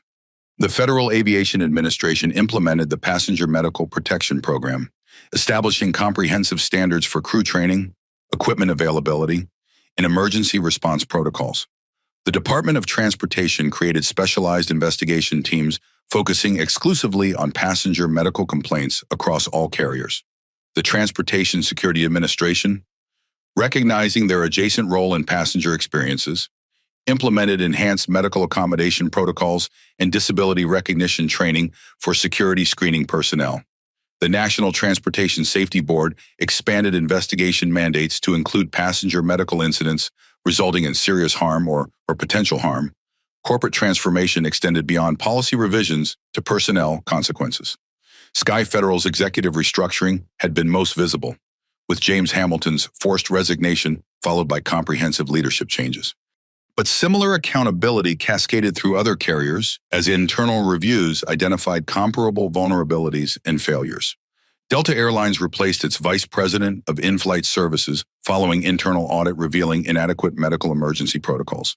United restructured its training department after review, identified bias concerns in passenger management instruction. American Airlines established the Executive Safety Accountability Committee with direct responsibility for passenger medical protection standards. These personnel changes reflected deeper organizational transformation, establishing accountability for passenger well-being at highest leadership levels rather than delegating responsibility to operational departments without executive oversight. The insurance industry contributed additional transformation pressure through revised liability assessments and premium structures. Aviation insurers implemented medical response capability requirements as condition of coverage. Risk assessment protocols incorporated passenger treatment metrics alongside traditional safety indicators. Premium calculations reflected documented bias training and diverse crew composition as factors in liability exposure evaluation. These financial mechanisms created market-based incentives, reinforcing regulatory requirements and public expectations. Carriers implementing comprehensive reforms not only for compliance and reputation management, but for direct operational cost advantages. Technology innovations accelerated implementation of these various reforms. Medical device manufacturers developed enhanced emergency equipment designed specifically for in-flight use. Training simulation companies created virtual reality programs for respiratory emergency recognition. Documentation systems incorporated bias assessment mechanisms for reviewing passenger interaction patterns. The Medical Alert Bracelet Consortium, responding directly to Zara's experience, developed enhanced identification protocols for passengers with respiratory conditions. The redesigned medical alert devices incorporated near-field communication technology, allowing crew members to verify medication requirements through standardized scanning protocols. Corporate travel departments established their own transformation mechanisms, implementing airline selection criteria, incorporating passenger protection standards, and discriminatory incident history. Major corporations including Microsoft, Google, and Goldman Sachs revised travel policies requiring carriers to demonstrate compliance with enhanced medical response protocols and bias mitigation training. The consulting firm McKinsey & Company published influential analysis demonstrating correlation between passenger protection standards and operational efficiency metrics. Carriers with comprehensive medical response capabilities showing reduced diversion costs, enhanced customer loyalty, and improved crew retention rates. This business case for reform created an additional implementation momentum beyond regulatory requirements or liability concerns. Airlines recognizing passenger protection as competitive advantage rather than compliance burden. 150 days after the incident, Sky Federal published the first aviation passenger protection report, documenting implementation progress, compliance metrics, and ongoing challenges with unprecedented transparency. The report established industry benchmark for accountability reporting, creating pressure on competitors to demonstrate comparable commitment to passenger protection standards. The transformation extended to architectural and equipment dimensions as well. Aircraft manufacturers Boeing and Airbus incorporated enhanced medical response capabilities in new designs, including dedicated emergency treatment spaces and improved storage for specialized equipment. Cabin configuration specialists developed retrofit options for existing fleets, optimizing emergency response access while maintaining seating capacity. Medical equipment manufacturers created specialized versions of respiratory support devices designed specifically for aviation environments. Pharmaceutical companies developed enhanced delivery mechanisms for emergency medications, addressing altitude considerations and confined space limitations. Industry transformation manifested most visibly in passenger-facing communication. Airlines incorporating medical response capabilities and passenger protection standards in marketing materials, safety briefings, and service commitments. What had previously been operational background became prominent foreground in how carriers presented themselves to potential customers. Sky Federal's safety video now included specific segment addressing medical emergency protocols and passenger rights regarding assistance and accommodation. Delta's pre-boarding announcements explicitly invited passengers with medical conditions to identify needs without fear of boarding delay or denial. United's In-Flight magazine featured regular column highlighting passenger protection initiatives and implementation progress. 200 days after the incident, the transformation achieved important validation through independent measurement. The Passenger Rights Association's annual audit documented 76% reduction in discriminatory incidents across major carriers, 82% improvement in medical response compliance metrics, and 94% implementation rate for enhanced training requirements. These quantitative improvements translated to qualitative change in passengers' experiences, particularly for vulnerable travelers previously subjected to discriminatory treatment or inadequate medical response. The Breathe Free Foundation, established through the Reynolds settlement funds, documented hundreds of cases where the new protocols had protected passengers who might previously have faced restraint rather than assistance during medical episodes. Industry transformation ultimately extended beyond specific policy revisions, personnel changes, equipment upgrades, or implementation metrics to fundamental reorientation of priorities, recognizing passenger dignity and well-being as central rather than peripheral considerations in safety frameworks and operational decisions. As Dr. Ramirez explained in her closing remarks at the AMA conference, the transformation isn't merely about preventing another incident like Zara Reynolds experienced.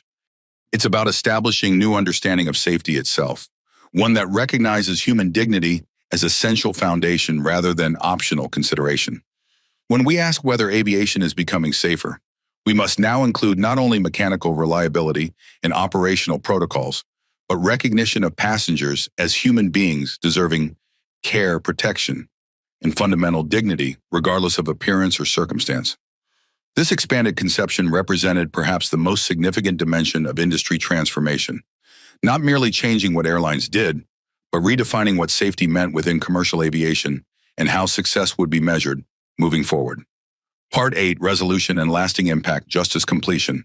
300 days after Zara Reynolds was restrained while having an asthma attack aboard Sky Federal Flight 447, the Denver District Court convened for the sentencing of Heather Wilson and Jason Pierce. The former flight attendants had accepted plea agreements acknowledging guilt to felony child endangerment and related charges in exchange for reduced but still significant sentences. Judge Michael Rodriguez addressed the defendants directly. The actions you took aboard that flight represented catastrophic failure of judgment, training, and basic human compassion. A child experiencing life-threatening medical emergency was restrained rather than assisted. Her medication was confiscated rather than administered. Her father's intervention was prevented rather than welcomed. Wilson and Pierce stood with heads bowed as the judge continued. While I recognize the institutional factors that contributed to your decisions, inadequate training, problematic protocols, organizational culture that prioritized compliance over care, individual responsibility remains. You chose restraint over assistance despite clear evidence of medical distress. The sentences reflected this balance of individual accountability and systemic context. Heather Wilson, 30 months incarceration, eligible for parole after 18 months, 5 years supervised probation following release, permanent revocation of flight attendant certification, 5-year prohibition from any position involving authority over minors. Jason Pierce, 24 months incarceration, eligible for parole after 15 months, 5 years supervised probation following release, permanent revocation of flight attendant certification, 5-year prohibition from any position involving authority over minors. Both defendants were required to participate in educational programs about medical emergency response and bias recognition, creating training materials based on their experience and implementation failures. Rebecca Anderson, who had cooperated with prosecutors and accepted responsibility for failure to intervene, received suspended sentence with 3 years probation and 1,000 hours community service with organizations serving children with respiratory conditions. The criminal resolution represented an important dimension of accountability, establishing personal consequences for actions that endangered Zara's life, while acknowledging the institutional context that enabled such catastrophic failure. Civil accountability proceeded along parallel track, with final settlement between the Reynolds family and Sky Federal Airlines encompassing both financial compensation and structural reform. $25 million settlement, with 60% designated for establishing the Breathe Free Foundation focused on preventing discrimination in transportation and supporting affected families. Mandatory comprehensive bias training are for all Sky Federal employees, developed in consultation with civil rights organizations and medical professionals. Revision of all passenger interaction protocols, particularly regarding medical emergencies and restraint use, with independent oversight committee, including civil rights representatives. Establishment of Passenger Advocacy Office with authority to investigate complaints and mandate remedial actions. Annual public reporting of restraint use data, including demographic analysis and independent review. Implementation of crew diversity initiatives with specific representation goals and transparent progress metrics. The settlement notably excluded confidentiality provisions, allowing full public disclosure of terms, evidence, and implementation monitoring. It also established 5-year compliance period with independent verification and potential additional penalties for noncompliance. Regulatory accountability provided third dimension of justice completion. The Federal Aviation Administration imposed $5.5 million civil penalty against Sky Federal for regulatory violations related to passenger safety and emergency response procedures. The Department of Transportation implemented enhanced training requirements for all commercial airlines regarding medical emergency protocols and passenger rights. The Department of Justice Civil Rights Division, having expanded investigation beyond the specific incident to pattern and practice concerns, entered consent decree with Sky Federal establishing comprehensive reform requirements and federal monitoring for 5-year period. Air Marshal Thomas Grant, whose role in the incident involved supporting crew decisions rather than questioning their medical judgment, received official reprimand following Transportation Security Administration investigation. His subsequent resignation reflected personal recognition of accountability beyond official consequences. Captain Richard Turner, who had ultimately authorized emergency landing, saving Zara's life, but failed to intervene earlier when notified of restraint use, received 6-month suspension from flight duties and mandatory retraining in medical emergency protocols and captain override responsibilities. Karen Peterson, the passenger who had supported crew actions and subsequently made demonstrably false statements in media appearances, faced accountability in professional sphere, terminated from her law firm following public identification and pressure regarding her role in defending discriminatory treatment. Sky Federal shareholders exercised their own form of accountability, approving executive compensation restructuring that tied leadership bonuses directly to safety metrics, passenger satisfaction scores, and demonstrable progress on diversity and inclusion initiatives rather than solely financial performance indicators. Beyond these formal accountability mechanisms, justice completion included crucial restorative dimensions. The Reynolds family, particularly Malcolm and Zara, participated in development of training materials, ensuring their experience created protection for future passengers. Gloria Hernandez and Marcus Rivera received formal recognition for their courage in advocating and documenting during the incident, establishing modeling of appropriate intervention by witnesses to discriminatory treatment. 350 days after the incident, all accountability mechanisms had completed their formal processes. Criminal sentences imposed, civil settlement implemented, regulatory penalties assessed, consent decree established, employment consequences finalized. But justice completion extended beyond these procedural conclusions to deeper questions of repair, prevention, and transformation. Malcolm reflected on this comprehensive dimension during Breathe Free Foundation board meeting. Justice isn't merely about consequences for past harm, but establishing protection against future harm. The various accountability mechanisms matter not just for what happened to Zara, but for what won't happen to other children because of the changes these mechanisms have implemented. Zara, who had chosen limited but meaningful participation in accountability processes, expressed similar perspective during conversation with her trauma counselor, Dr. Bennett. "I don't need those people to suffer. I just need them to never do that to anyone else, and for everyone to learn from what happened." Her insight captured essential dimension of justice completion beyond punitive consequences, establishment of genuine protection through systemic transformation rather than merely individual punishment. The Breathe Free Foundation, created through settlement funds, embodied this forward-looking conception of justice. Rather than focusing exclusively on the specific incident that catalyzed its formation, the foundation developed comprehensive programming addressing discriminatory treatment across transportation sectors. The Passenger Rights Education Initiative developed multilingual materials explaining medical accommodation requirements and appropriate emergency response expectations, distributed through schools, community organizations, and healthcare providers. The Transportation Advocacy Program provided direct support for families experiencing discriminatory treatment, including legal representation, media advocacy, and regulatory complaint assistance. The Industry Transformation Partnership collaborated with transportation providers on protocol development, training programs, and implementation monitoring. The Policy Reform Coalition advocated for enhanced regulatory protections beyond existing requirements, particularly focused on children with medical conditions and passengers from marginalized communities. These various dimensions of foundation work represented justice completion through prevention and protection, rather than merely consequences and compensation, ensuring Zara's experience created lasting change extending far beyond her individual case. The organizational mission statement, crafted with Zara's direct input, captured this comprehensive conception, ensuring all passengers receive equal protection, dignity, and care regardless of appearance, resources, or representation. 400 days after the incident, as implementation of various reforms matured from initial action to sustainable practice, the Reynolds family hosted private gathering for key figures in the accountability journey: Gloria Hernandez, Marcus Rivera, Dr.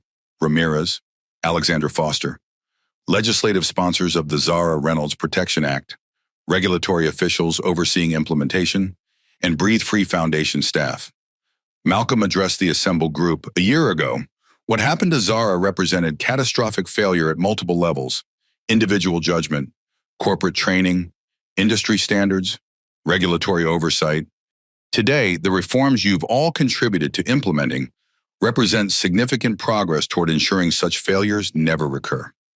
But justice completion requires ongoing vigilance. He continued, policies can be revised without practices changing.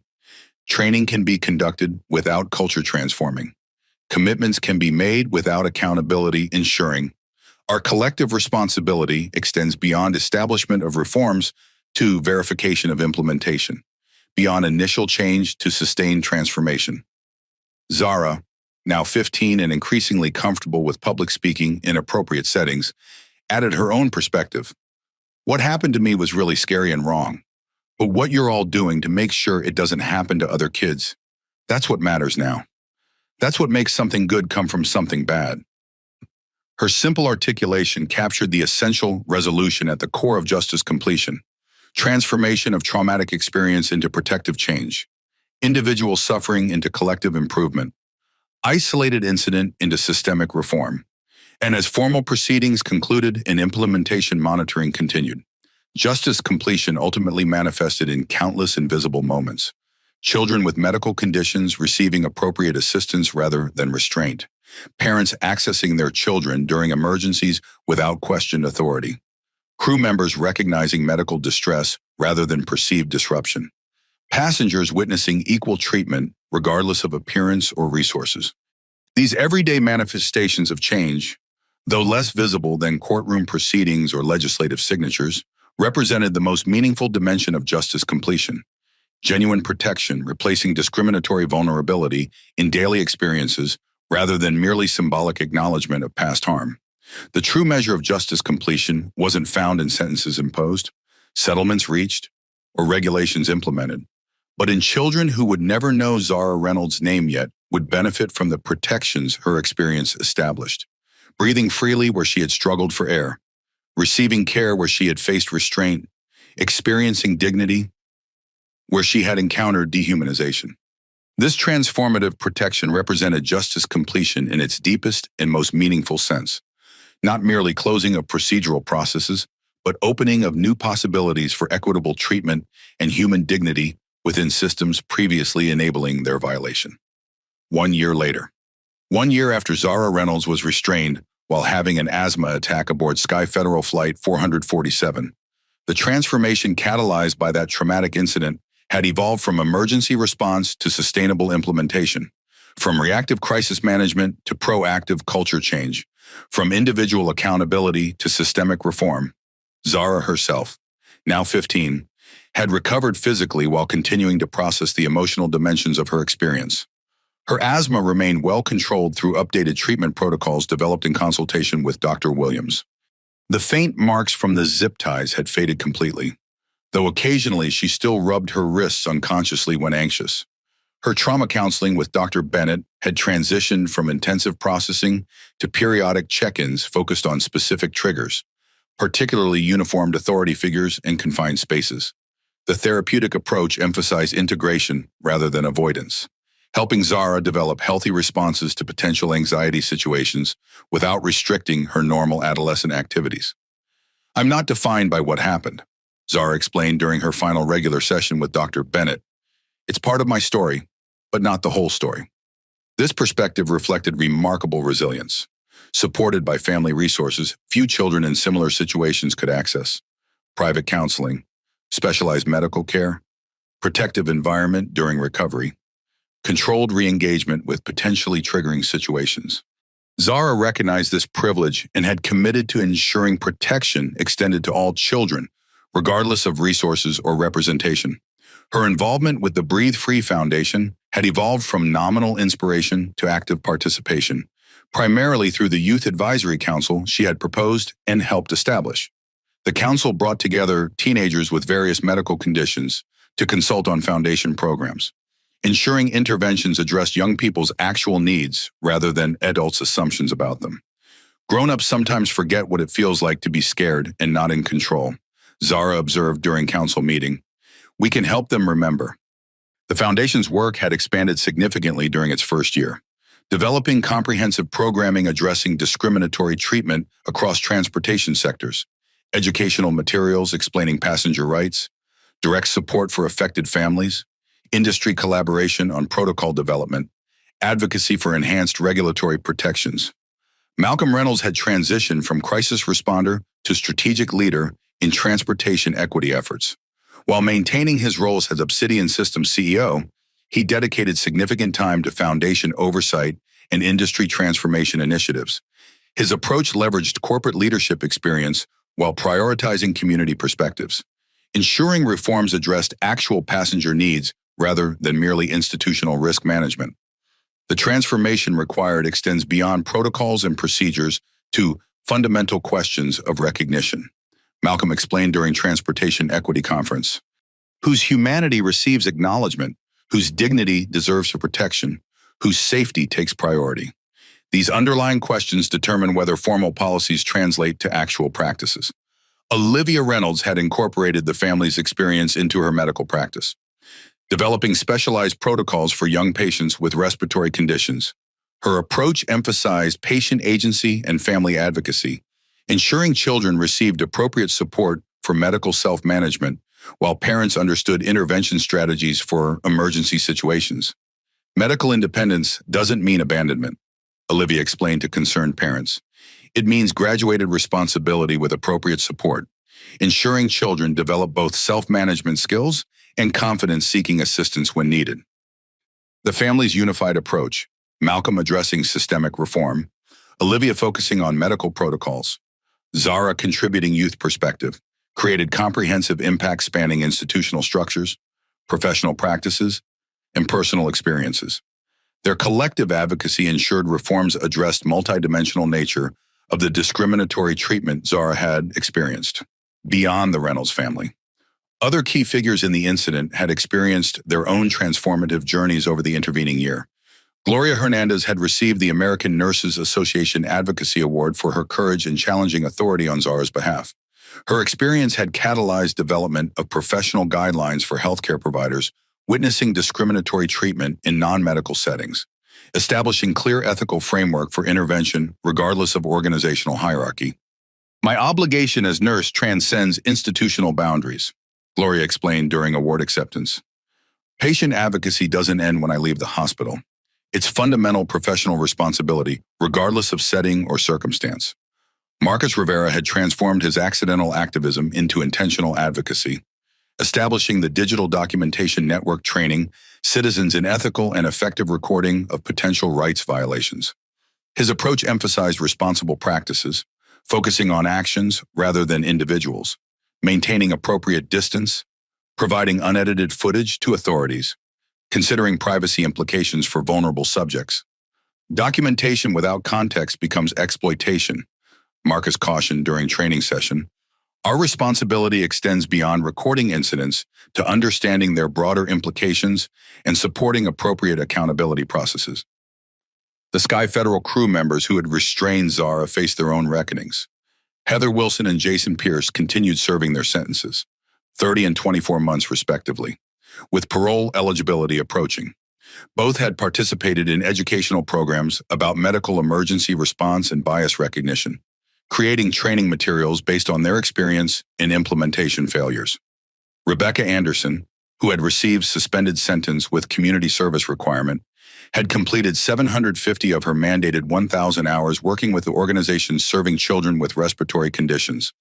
Her experience had evolved from obligatory service to genuine commitment, leading to enrollment in respiratory therapy certification program.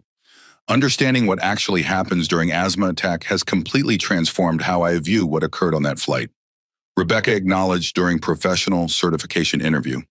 The medical reality of respiratory distress bears no resemblance to the disruption framework we applied through our inadequate training and biased perception. Sky Federal Airlines itself had undergone comprehensive transformation under Alexandra Foster's leadership.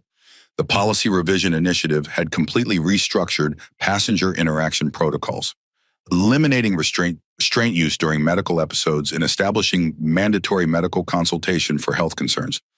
The comprehensive bias training program had been implemented for all employees, with specialized modules addressing unconscious assumptions affecting care decisions. Most significantly, the Independent Passenger Advocacy Office, reporting directly to Foster and staffed with consumer rights experts and medical professionals, had investigated 347 complaints during its first year of operation, mandating specific remedial actions without interference from operational departments. The transformation isn't merely procedural but cultural, Foster explained during Aviation Safety Conference. We fundamentally reoriented organizational priorities, placing passenger dignity and safety above operational convenience, human needs above procedural compliance. The industry-wide impact had solidified as implementation of the Zara Reynolds Protection Act matured from initial compliance to established practice. The legislation's key provisions, prohibition of restraint during medical episodes, mandatory emergency response training, required medical equipment, including pediatric supplies, independent oversight mechanisms, enhanced violation penalties, mandatory incident reporting, had been fully implemented across all major carriers. The Passenger Rights Association's annual audit documented 76% reduction in discriminatory incidents across major carriers, 82% improvement in medical response compliance metrics, and 94% implementation rate for enhanced training requirements. These quantitative improvements translated to qualitative change in passenger experiences, particularly for vulnerable travelers previously subjected to discriminatory treatment or inadequate medical response. Regulatory transformation had extended beyond implementation of specific legislative requirements to broader reconsideration of passenger protection frameworks. The Federal Aviation Administration had established the Passenger Medical Safety Division with specialized focus on emergency response capabilities and accommodation protocols. The Department of Transportation had created the Transportation Equity Office, addressing discriminatory practices across aviation, rail, and bus systems. The Transportation Security Administration had implemented enhanced medical recognition training for all screening personnel, with specific modules addressing respiratory devices, medical alert identifiers, and appropriate accommodation procedures. These various regulatory initiatives ensured administrative enforcement, complemented legislative requirements, and industry self-regulation. Corporate travel policies had incorporated passenger protection standards into airline selection criteria, creating additional market pressure for comprehensive implementation. Major corporations, including Microsoft, Google, and Goldman Sachs, required carriers to demonstrate compliance with enhanced medical response protocols and bias mitigation training as condition for corporate contracts. Educational institutions had developed specialized programs responding to emerging career opportunities in passenger advocacy and transportation equity. Morehouse College established the Transportation Justice Initiative, preparing students for careers in regulatory compliance, policy development, and corporate reform implementation. Harvard Law School created the Transportation Equity Clinic, providing legal representation for passengers experiencing discriminatory treatment. Media coverage had evolved from initial incident reporting to implementation accountability, with transportation journalists developing specialized expertise in passenger protection standards and compliance verification. The Reynolds case had transformed from breaking news to ongoing story of systemic change, with coverage examining reform effectiveness rather than merely procedural developments. 1 year after the incident, Malcolm Reynolds hosted press conference announcing Breathe Free Foundation's first annual Transportation Equity Report, comprehensive assessment of implementation progress, compliance challenges, and emerging best practices across transportation sectors. The report documented significant improvements while acknowledging remaining gaps requiring continued advocacy and accountability. The progress achieved this year demonstrates what's possible when traumatic experience catalyzes genuine transformation rather than merely symbolic acknowledgement. Malcolm noted in his opening remarks, but implementation requires ongoing verification, compliance requires consistent monitoring, and cultural change requires sustained commitment beyond initial policy revisions. Zara participated in the press conference, her first major public appearance since congressional testimony. Her remarks reflected the measured perspective she had developed through therapeutic processing and foundation involvement. What happened to me was really scary and wrong, she acknowledged. But the changes that have happened since then, those are really important and good. Kids with asthma and other medical conditions can feel safer now when they travel. Parents don't have to worry so much about their children being misunderstood or mistreated. Her concluding observation captured the essential resolution underlying the year's transformative change. Sometimes bad experiences can lead to good changes. If people are willing to learn and improve instead of just defending or denying what went wrong. That's what I've seen this year. People actually learning and changing instead of just saying sorry without really meaning it. This insight, simple yet profound in its recognition of genuine transformation rather than merely performative response, reflected the lasting impact established through the multi-layered accountability mechanisms and reform initiatives catalyzed by Zara's experience. 1 year later, the transformation continued evolving from initial implementation to sustained practice, from compliance requirement to cultural standard, from extraordinary response to ordinary expectation. The true measure of this evolution wasn't found in formal reports or public statements, but in daily experiences of passengers who would never know Zara Reynolds' name, yet benefited from the protections her experience had established.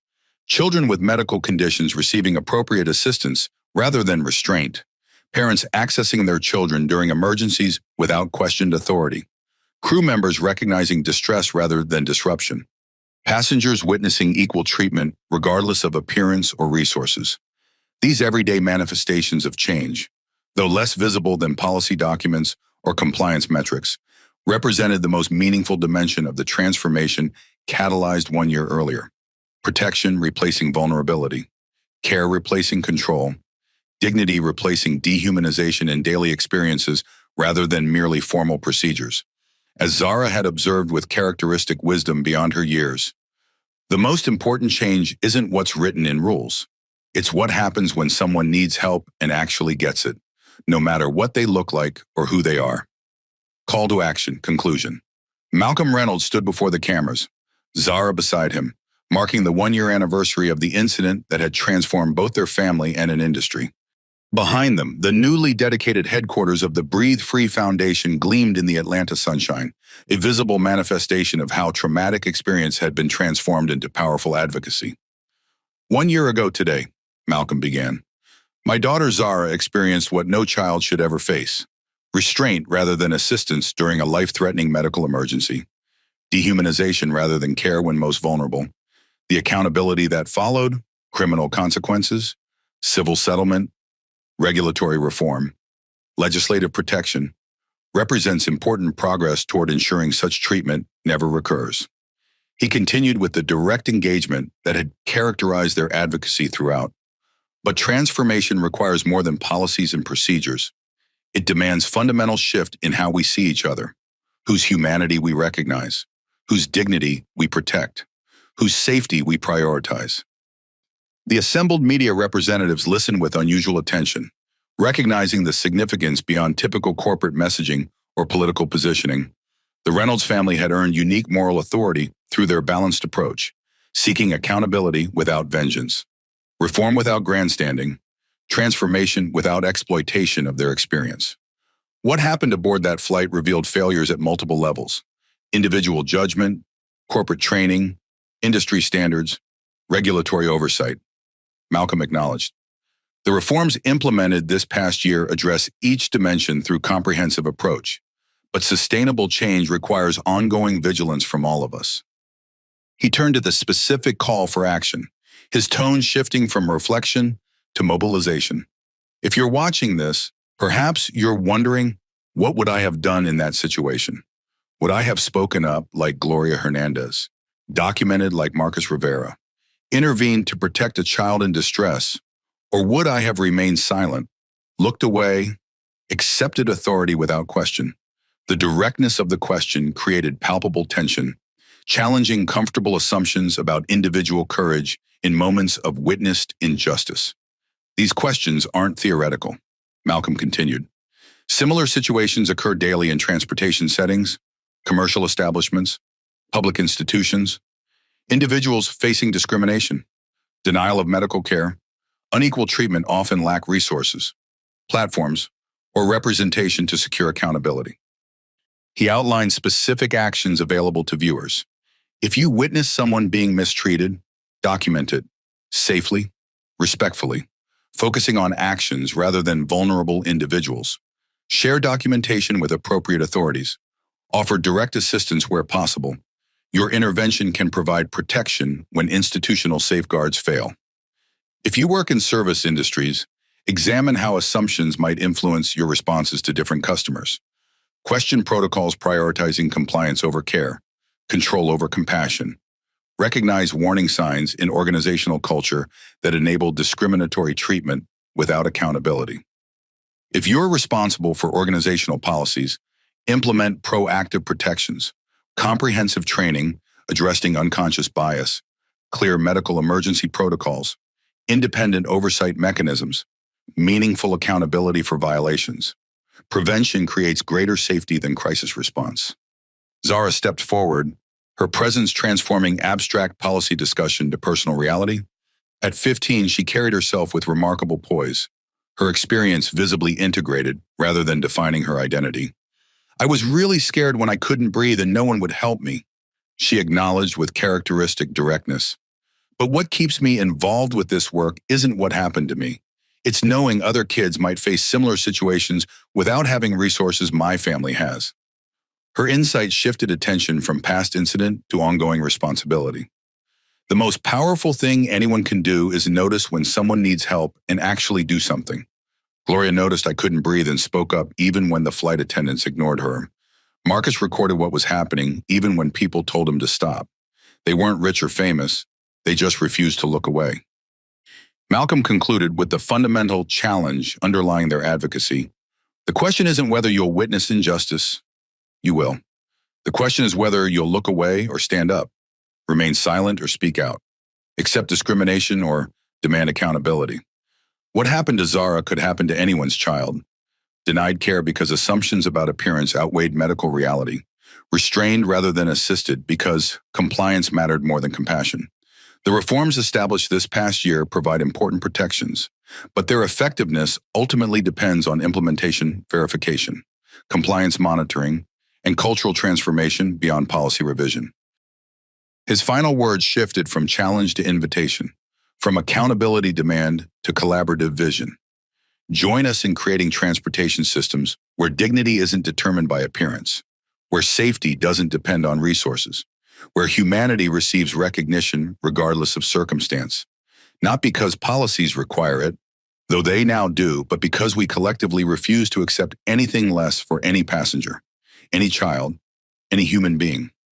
Thank you for watching this story. If it moved you, please hit the like button and subscribe to our channel for more impactful narratives that highlight real issues facing real people. Share this video with others who need to understand that speaking up in moments of injustice can truly save lives. Remember, when we see someone in need, especially those society often overlooks, our response defines not just their experience, but our shared humanity. Follow the Breathe Free Foundation for more resources on transportation equity and medical rights advocacy. Together, we can ensure that what happened to Zara never happens to another child again.